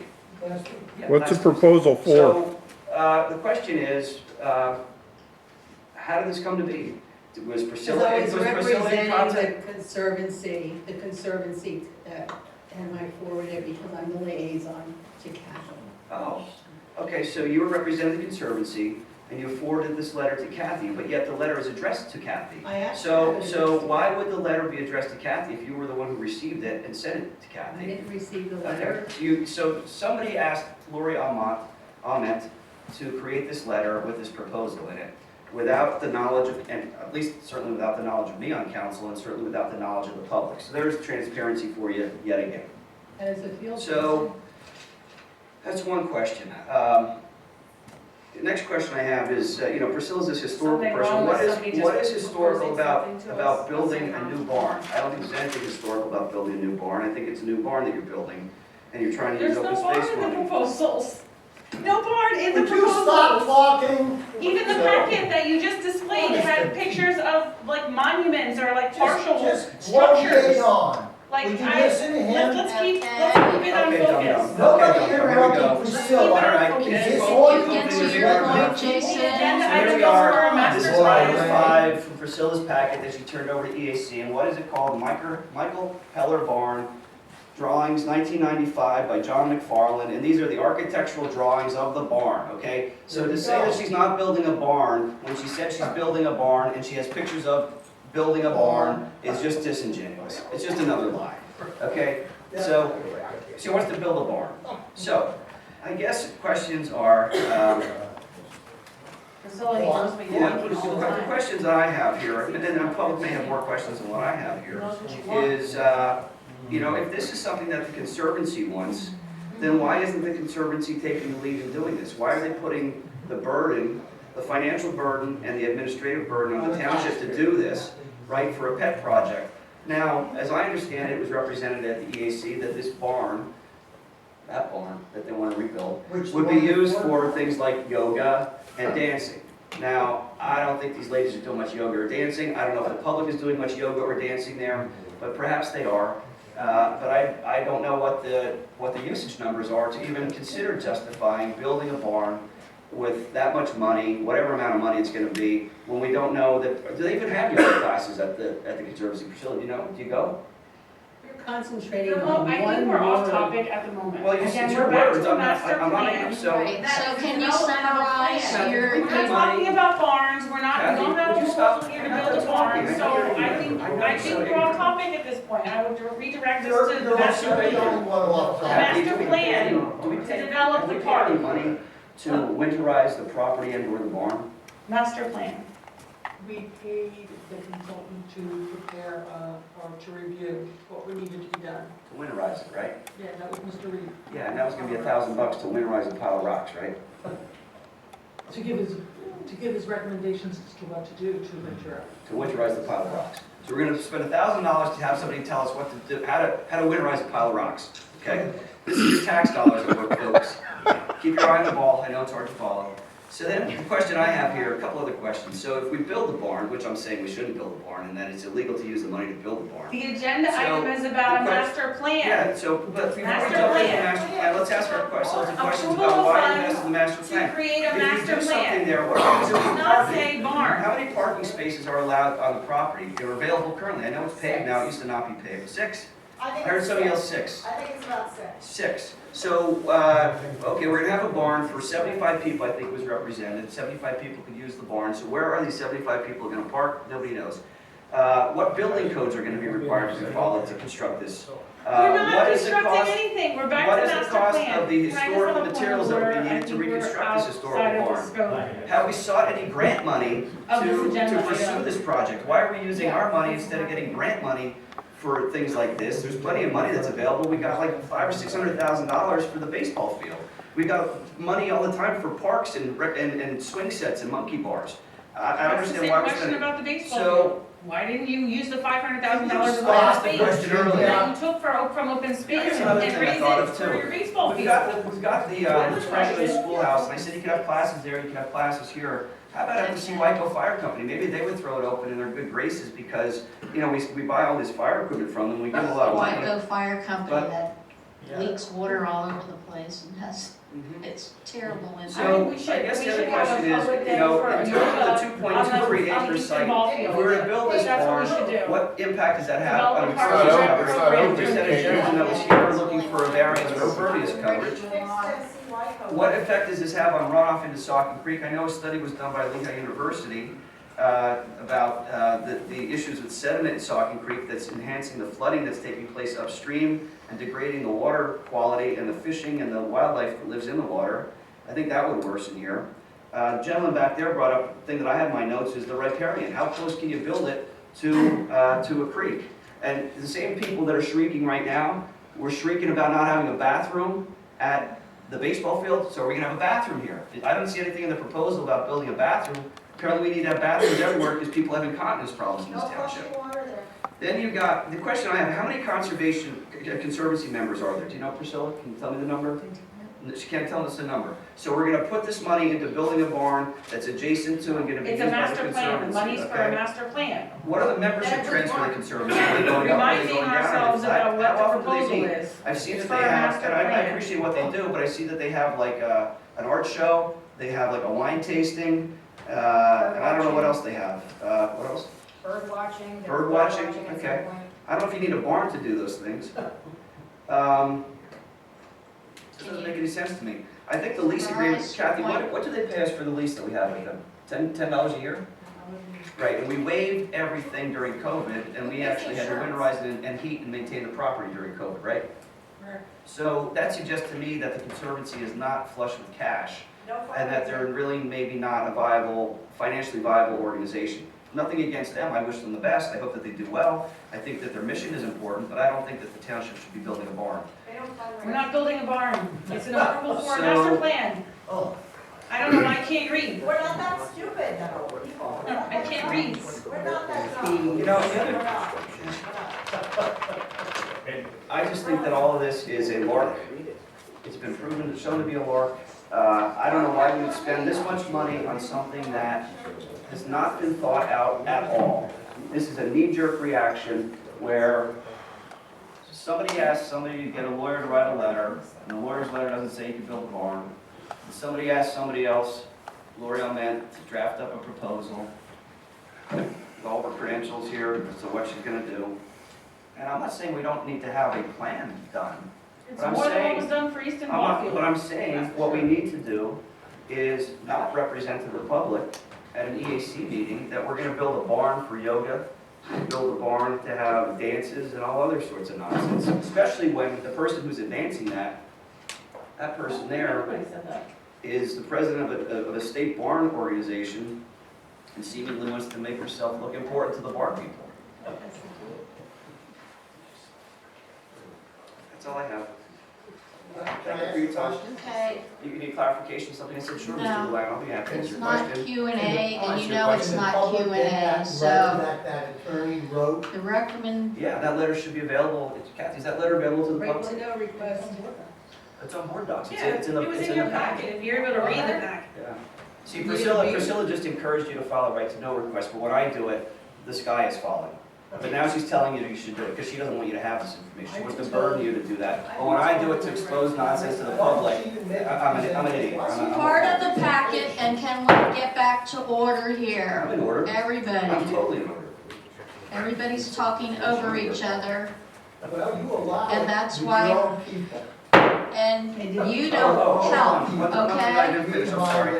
So if you, another thing, go back and look at the ordinance 2016-03. That's the ordinance that talks about the open space. So if you're interested in that, it's ordinance 2016-03.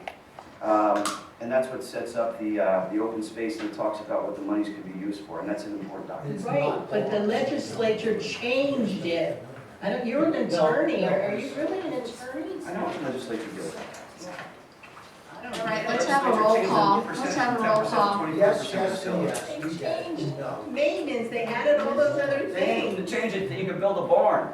Mr. Banonis? How stupid are you? I'm not stupid, trust me, compared to Yes, you. you're so stupid. What's the question? Doing a roll call. What's the motion? I know you are. I know, what's the motion? The motion was to approve don't know. the quote provided by. No, because all these questions haven't been answered. This is foolish. Ms. Foolish. Altough Cordero, Yes. Ms. Ray, Yes. Ms. DeLeon. Of course, yes. Of course. Motion passes 3-1. Mr. Carocci, yes. Thank you, everybody. So, for what? Item 5J, discussion and possible action to authorize Brian Coker of Hanover Engineering and Douglas Reed, Historic Structures Consultant, to provide technical assistance as needed under the direction of the acting township manager for the Heller Homestead agenda item. Okay, I'd like to make a motion to authorize Brian Coker of Hanover Engineering and Douglas Reed, Historic Structure Consultant, to provide advisory technical assistance as needed under the direction of interim manager Kathy Gorman. Yeah. I'll second that. We don't get to talk on that either, do we, Laura Ray? There's no bounds on the cost or anything. Just let it rip. No crickets. Let her rip here, Chip. Where's that press guy? Are you listening up here, fella, to the money that's going out the door? All right. Huh? We have a motion and a second. Do we have any discussion? Yeah, I'd like to discuss it. Thank you. Here it is, more money going out the door. It's not just paying the lawyer to give the opinion that doesn't say you can build a barn. And it's not just getting L'Oreal to put together a proposal that they've now approved at a cost of, what, $41,000 or whatever it is. Now we're also going to be paying the township engineer and the historic structures consultant to get involved in this lark. I mean, where does it end? Why do we need an Where does it engineer? end? Where does it end? Why are we having an engineer? We are hiring, we're paying this person $41,000. Same thing. $41,000, now we're gonna have a township engineer diving in with this as well. Right. Gravy train continues, That's what I say about keep spending money. Geez, you ought to put Mr. Caduzi in there, too. Make sure Gravy you train announce continues. it. This is your government, folks, these are your tax dollars. This is for Democrat. Let's have a roll call. Hey, people voted for this, either they didn't show up and vote or they're still. Yeah, you voted for it, folks, here they are. I did not. Absolutely, yes. Yeah, Ms. absolutely. Ray, Yes. Love corruption. Yes. Never Mr. stop. Banonis. No. Motion passes 3-1. Mr. And this Carocci. is for the Ellertown Library. How much, Kathy, wasn't it like over $100,000 we spent on engineering fees for the ball field? On top of the actual construction costs, it was like And it looks great, $170, something it's like that. beautiful. Okay, item 5K. Barn ruined, they're not bad. Approve recommendation from committee meeting to include representatives from Archaea Energy and the Water and Carbon Group. I'll just, at the landfill committee meeting, we've always historically had a landfill, but obviously the last few years, they've added Archaea Energy, who does the natural gas transformation from landfill gas to natural gas. And then we also have the PFAS treatment plant, and they're all related to landfill operations. And I thought it was appropriate to invite them to take part in it, especially since we've had questions from members of the public about the flare at Archaea Energy. The PFAS treatment plant is very, very new, but I think it's appropriate that we ask them. So I asked for it to be placed on the, I asked them to invite them moving forward and encourage them to attend our future landfill committee meetings. Is it invite or require? I agree. Just reach out, the long hand of the law. That's my motion. Require. I'll second it. Discussion? Yeah, if I worked for Archaea Energy and or the Water and Carbon Group, I would tell you to go to hell, because there is nothing that would require them to attend any landfill committee meeting. The landfill committee meetings exist by virtue of the host municipal agreement that we have with the landfill. It's a provision that's within the agreement. Archaea Energy and the Water and Carbon Group are not parties to that host agreement, and as such, they cannot be bound to participate in any meeting. And to suggest that they should participate in it is foolish. Archaea Energy purchases gas from the landfill and they take that gas and they turn it into energy. They put it into the pipelines, and they create energy with that gas. It's the same thing, like, let's have every end user who receives gas in their home attend the landfill committee meetings as well. They're a consumer of the gas, that's it. They don't generate the gas, they don't regulate the gas, they receive the gas, and they use the gas for their purposes. Same thing with the water and carbon group. They have nothing to do with generating anything from the landfill. They're not subject to any requirements that the landfill is subject to, other than perhaps requirements from the DEP, but that's different. So to suggest that we should be writing a letter to them, suggest that this township wants to strong-arm them into participation in this fool's errand and create more of a clown show at these landfill committee meetings that are already nonsense, that are designed simply to harass not just the landfill representatives, but also members of the public. I was there, Victoria, when you stood up and you almost assaulted Mr. Boulan, and you refused to yield the podium and went on and on and on about stuff. So I would encourage RK Energy to think, and the Water and Carbon Group, to think very carefully about whether they're going to participate in those meetings, because once you get sucked in, it may be hard to get out of them. You have nothing requiring you to be there, and what you're going to deal with there is utter nonsense for the most part.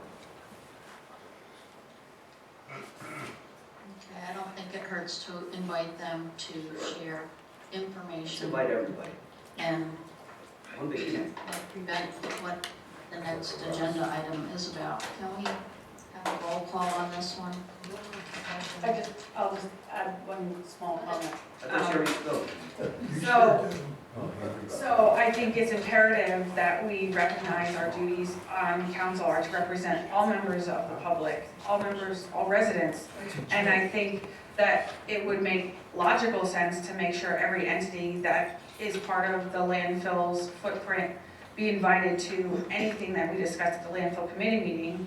If you had any opportunity to watch any of them, you would realize that quite oftentimes there is discussion about operations and discussions that occur between Archaea Energy and the landfill company. And the PFAS treatment plant is very new, but it certainly is very relevant to what happens to the PFAS that ends up leaving the landfill through leachate. So to somehow suggest that this is irrelevant or not important to the community, I think just adds to the ongoing, what I think is continued bias in favor of one specific entity in our township at the expense of the entire community. Oh, the entire community. All right, can we have a roll call? Ms. Ray? Yes. Ms. Albion? Yes. Mr. Banonis? No, stop harassing the landfill and everything associated with the landfill. You've got landfill derangement syndrome, get over it. Ms. Albion? Yes. Motion passes 3-1. Mr. Carocci, It's absent. micromanaging industry. Okay, next item is 5L, approval to direct the acting township manager to request PADEP to enforce prompt notification of flare outages from Archaea Energy Plant. So this was another request that came out of the landfill committee meeting, and as it kind of piggybacks what we just heard, and claims that, you know, these companies that are a part of the landfill operations don't really have a place in the landfill committee meeting. At our last landfill committee meeting, we had a discussion about surface air emissions. Since October, the DEP, when they do their inspections, have identified at least 8 different areas on the landfill that exceed the 500 parts per million permitted level of air emissions. And during the landfill committee meeting, there was a discussion about why was that? And there was a representation made that the reason for, or one of the reasons that could be the cause of these these 500 part per million exceedances was because it was a portion of the landfill controlled by Archaea Energy, and that there was no way the landfill could obligate Archaea Energy to do anything. And while they were attempting to communicate, and that was a very, very good thing that they were trying to do. It was unclear to us at this point in time what avenues of recourse there are when Archaea Energy's footprint of the landfill is causing 500 part per million exceedances of emissions, which aren't permitted under the DEP permit. And there was discussions about DEP's permit for Archaea versus DEP permit for the landfill, Bethlehem landfill. So we had asked during that meeting that we inquire to the DEP about what can be done for processes and procedures that can be put in place so that in the future, because part of the argument was, or the discussion, was that when they did this surface air emissions testing, that the flare for Archaea Energy was not operating. And there was gas going to the Archaea Energy footprint, but was not being disposed of through the flare mechanism or through going to the natural gas pipeline. So it was, by virtue of not doing flaring or not going to the pipeline, I guess seeping up to the air emission surface emissions, which is why the exceedances were so high. But the discussion was that we don't know when Archaea turns off their flare and how it happens, and it happened to be that morning the flare wasn't working, the gas wasn't going to the pipeline, but the Bethlehem landfill didn't know.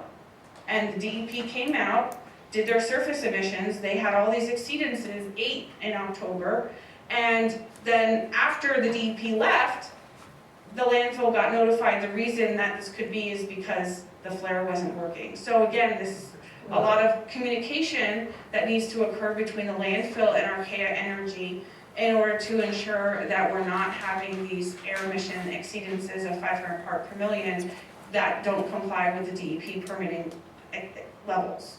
So that's a request that we made, that we do a letter to the DEP to put in place. And Kathy was very gracious in preparing a letter, and I had an opportunity to take a look at it since our agenda item was published. And I went back and reviewed the landfill committee meeting video from January, and I sent over to Kathy a draft letter that I think would be appropriate in sharing the concerns and requesting the DEP get involved with trying to create procedures so we don't have future air emissions, we don't go to the next landfill committee meeting and hear that we had another 8 or 10 air emissions.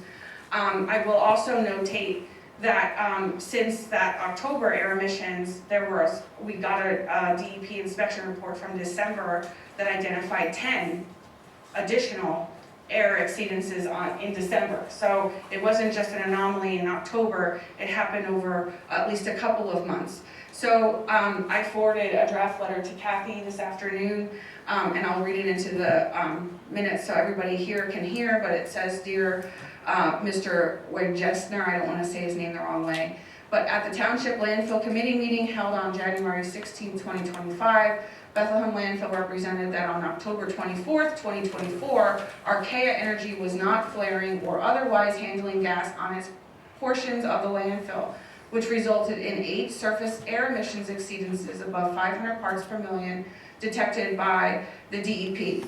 During the meeting, and then I put in parentheses, which can be viewed on YouTube channel, which we'll put in, at minute 27, the committee discussed ways Bethlehem Landfill can improve communications and implement procedures with Archaea Energy to avoid the potential for gas emissions to be released on the surface of the landfill moving forward. We are requesting the assistance of the Pennsylvania Department of Environmental Protection in developing and requiring procedures and/or protocols by which Archaea Energy is required to communicate with the Bethlehem Landfill and the Township when Archaea flare is not in operation to avoid surface air emissions moving forward. Timely notification would be beneficial to the Bethlehem Landfill and to the Township for documentation and reporting purposes. Procedures will assist the Township in investigating the cause of odors and air emissions that occur moving forward.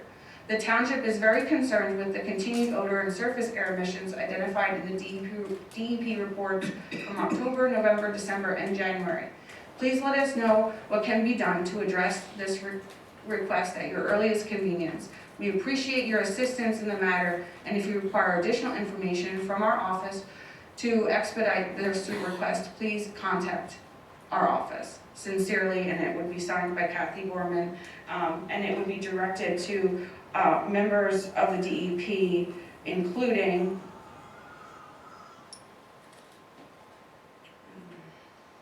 just give me one moment, because I didn't include that in my email. Okay. Amy Fouch, Scott Brown. Well, he should have a copy of it anyway. But Bob Freeman, our state representative who represents the section of the township where the landfill resides. Amy Schweitzer, PADEP Air Quality. Matt. The truck. I'm gonna send the email address because I don't want to say his last name because I'll mispronounce it, but it starts with a B, and he's again another representative, PADEP Air Quality. Roger Bellis, which is PADEP Waste, and Rob Sachs, PADEP. So my motion is to send the letter as I dictated and send to the township to those officials. If I didn't second it already. All right, do we have any additional comment? All right, can we have a roll call? Public can't comment. I can't wait till Ms. election. Delian? Is that Kathy? Roll call, Ms. Delian? Yes. Mr. Banonis? Well, I didn't have public comment on this, because Victoria went on, and I dozed off a little bit. Yes. But, I mean, I think this is, yet again, inappropriate. This is the tail wagging the dog. DEP is the authority. DEP investigates and inspects regularly. To suggest that we are somehow going to persuade DEP to do something different than what they already do or should do is a waste of time and money. It's a waste of staff resources. We already have an overworked staff, an overworked, understaffed staff. It's just a waste of time and money. That's what you do. You waste time and money. That's all I have. All right, can we do a roll call? Started? Well, was that Mr. Banonis? No. Ms. Quehanna? Yes. Ms. Ray? Yes. Motion passes 3-1. Mr. Carocci absent. All right.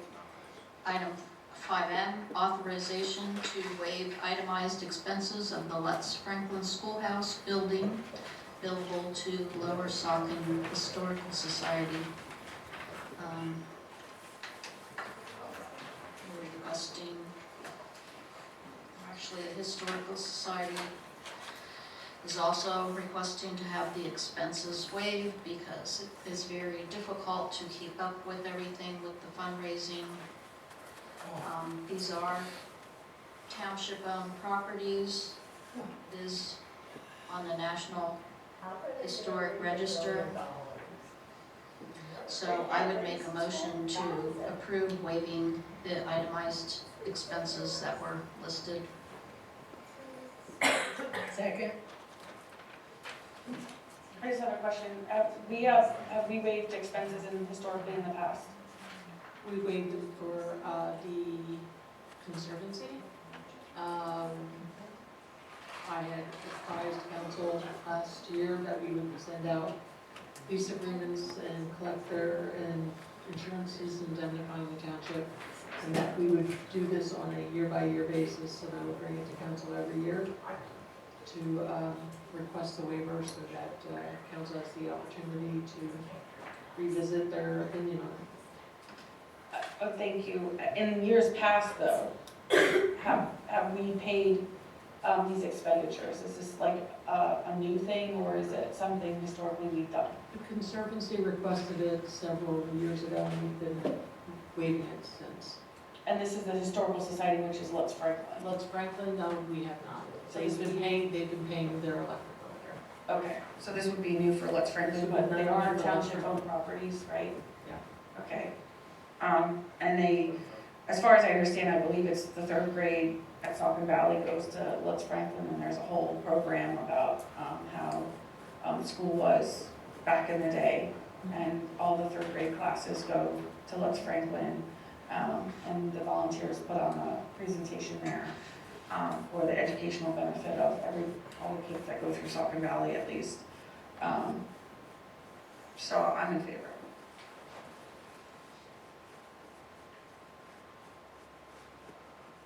Do we have any other comments? Yeah.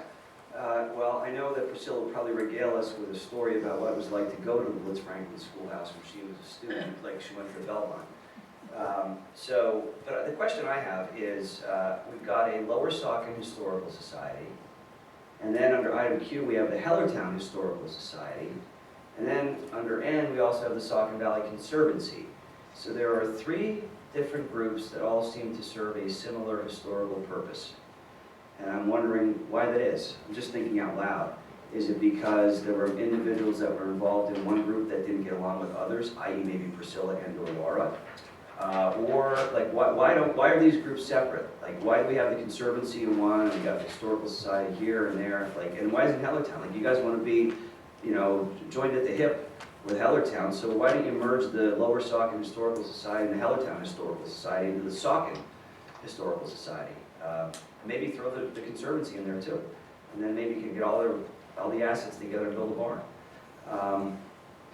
That's all I have.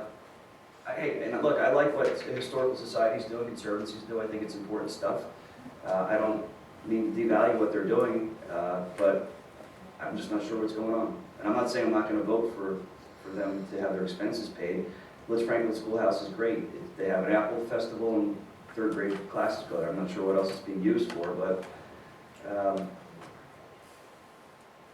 Kathy, what's the cost of this building? Like, what do we pay? Annually, we pay for a phone line, which is $42 a month, and that's, I think, a security. Okay. So we put the security, so we don't charge them for that. Yeah. But what are the expenses that they're? It's just the electric bill. We bill them their electric bill.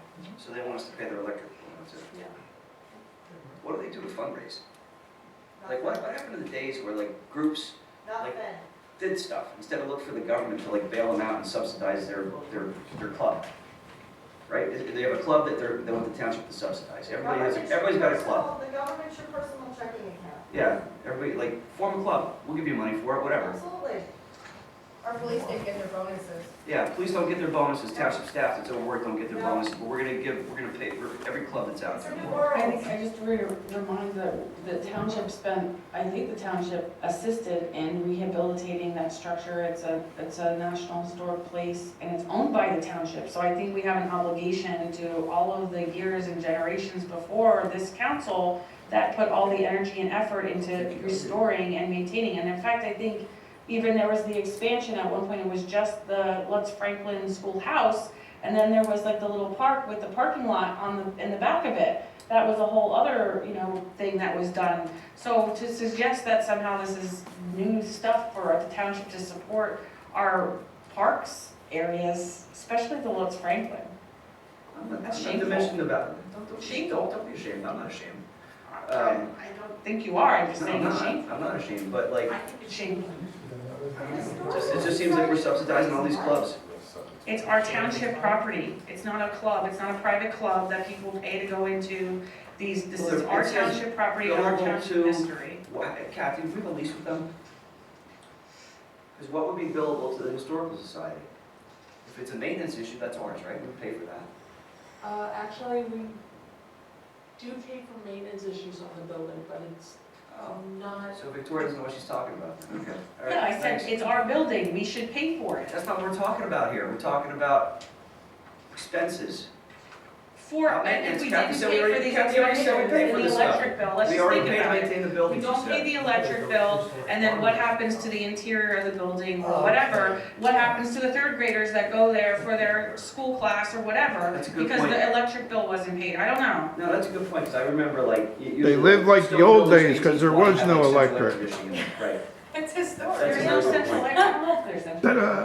What about It's a stone There's building. lights.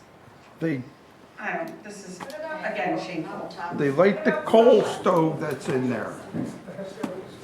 All right. Let's vote.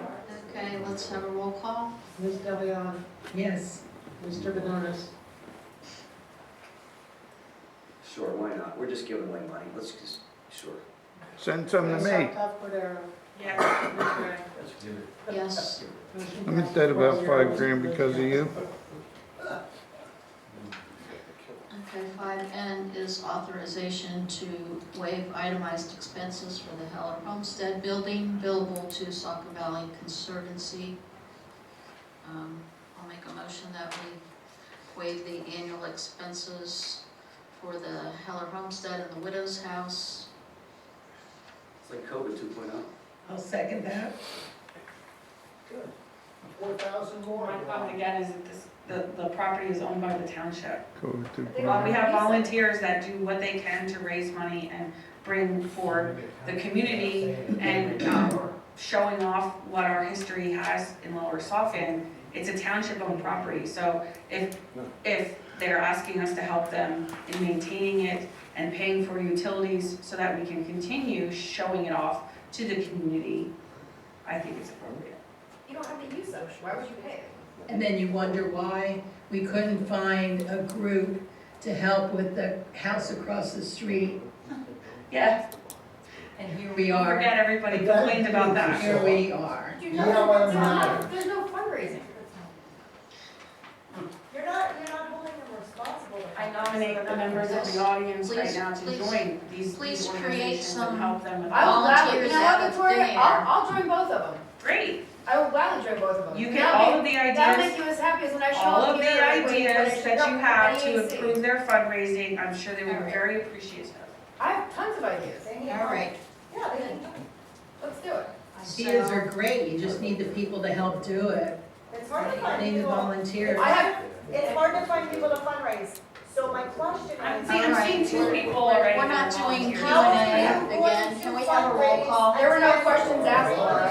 There was no Q&A, there was no question there. Who's fundraising for the barn project? Mr. Banonis, I'd like to have comment on That's this. the question that you before we guys vote. can answer. So Kathy, just to be clear, the township already pays for the maintenance of the Heller Homestead building and the widow's house, right? for the most part, yes. And then we put the new windows in, we put the new roof on, we did all that stuff, right? Stairs, yes. Every the stairs, the walkways, yeah. So, what are these expenses that they're talking about? The expenses that are itemized on the list are,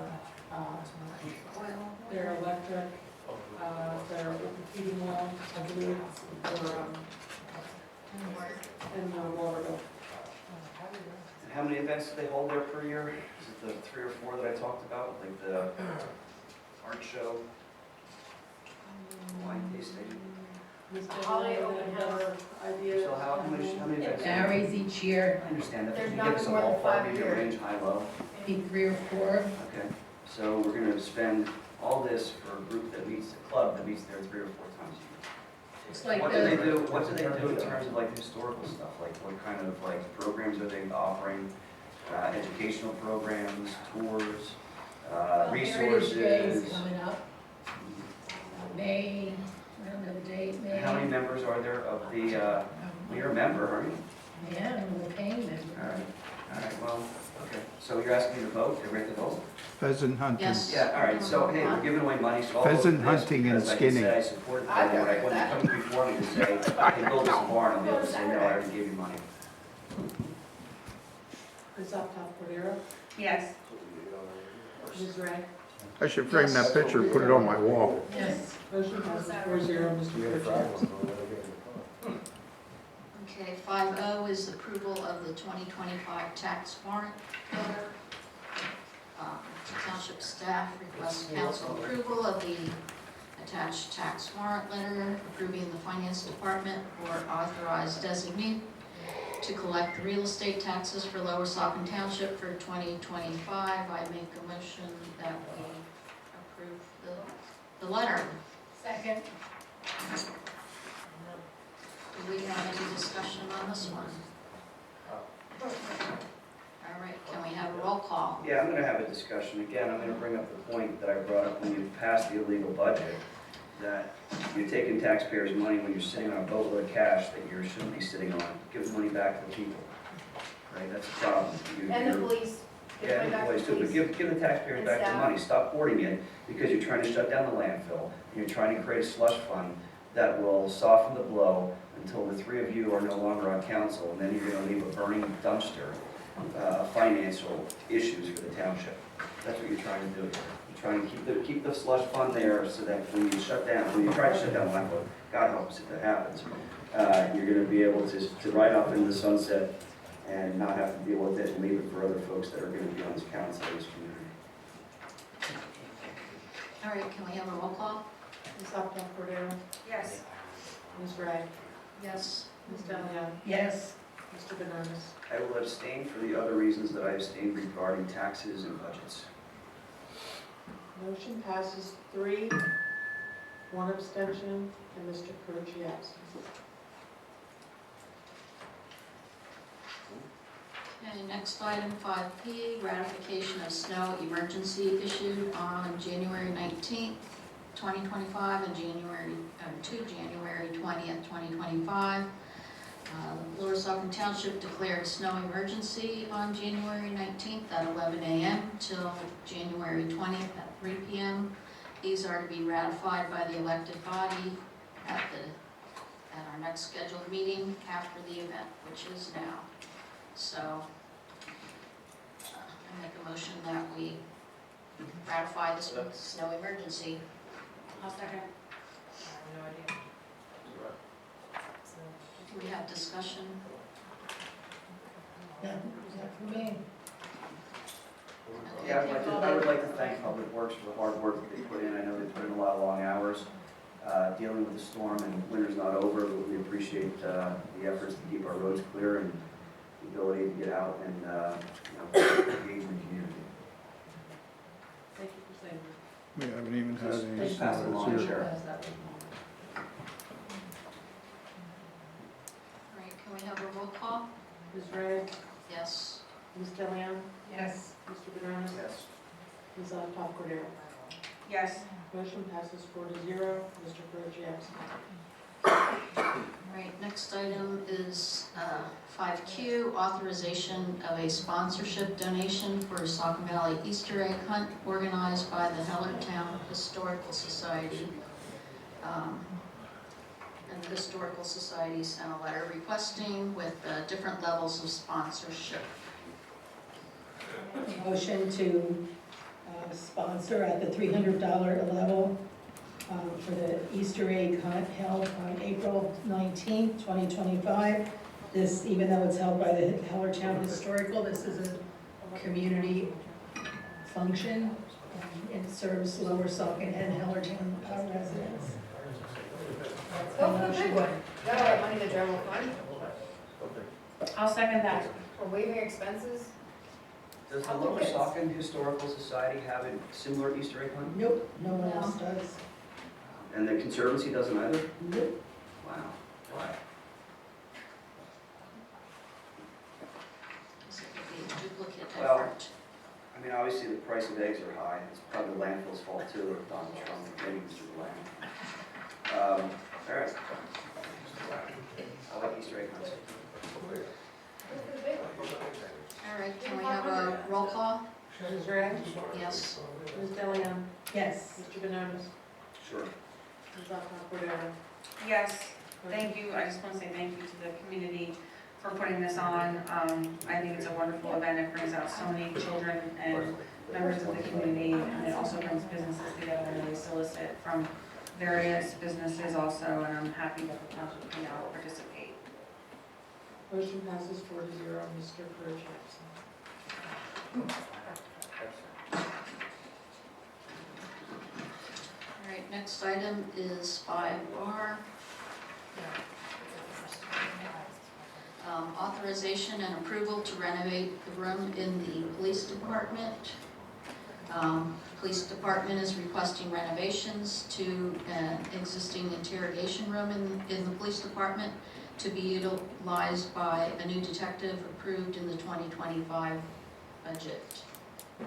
So I will make a motion to authorize and approve to renovate this room.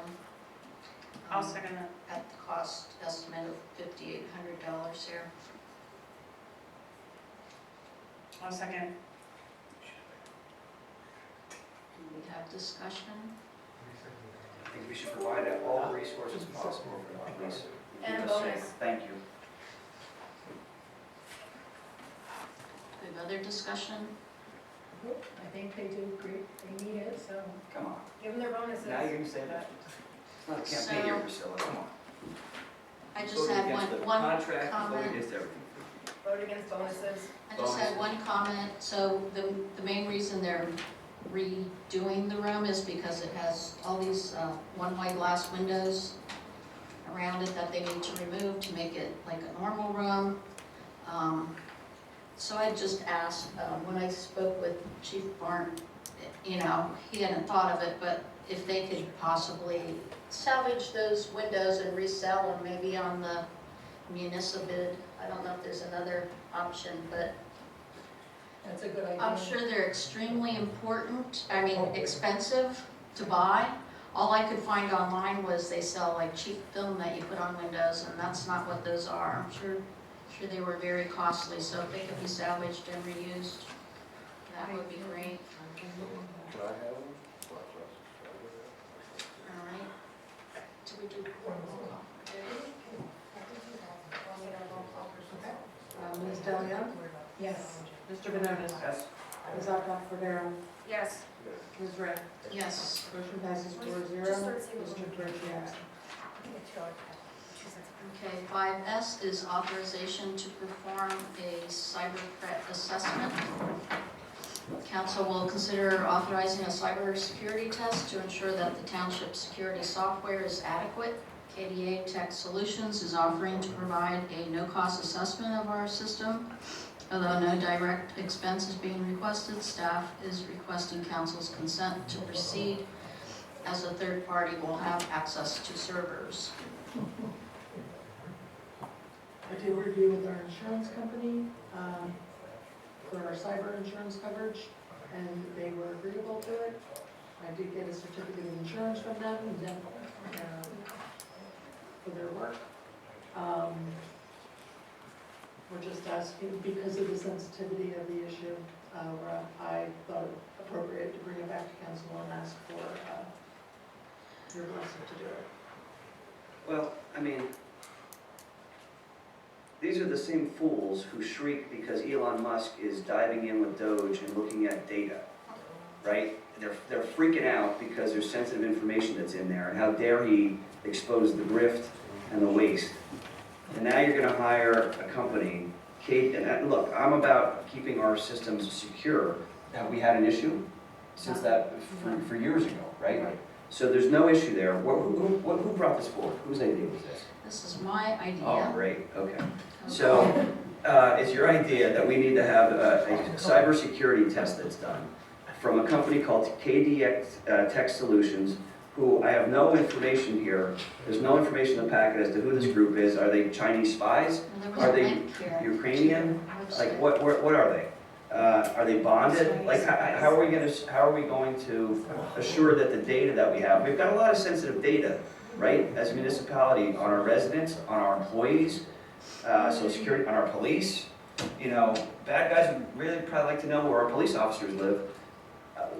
Yeah, I don't understand. it's not to I don't access the understand. police systems at all. They're on separate servers, and they are not included in It's this. just townships, and police are part of the township, so Well, that's they're unclear. not included in this. Well, you should have been clear in your request. But whatever it is, still, our system has sensitive information on it.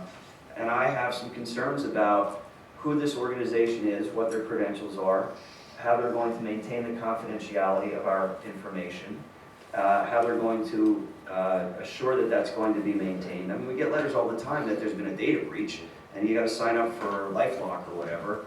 I think this opens us up to problems, and it seems like a knee-jerk, unthought-out reaction by Laura and perhaps the others without thinking through the consequences of what they're proposing here. So I'm not against this, but I would suggest that we table this until we get more information on KDX Tech Solutions.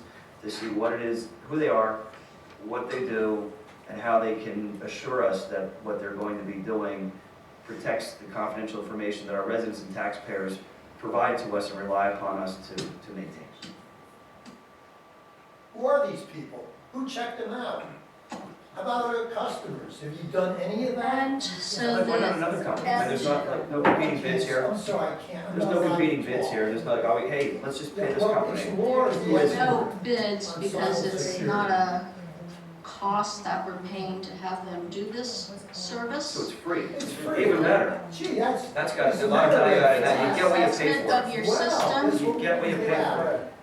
And where they would make money is when they make recommendations, when they find Good idea. issues in your system. And Yeah, we can fix this car for I you. can say probably neither of you work in IT. Listen, I want to tell I've you, been I know working in more about IT for computers than over you would ever 25 like to years, know. so please Believe me. hush. We don't trust you. I'll read the Really? statements. Tell us your credentials in IT, share them with us. Come on. You put it out there, open it up, you opened it up, tell us about them. Tell us tell us. Oh, we can't Come on, talk. Elon. Really? Okay, so we have ourselves open up right now with doing nothing, sitting and not checking So who anything. chose this That's firm? why we What are were, your credentials? they Did you were go through it? Are they selected. approved?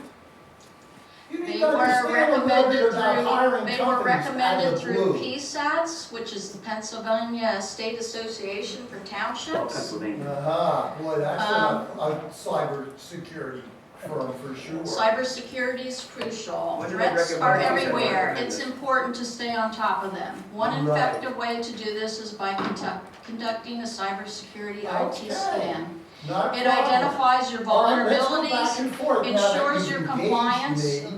Let me improves ask you why incident you response, chose them. it protects your data, I and you got stay all ahead of the threats. I passed that In a world full 20 of seconds cyber ago. risks and Listen, IT Laura, scans, it Laura, is you're not essential. talking with them Can you here. stop talking over No, me? because I have you are the floor. talking to me. I am And not I'm talking having to you, I'm discourse talking. with you. I am not That's having a two-way. conversation with You you. engaged me, I'm sorry, I am and not I will respond. talking to you. I You am were reading talking my to me. statement. No, I was Yes, not. you were. I am reading a You know statement what? And I about asked a legitimate cybersecurity question. and why it's All right. important.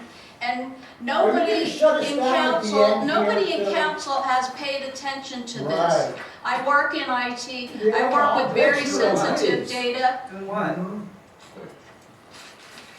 Doing what? Tell the public, you keep putting the credentials out there, tell I'm me just you do. going. What do you Business do? systems analyst, Next. Right, are these your buddies, or did you just choose them and out I of handle random, or- privileged access Next. management. Okay. Next. So understanding cyber threats. They're constantly changing and can be very sophisticated. We already know that. From ransomware to phishing, the risks are numerous. Cybersecurity IT scan will help identify our vulnerabilities before they become a problem. This has not been done.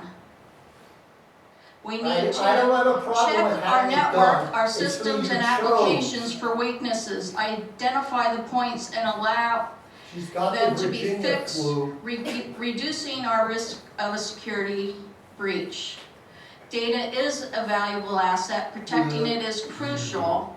A cybersecurity IT scan helps identify and address these gaps, keeping our information safe and maintaining trust of the public. The That's not the landscape is question, always Laura. changing and nobody is looking at it. I never said Nobody that. has What looked I at said this. is why A you scan choose will this help us firm. keep ahead of these changes, Just stop, ensuring Laura. our defenses are up to date. You listen to me We for also 20 need to minutes raise and our then employee awareness about this because it involves everybody. A scan will highlight areas for further training and help create a security conscious culture within our organization. Right. I can say, on our systems, you can't even change your password. And when they hand you your laptop, your password is Hey, Laura, handed to you Laura, on a I piece got of news printed for you. paper. I got And news that for is you, highly Laura. insecure. News. I And worked we at have Bell no Labs. multi-factor And you know what? authentication. If Bell Labs Will wanted you me- stop talking back? I am not talking to you. You I were. just You addressed, engaged me. And I- you treat the public like it's dirt. I selected You can have all the this time you want to firm talk. as they did presentations on the PSATS webinar. Oh, And that's as your part of authority this- now, okay. As Good. part of this, you can Jason, did even you go to have the PSAT possibility of webinar? reducing your insurance How about- costs how about, because you can Priscilla? show them that you've done the Right. appropriate And I'm things. sure Virginia, Stop she's talking an back. authority. So I make the motion that we authorize and perform the Just say cyber threat 5-0. assessment.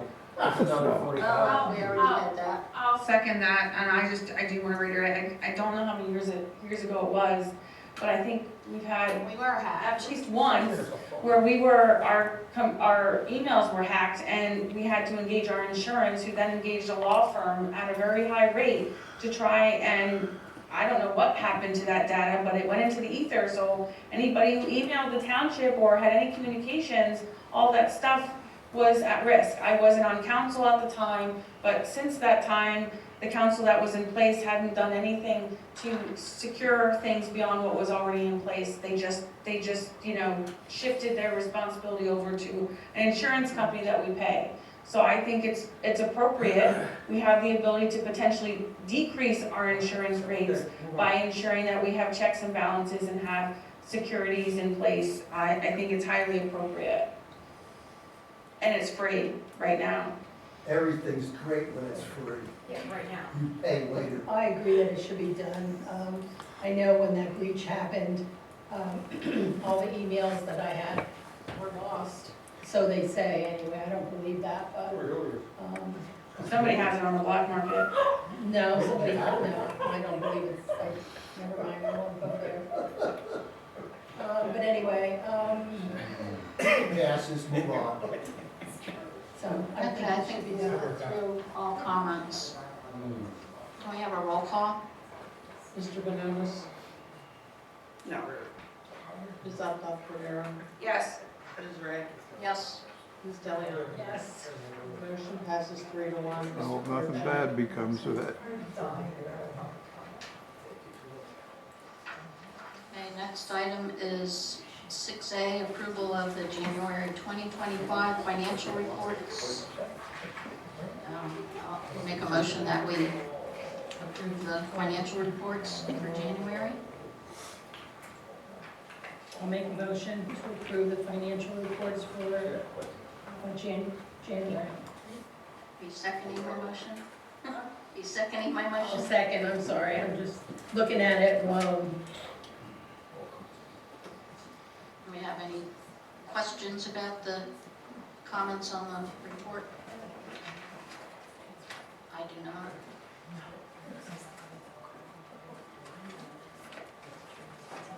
All right, can we have a roll call? Ms. Dr. Rivera, Yes. Ms. Ray, Yes. Ms. Delion, yes. Mr. Banonis. Motion passes 3, 1 abstention. Mr. Carocci absent. Kathy, we haven't had any meeting minutes to approve since September of 2024. Correct. I So- am, I'm not putting pressure on you because I know that you're overworked and underpaid. And I know that your staff is understaffed. And that's not a consequence of you, it's a consequence of poor leadership from this council. But it's been 6 months. Like, the meeting minutes are what are legally required to be prepared, and they are not prepared, and they are the official minutes of what takes place at council meetings. And to the extent there are legal proceedings or just general interest in what took place at those meetings, I think it's important to have those minutes completed, especially since we're like a half a year in arrears. I will do my I'm not blaming you. absolute best to get them out to you earlier than before the council meeting, so you have plenty of time to review them. Yeah, I'm just, the other point is like, we're gonna get 6 months of meeting minutes stuff on us, and it's gonna be a lot to read. Would you consider, I know that we purchased some AI stuff to help us, but with the way that meetings go and interruptions and shouts and all of this make it difficult, I'm sure, for the AI software, but, given the situation that we have, I would definitely support you. I don't know what's out there, but the skill set to simply be able to listen and assist in doing that AI stuff. Obviously I defer to your decisions, but if we can bring other people on board, I would be supportive of that to help with the minutes. And I would just point out to the public that we had somebody that would transcribe the minutes and would do it fairly contemporaneously to the meetings, within a meeting or two after they occurred. And then the IT director over here decided that she wanted to use AI to try to transcribe the meetings, and this is what we get. No meeting minutes for 6 months. I did not make that decision. You voted for it. Yeah. I didn't, you did. There you go. If anybody would have trouble transcribing these minutes. Well, now you excuse. So it's not AI's fault, it's Kathy, not what the were you decision. trying to say? I think the issue at hand is that the AI does work. It works very well when people are speaking clearly and into the microphone and not talking over one another. You that, Victoria? Diane does take the minutes and puts them in, and she reviews them and makes sure everything is formatted, but there are sections of it that she just cannot hear and cannot comprehend what's being said. So that then leaves it to Stacy and I to review that final time. So, And nothing's been and done there's since a lot September? There's a lot that is, We have another manager has since to be March. reviewed because I want to make sure nothing is missing. Because I think during those conversations, when 3 or 4 people are talking, there are items in there that are being said by certain council members that I think are very important to put in the minutes. And I don't feel comfortable until I'm absolutely sure that those notations are made. I hesitate, because some of them, items Mr. Banonis might say regarding litigation, if he mentions that in the middle of a conversation when multiple people are yelling, I feel like that's important to make sure that it's in the minutes. Kathy, I appreciate your diligence, and I think it's an unfortunate position you've been put in. So the public knows next month will mark the 1-year anniversary that we are without a full-time township manager. So this is what you get. And unfortunately, Kathy, you're the one who bears the burden of it.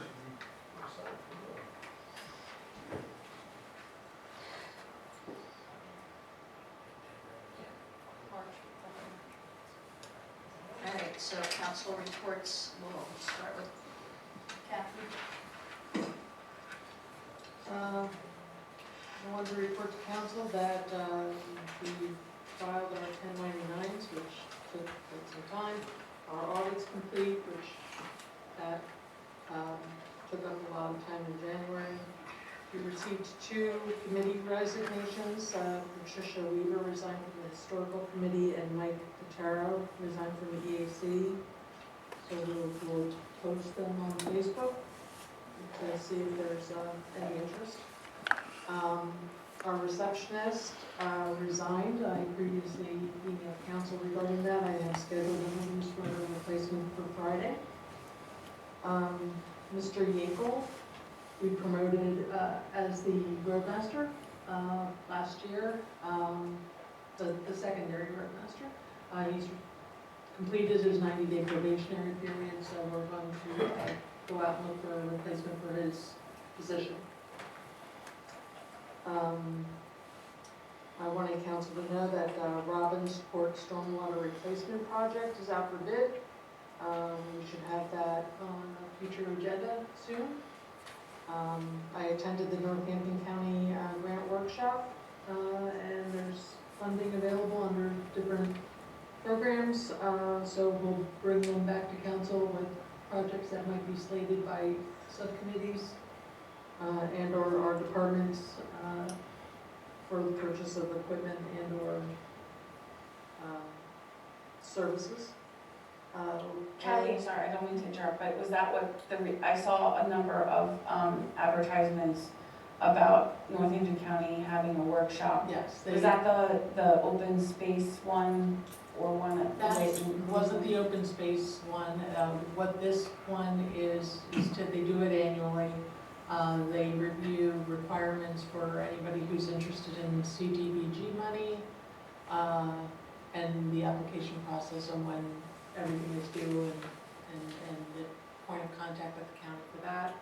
And then there's the Norco Grow and the emergency management, or the emergency funds that they have that we usually get our license plate readers and some of our equipment for our police department through.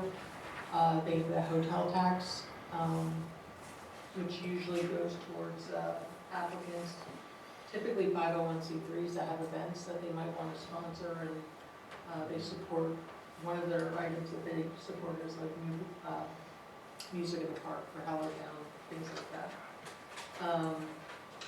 But those were the ones that were, not the Northampton County open space. That one I worked there, it was Sherry Acevedo. Okay. If it would help you to find grants to assist us in the various projects, I would be supportive of getting, a grant writer to help offload that from your plate if it helps. Okay.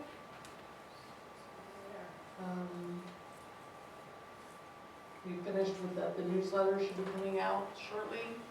So you see, and I and some of the other ladies in the office have been working diligently to get that out, as council asked, and it will be the last printed version, and we'll be going electronically. And we're almost, and this is taking a lot of work on our time too, is we're hoping by the end of the month to open our website. Oh, it's good. Our new website. So that took quite some time and a lot of effort on Stacy's part and Carol's part. So we've been working really diligently to get that done and operational. That'll be one less thing off your list, right? Yes. Thank you, Stacy and Carol, for helping get that done. We have budgeted for tree removal. There's 2 trees that are on Reddington Road that are emergency, needs to be taken down. Ooh, one across from my Just found house. out today, we have money in the budget for the removal of trees. Roger was recommending, he's having the tree cutter cut out down on Homestead on Friday. So he was recommending, or he was saying we have to get these trees down. They're lying on some wires out on Reddington, and it's a hazard. So I'm just letting council know that I gave him the okay to do it for an emergency, and that was $1,400, and we budget around $20,000 for tree removal. That's all I have. In light of what you just said about the trees, it reminded me, I did see that the company Joshua Tree seems to have been offering some services to municipalities around us for restoration and anything related to what they typically do, including tree removal and treatments on grass or whatever it is. I saw that in Hellertown they do that. So I think that would be helpful, beneficial to us to reach out to Joshua Tree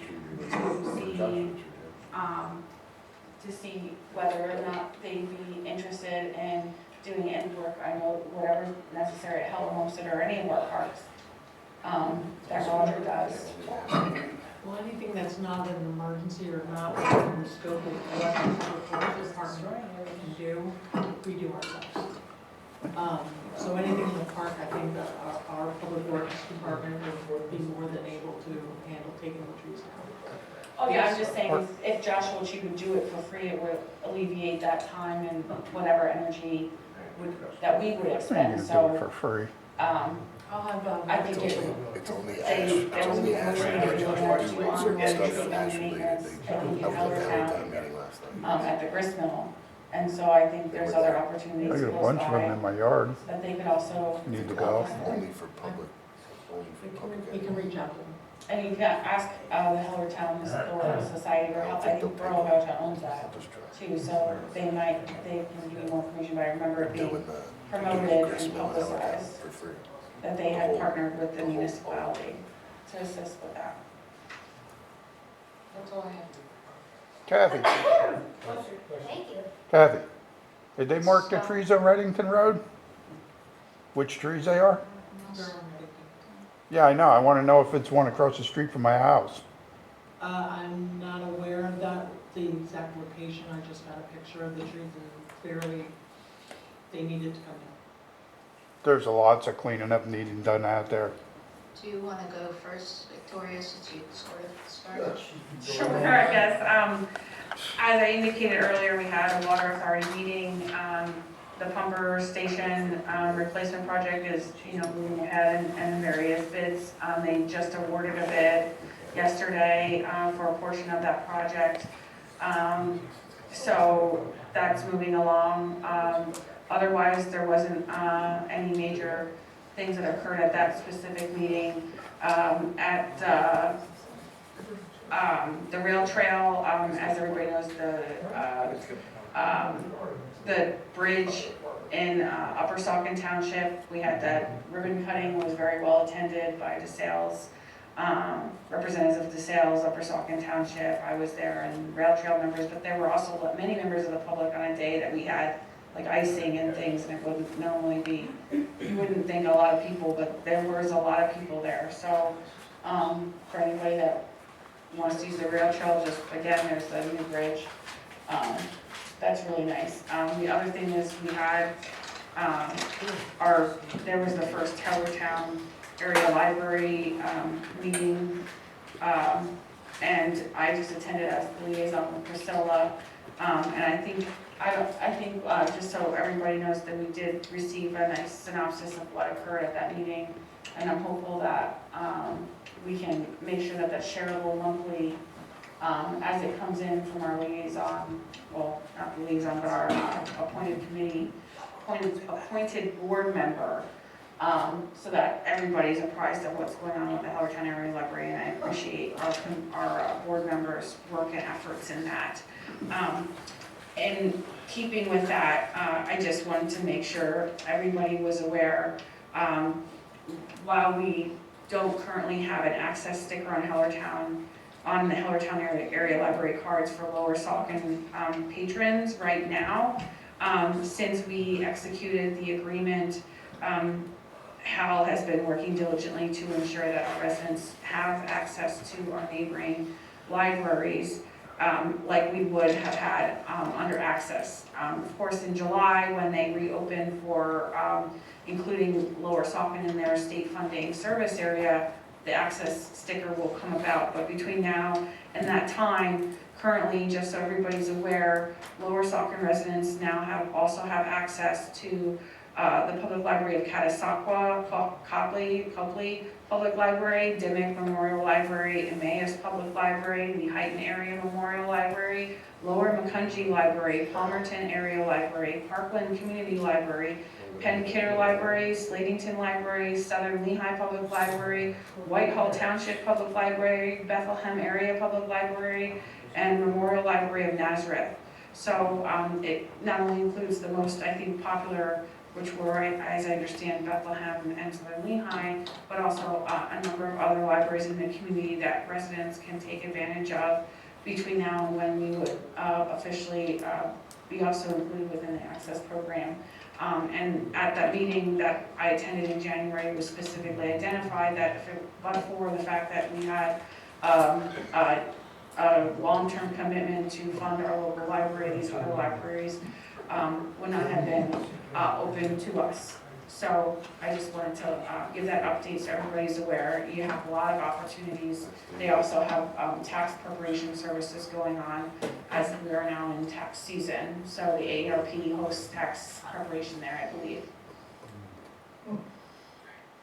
Next. That is done. Thank you.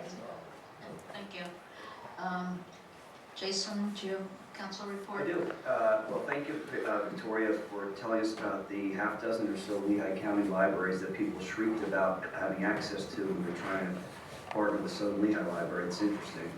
I don't understand why we don't have access stickers and what the problem is. You folks approved over $1 million of payments to the library, and people shrieked about not having the access stickers. So why don't we have access stickers? I'd be upset if I was those people. I think the point of order is just the timeline in which the state. I received a letter that I think everybody on council read, but of course they're not going to share this letter with you, but I'll share it with you because I think it's important. So yesterday, the members of council received this letter, and it reads as follows. To whom it may concern, due to some troubling... do we know who? Can you identify who wrote the letter? It's dated the 18th, not the 19th, so anyway. Can It you says, identify to who whom it may wrote the letter? concern, due to some No. troubling times and suspicious Who wrote the activities, letter? the township should Would you consider a stop, forensic. You Virginia? don't know who wrote the letter? The township should consider a forensic audit of Lower Saucon Fire Rescue, especially since money provided by the township goes into the general account. An account that is used for anything from buying alcohol for the social halls, replacing appliances in the bar, and fixing fire trucks.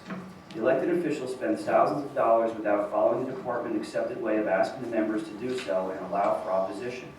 The large purchases are not time-sensitive or emergencies like relabeling a new fire truck, then letting it sit for weeks before it is even ready to be used. There is obvious misappropriation of funds, and when questioned, President Scott Creasy says it will be looked into or a lie is fabricated on the spot. Also, you as the township need to make sure you read the surveys completed by the members of Lower Saucon Fire Rescue for the consultant. The consultant is only being provided with what the chiefs and administrative officers want him to provide to the township. There are or were some very frank surveys calling out many issues. There also has been rumors that some surveys were deleted due to the content. Fire Chief Johnson has been making very troubling decisions with the department. We still have a good number of volunteers that come out, yet he keeps telling the department and anyone else who will listen that we are putting a paid crew on. That will drive away the volunteers. Why would they continue to come out for free when they are paying a few people to get one truck out? He has told people if they want to come out for calls to go to another station other than the one closest to them, since the paid crew will be there. Also, how does that work if volunteers are being paid for a shift? Does that open the township up to having a fire union come in and make rules and salary demands? The current response by volunteers to calls is still the highest in the surrounding area. It is not often that we have a low number of responders, but Fire Chief Johnson's decisions will all but guarantee members will stop coming out. We are very fortunate right now. We do not need this bringing everything crashing down. Thank you for your time and continued support of your volunteers. Now, this letter was sent to a bunch of people. It's not signed. I assume the person who sent it may be fearful of retaliation or some other consequences. It's unfortunate. The content of it itself is very troubling to me as a taxpayer and as a resident of the township. You know, we had the fire services people here a month or two ago, I guess it was, and they walked out in a huff because Mr. Carocci was going to ask them some questions that may have been troubling for them. I think there are going to be more questions that are going to be raised for them. I think they're going to be on the agenda for the March 5th meeting, so maybe we can get to the bottom of some of this stuff and get answers for the public as to what's going on.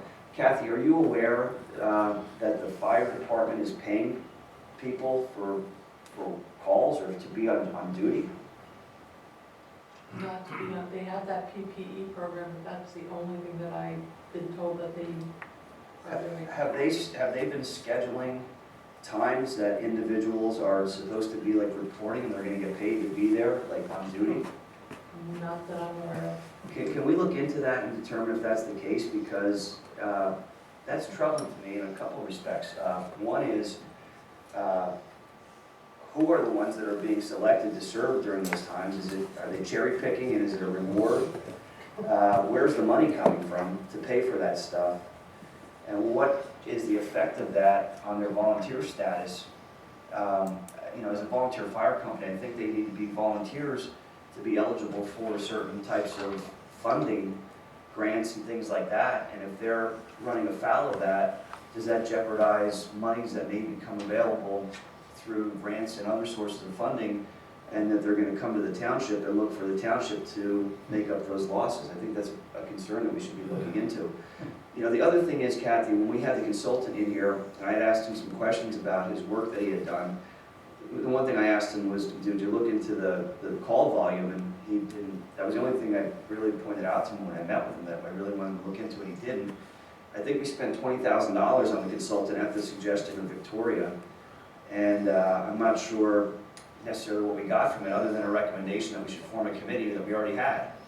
But in that conversation with him, I asked him to provide us with a copy of the data, and I haven't seen that. He said he would provide it. So if you could follow up with him as soon as possible, because I would like to see that stuff, especially in light of what's being alleged here, because there's allegations that the survey results that were given to us were either cherry-picked, manipulated, or something else, and I wanted to see the actual responses from him, not his editorializing or, you know, however you want to phrase them. So I'd like to see that as soon as possible, and certainly well in advance of the March 5th meeting if the fire service is going to be on there, because I want to maybe ask them some questions about what's in those surveys that may be relevant. I'll send an email out to them tomorrow. Thank you, Kathy. I'll just, I for think a those point are, of I think those are all the clarification, comments that I have there. our fire Appreciate it. services executive committee And again, I proposal appreciate is what not our something, volunteers do. I just have concerns about this letter. the fire services executive committee, which would be a public committee, is not something that has ever been in place in Lower Saucon Township. So to suggest that we've had a committee and that was just Mr. Croce was a reiterating what liaison we've for had, many and years. never had any public meetings with members of the public as a member, which formally recognized certain things that should be done, including yearly budgets and future planning for buildings and whatnot. So that's point of order number one. Point of order number two is, as far as I understand, all of the data that was requested about service calls, all of that was provided in voluminous amounts. It wasn't because the gentleman said he would give it to me, and I never got anything So else. you received, as far as I know, and I've seen, that you have received numerous different things and various different requests for the last 6 months pertaining to that specific matter. But I'll defer to Laura to provide the fire services update if we have one from our meeting in January. But I look forward to I think right now the staff is finalizing the draft ordinance that would create the executive committee. So I look forward to when that's presented to the township later next meeting. Next. Priscilla? Yeah, I just want to respond to something Jason said. The reason why we don't have a sticker is because last year, I believe, the date was July 1st. We didn't have a contract. And the state, that's a date that they set. And if you don't have the municipality in the forms by that date, you don't get an access card. So now that we have an agreement, we will be, the library will be completing the forms to include us in by, is it July 1st? And the residents will then have the sticker. Okay, So we thank had you. to work around that. Yeah, I think that list of all the libraries that are currently now offering us services, they were not available to us and would not have been available to us unless we had signed this type of agreement. Correct. So right now, the people that utilized Bethel Mary Public Library, Southern Lehigh Public Library, any of the neighboring libraries, please, those services are now open to you. And there's also a cloud library and for people, for ebooks and whatnot. Well, since Victoria interrupted you, I'm going to correct the record. So when I went to the settlement conference in the federal court case in Philadelphia, and there were representatives of the Office of Commonwealth Library that were there, they said that any library can give out a sticker at any time for any reason. It's not dependent upon OCL approving it. And what Priscilla is talking about is the funding that comes from OCL. The funding from OCL is independent of the sticker that she's talking about. So she's confusing things, or she's misleading you to say that they can't give you the sticker because they don't have it from the state. It's not true. OCL told me that you can give out the sticker for any reason to anybody that you want to. So she's being dishonest with you again. And what she's talking about is the state. Stop talking There over was him. chief counsel, The state she's funding from for the the OCL, municipality and that residents that are participated within in the a service. conference Your call way. with State Representative Bob Freeman and Priscilla and I Yeah, to just keep discuss talking. what could and could not happen. So Next. the direction from the chief counsel, legal counsel for the OCL directed what occurred. Told us what to do. Okay, so I attended. What to do? Were you part of the library? I attended the So you're part of the library January now. You just 16th. slipped up or something. You got to open your mouth all No, the I time. You didn't put your foot in it. Now you're I caught. say I You was said part they of- told us what to The do. township, not the library, the township, what we could do. No, We I'm can't- talking about getting the sticker. Yes, we can't get the sticker. You can. Oh, whatever, Jason. Tell me you can. Okay, so I attended the January 16th. I was there, you weren't. I was there, you Can I were. give my report? Let her give her report there, Laura Ray. Be nice, and you can be quiet too. Let her do her report. I'm trying to listen. Two. Go. Please. July 16th, I attended a quarterly landfill meeting. January 28th, I attended a Hellertown Area Library meeting. Who cares? That should have been February 18th, I attended a Hellertown Lower Saucon Chamber meeting, which was last night. I also attended a Hellertown Lower Saucon tour of a funeral parlor, which was very interesting, seeing what happens. Get ready, huh? Let me know if you rebuild a crematorium. No, I'm not dying yet, Jason. Those are really neat. November, I was very unhappy to see, not November, notice a violation letter from the landfill. That just came in, a couple days ago. She's interrupting you, yell at her. Come on, yell. That just came in, and it highlights a lot of the stuff that was, in my opinion, very downplayed at the January meeting that we had. And this goes back to December 18th, and the landfill failed to perform regular and frequent comprehensive site inspections. It failed to properly address and correct problems and deficiencies, and it goes on. Yeah, there's 4 points. These are easy stuff, and if you can't get the easy stuff right, how are you getting the hard stuff? I'm sorry, but this is just my feelings when I read this report. And I know Mary Ann is here, and I'm hoping she heard me.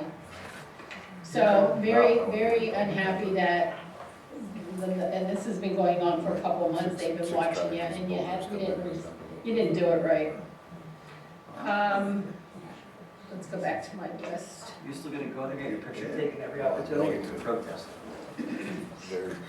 Maybe more. Kathy, I mentioned to you about a trash truck making, picking up garbage early in the morning, remember? Somebody complained, he never got back to me. The zoning officer did submit a letter to the trash company. I didn't hear the beginning of your statement. Our zoning officer sent a letter We did? to the company regarding the hours of operations that they're permitted to do. And I requested a follow-up that he makes a phone call to them. Okay, could I have a copy of that letter? Because I know the resident would like to have that. I did email the resident, I emailed the resident as well. Oh, good, okay, I didn't know if you knew who it was. And I also want to go on record, because there was a comment made earlier in the meeting, because just so the few people that are here know, what you hear tonight is not always true, so you just Especially out of your mouth. Oh, we know. have to, take it. I have the utmost respect for both Lehigh Valley Hospital and St. Luke's Hospital. So I go to doctors in both, so I have the, I go there for my life. We're not trashing doctors, we're trashing. So I just want to go on record Thank you. to say What's the that. difference? Yeah, like the woman said in the Call the audience, government. They're just like the we're government. not trashing health. You can't trust them. Council reports. I think that's all, Laura, that I have. Thank you. All right, for my report, I'll say I attended Parks and Rec meeting in February. They did not have January meeting because it falls on the reorg night for council. So Parks and Rec did their reorg. There's a new chair and vice chair. They had the presentation about the Heller Homestead park plan. Their survey is ready and it should be going out soon to residents regarding township parks and services in the parks. So that should be, hopefully, it will be in the newsletter. There'll be a QR code to get you there to the survey. Also, it will show up on Facebook and constant contact email. For the EAC, I attended their meeting. We discussed, we would like to have somebody do a presentation obviously it would be, public invited, on MS4 regulations, so that we can get better awareness of what they are, how we comply, what we need to do. One of the EAC members was just accepted into the Penn State Master Watershed Stewardship Program, and that would be in addition. We also have a member who is certified as a Master Watershed Steward. For Lower Saucon Fire Rescue, we also met, just jot down that they did 69 calls in January. They had 5 new members join. Unfortunately, none of them are firefighters, but they are helpers and drivers, so they need the help. We discussed some of the equipment and that gets a lot of wear and tear and needs replacing. Specifically, there's about 5,000 feet of hose that's going to need to be replaced soon. They noted their insurance has increased 13%, and that's approximately $125,000 a year that they pay just for insurance. And of course, fuel costs, so everything is costing more. I will point out, I think it's kind of unacceptable that we're reading a letter into the record from an anonymous person. So it's hard to know how valid it may or may not be. I can say for the fire rescue, their members elect their chief, their members elect their president. They just recently did their elections towards the end of the year. Not a single other person stepped up to run for either of those positions. So I would say if you think there's so many bad, terrible things going on that, some of the members would have been talking about it, or somebody would be stepping forward to provide better leadership, and that doesn't happen. So, it's just disheartening to hear let's parade the volunteer firefighters. That, I have one other item regarding for our public works employees coming up. I'm still trying to get the information, but the county will be hosting a free training for chainsaw safety. I believe Penn State is running that as well. Safety or Chainsaw, using chainsaws, because they're out there cutting trees all the time. And not everybody knows how to properly use a chainsaw, and I would strongly encourage, as soon as I get the location or what park they're going to be having that in, I will send that over, but I would really like to, see that they have the opportunity to attend that. It's going to be at the end of March, and I don't recall the dates, and that's it. Have a report, Steve? Public comment. And Brian does not have a report. I know, that's why I said Brian does not have a report. All right, so now we can open it up to public comment for Non-agenda anything? or non-agenda? Well, or agenda, whatever. My name is Mary Ann Garber, and I represent the Bethlehem landfill. I want to clarify 2 things. One is with respect to the surface emission monitoring that Ms. Cordero referred to earlier. To be clear, surface emission monitoring is done at locations all over the landfill on a regular basis. And when under federal regulations, when there is a hit at a location above 500 ppm, that's not a violation. What that does is it triggers an obligation on the part of the landfill to investigate the location where there was an exceedance, and to take any necessary corrective action. And then there has to be remonitoring that's done to demonstrate that the levels are below 500 ppm, and that all has to be done within a 10-day timeframe. So to the extent that anybody doesn't understand how all of these regulations work, those are not violations. And when those hits were discovered, Bethlehem Landfill went in, they did their investigative work, they made any necessary corrections. They were largely due in part to issues that were happening with the Archaea plant. They were resolved, we remonitored, we reported the results. And those were, I think, at 8 of the, however many locations are tested on a regular basis, once in October and once in December. No exceedances in November. I'm not sure if you had said all 4 months or not, but I wanted to make the record clear on that those were not violations. Secondly, Is that, just a question, is the 500 parts per million a requirement in your DEP permit?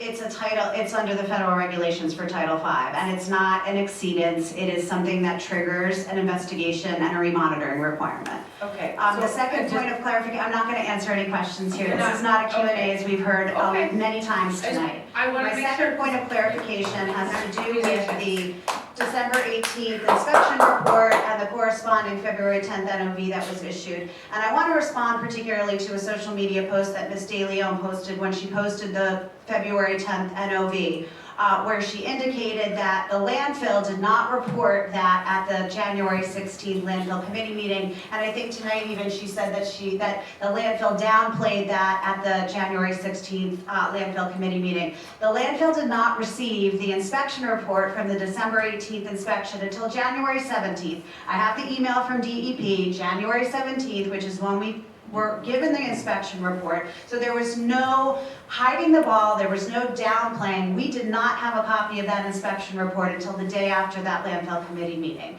Now, we've reviewed the inspection report and we've reviewed the NOV that was issued as a result of that, and we take issue with many of the findings, both on a factual basis and on a legal basis. We disagree with DEP, and we are cooperatively working and communicating with DEP to come to a resolution of those issues. The third thing that I wanted to just point out, I think Kathy has a million things on her list, so I wanted to let everybody know that the free disposal event that the landfill hosts pursuant to the host agreement, the spring event is scheduled for May 17th. Thank you. Thank you.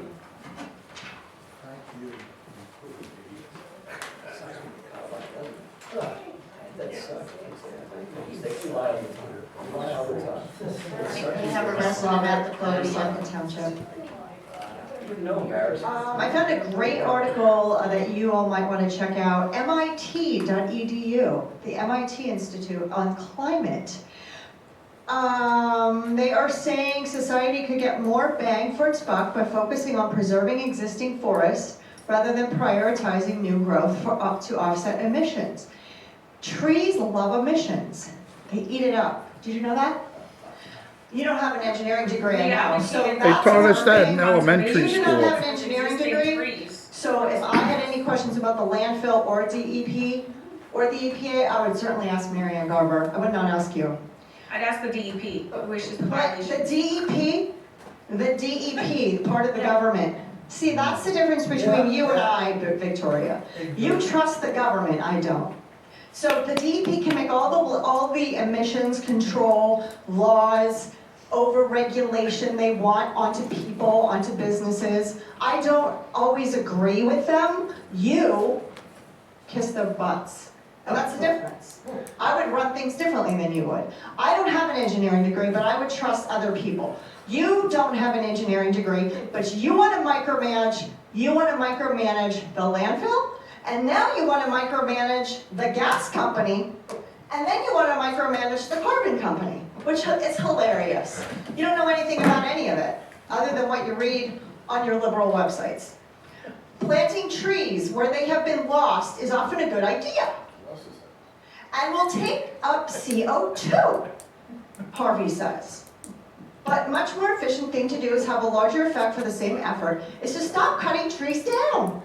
Your friend cut the trees down near the landfill. That's hilarious. You guys might want to take some of your extra open space money and use it for planting trees in open space to, counter what he did. But I didn't hear any of you complain about what he did. But here it is right here. And I did hear him in the hallway talk about how he wants to put solar panels up or a solar ring or something, and that's why he cut the trees down? It's hilarious. All the public who's listening, he cut the trees down to put up a solar ring. And now his neighbors have to put up with that sight. Isn't that funny? And you couldn't put up with the cell phone tower. You could not look at that cell phone tower, you would not have that cell phone tower, but you said tonight that you think that private people can do what they want on their private property. That's hilarious, and I'll never forget that quote. Never. And I'll never let you forget it. Because you wouldn't let a woman get money to put a cell phone tower up on her property. You wouldn't allow it. You wouldn't allow it. No, question me, answer. No. So then you have all of you people want to drag all these people into the landfill meeting so you could beat them up on a regular basis when you don't know the first thing about running a landfill, you don't know anything about emissions, you don't know anything about gas, and I wouldn't ask you about it. I would refer to the gas company who knows exactly what they're doing and what they're talking about. And they've done it all over the country for many years, as we discussed before. I would not answer any questions from you. I'm sorry. The gas company, I don't think they need to answer any questions. A little bit of emissions going into the air, again, I say yes, we need standards. But you know what? If a little bit of extra emissions are in the air, then so be it. But I'll tell you one thing, I could find a million articles online that stress and anxiety will make you sicker than emissions. Stress and anxiety about the emissions will make you sicker than the actual emissions. Find the articles, you'll find them. I'd just like to clarify something for the record, that I may have said what she said I said, but what I was talking about was a developer owning a piece of property, if he has to develop it according to the regs. You know, a property owner can do what they want. So if I said it, I said it. We were all here. Who's next? Next. Okay, do we have somebody else? Next. I'd like to preserve those 275 acres of existing trees on the Lehigh River. That would save us all that CO2. Okay, Virginia, why don't you just put a bite on it for a while? 275 acres. See, she just can't shut up. You talk about air pollution. You talk about air pollution, there's endless pollution. She just can't shut up. She just can't shut up. Mr. Boulogne, just get to your point. All right. Tell your story. So here's the bottom line.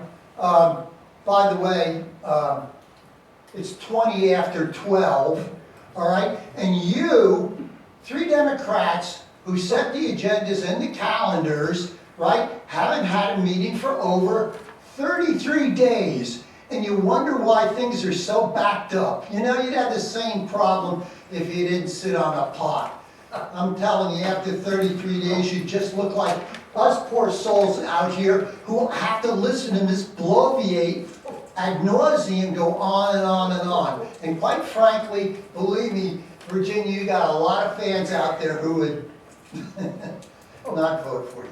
I'll leave it at that. So here we go, 28 subjects, 6 seconds per subject. I read them all off. So what I want to dwell on here for the last 2 minutes, and I know Laura Ray and Miss Timekeeper over here ought to be fired because she didn't realize that the last speaker, who was spot on, went on right on by.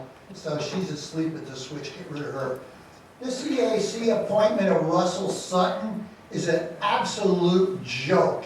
Here this guy is sawing down 30 or 40 trees, no permit, no nothing, and everybody here in terms of the council's asleep at the switch. Now, we don't know anybody else that lives up there near Mr. Sutton. Oh no, we don't know Priscilla and a bunch of others. So there's Mr. Sutton, the champion of the EAC, out there with his chainsaw, probably didn't go to this course that Laura Ray's gonna have set up, okay? And he saws all these trees down, they're all over the place. And does anybody say anything? One person says something. So when you say something about bad letters not being signed, not meeting your approval. I can't tell you how many I've heard from you and you that you have read ad nauseum. Yeah, look at the clock, don't get your orange card ready. So, here we go. So finally find out, we didn't have to go for a right to know, cease and desist order. My thinking is you ought to fire him right off the bat. But I know he's a Democrat and you're not going to allow that, no matter how bad he was. And that's pretty darn rank, all those trees all over the place. Not only did not have permit, then you cover it up and you say, oh, we're going to give him a permit after the fact. Oh, that's like shooting somebody and then saying, oh yeah, I didn't know I had the bullet in the chamber. Gee, we've heard that one too. Bottom line is, you violate again and again tonight, and Laura Ray, you're an F on being a president of the council. You have absolutely followed right in the path of Priscilla. Let anybody do whatever they want unless it's contrary to you. No, your time is up. You really ought to just flat out resign. And if you can't fire Russ, that just tells me you guys are just right in there, just like the Democrat, just like Joe Biden. Somebody else who wanted to talk, just like Joe Biden. Yeah, great. Isn't it nice? To talk. Move. Thank you for letting me talk for a total of 6 minutes after waiting literally 6 hours. I know exactly how that feels And all the because rest I of did these it for people, years and Next. years. You So couldn't please, have yeah. 2 meetings last this month. That's really pathetic. Thank you, public. If you're watching, maybe you ought to come out here. Virginia's complaining about her pay. Okay, How your about time is the up. rest We have of us? others who wish Just to speak adjourn. because they want to go home too. Yeah, oh, sure. And I held them up. Move. You are. Yeah. Right. Fucking Just Christ. adjourn. You know, I have a suggestion. Will you sit down? Just- You're I'm not disrupting gonna and sit preventing down. a public Just meeting adjourn. from And the bottom line running. is, you could say Sit we want down time, and just stop don't allow the talking public back. in. Don't allow the public in to talk. You and do then not have have the your votes podium. to Can you adjourn. sit down? Your turn. I was gonna give you one. I told the story. Oh, no, that's not a- against You cannot give him your turn. Priscilla's law. Oh, you can't touch 50 feet That's- down. no, that's- Either, but that's. Yeah, that's Priscilla's So, law. I want to reiterate that, yes, I've been solar farm, and I'm completely disgusted at, Say your name, please, sorry. my name's Alex Sectagen, 2124 Snyder Avenue, Belleville, MPA. Okay. I think it's completely disgusting that I got zero reaction, especially out of people I've mentioned this to before. And I'm looking, I've mentioned it. This happened last August, it started. It could have been stopped. Zoning never answered me. I'll continue to send emails. I actually requested the ordinance from 2004 where that part of that paper alley was handed over because the people that owned my house are on it too. So if I can go to Northampton County and get it, I'm gonna get it. And I'm gonna pile boulders up my driveway. I have all sorts of riffraff. He has no plan on getting rid of this wood. I don't have that much confidence in zoning right now, but I do have confidence in Brian. And there should be, if he's gonna do it, there needs to be a construction entrance. The other neighbor that was here is already getting water from the property, from the rain the other day. So I don't know who I'm supposed to give access to besides Mr. Sutton, but I'm not giving access to everybody that comes there. He sends every random, there's people in my driveway. I have people swearing at my 11-year-old kid. He doesn't care. He told me in the hallway he didn't care. He cussed me out in the hallway and your officers had to get between him. I walked outside. He tried to follow me. Said some pretty disparaging things about you, Jay, outside. To your zoning person, who didn't disagree. And also didn't realize that that's my son that's been sitting here for 6 hours, was sitting next to him. When he told him, don't worry about it, you have nothing to worry about. So that's pretty disparaging to me. So. That's dishonest. Yeah. It's, and it's corrupt. Yeah, I'd like to have some faith that somebody's gonna do something to at least help clean it up, because, you know, we're not gonna replant anything at this point. But that's all I gotta say. Well, I think you may want to contact the Northampton County Conservation District. I did. I mean, Priscilla does it. I contacted soil conservation. We'll see what happens, but like I said, I'm gonna call every time somebody drives across my property. It's been my driveway for 50, it's been the driveway for the house for 50 years. He's never touched it, never maintained it. I just spent $25,000 fixing it, and now he sees a way, he can't finish a project. He's gonna put a solar farm next to my house. He spent $20,000 getting trees cut down. That's directly from the tree company.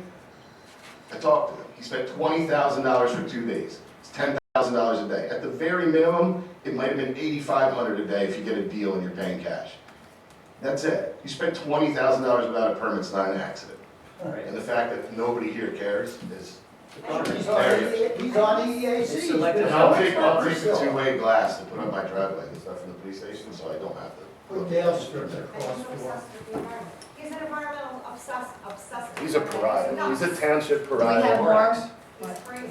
It's just wonderful. Good job. Love it.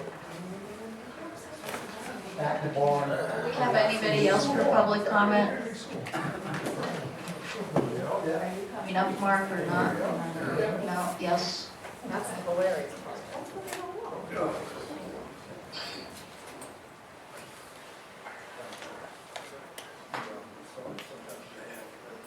Anyway.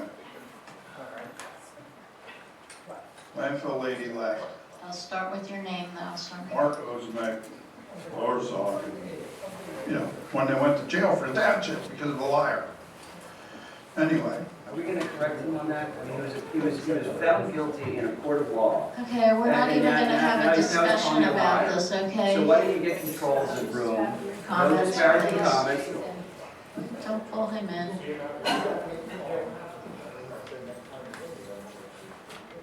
I don't know what happened to you. I know you're a liar. I also got evidence you lied in front of the judge. Anyway, my beef was with the landfill and the gas company because now they got this famous PFAS thing. Well, I want to know how the PFAS thing works. I want to know what's going to happen when they take the PFAS crap and bury it in the landfill, and I want to know what's going to happen to my water. Miss Publicity over there with the big smile on the news. Yeah, I seen it. I think it's kind of pathetic for somebody that wants to fight the landfill and close it. This township got issues all the way around from everybody. If I could hit the lottery and move, I'd go on tomorrow. And I hope that makes you happy, for that's how I feel. And so would Vicky.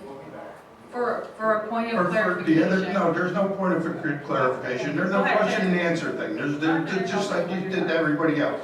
The other beef I got, and which Vicky claims is illegal, is that the township minutes ain't done. Vicky knows all that rumbo jumbo, whatever law it is with the thing.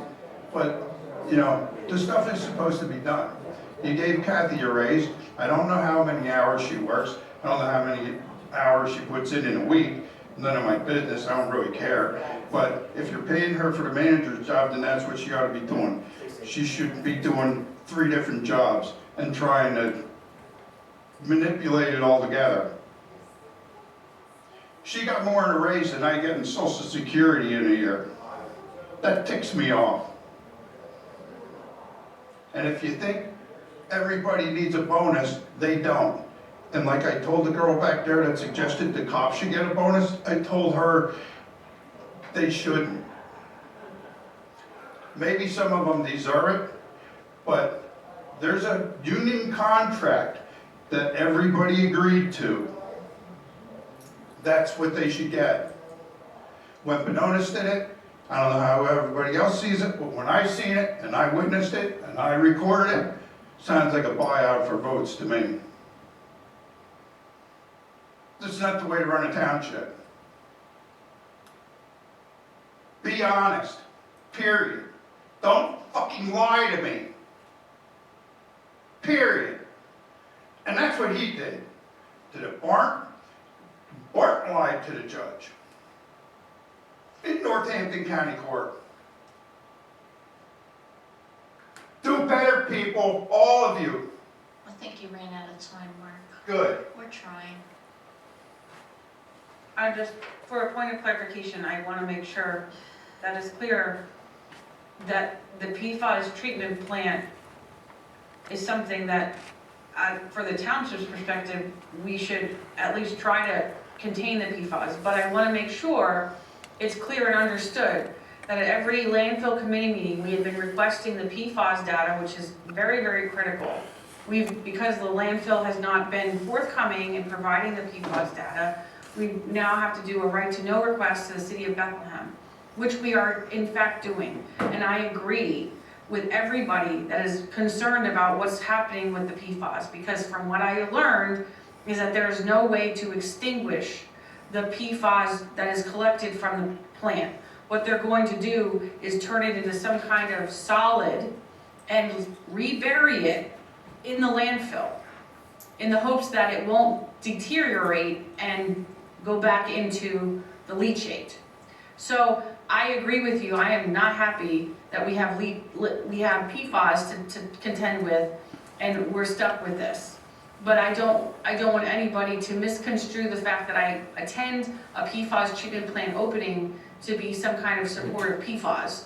That's not what it's about. It's about understanding what does the treatment plant do so we can better advocate for you and understand how we can protect you from the PFAS that's coming from the landfill. I just wanted to clarify that that's what in fact happened. And as we've been on the landfill committee meeting that only meets quarterly, we are doing what we can to obtain the information that we have. So I think it's a lot more action than we've ever seen in the past. And the only problem with appreciate all of the concerns. the only problem with all of that is the neighborhood, the neighbors, nobody was ever told anything about a PFAS plant going in. Nothing. Absolutely nothing. Came out of the blue. Poof, there it is, like a magic trick.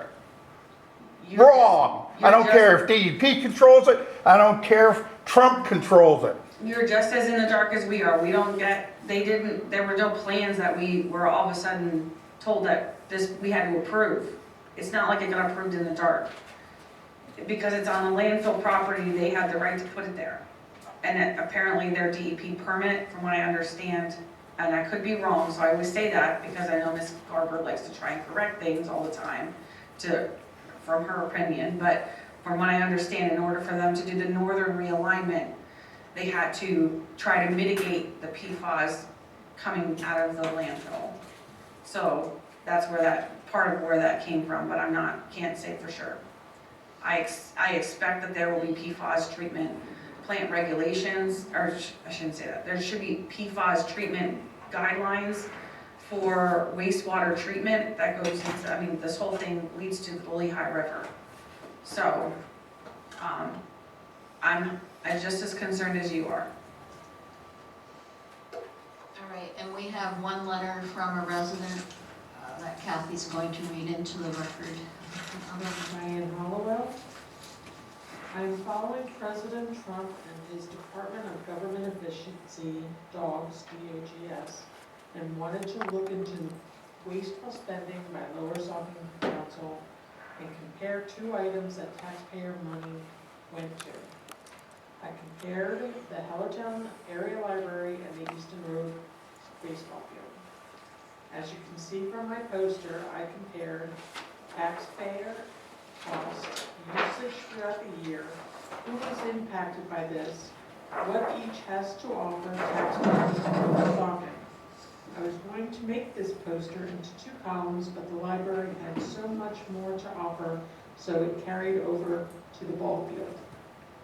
Yes, there will be an increase in funds going towards the library every year, but we can counter that with the questions like, where are the funds coming to maintain the field?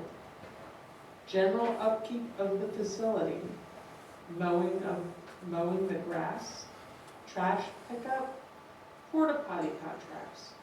I'm assuming more taxpayer money throughout the years. Is it possible that this poster can be hung in the building or posted on the township website so taxpayers are aware of where their money is going?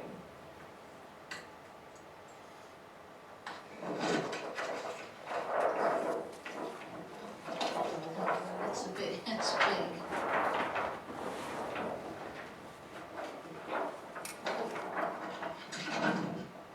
And we should hold on to that and we can take a look at it and see, but I think it's interesting. It's the wrong microphone. I think it's a valid concern. Scan it, put it on the website. All right, so I'll make a motion to adjourn. Are we good with that? The time is 12:36 and we are adjourned.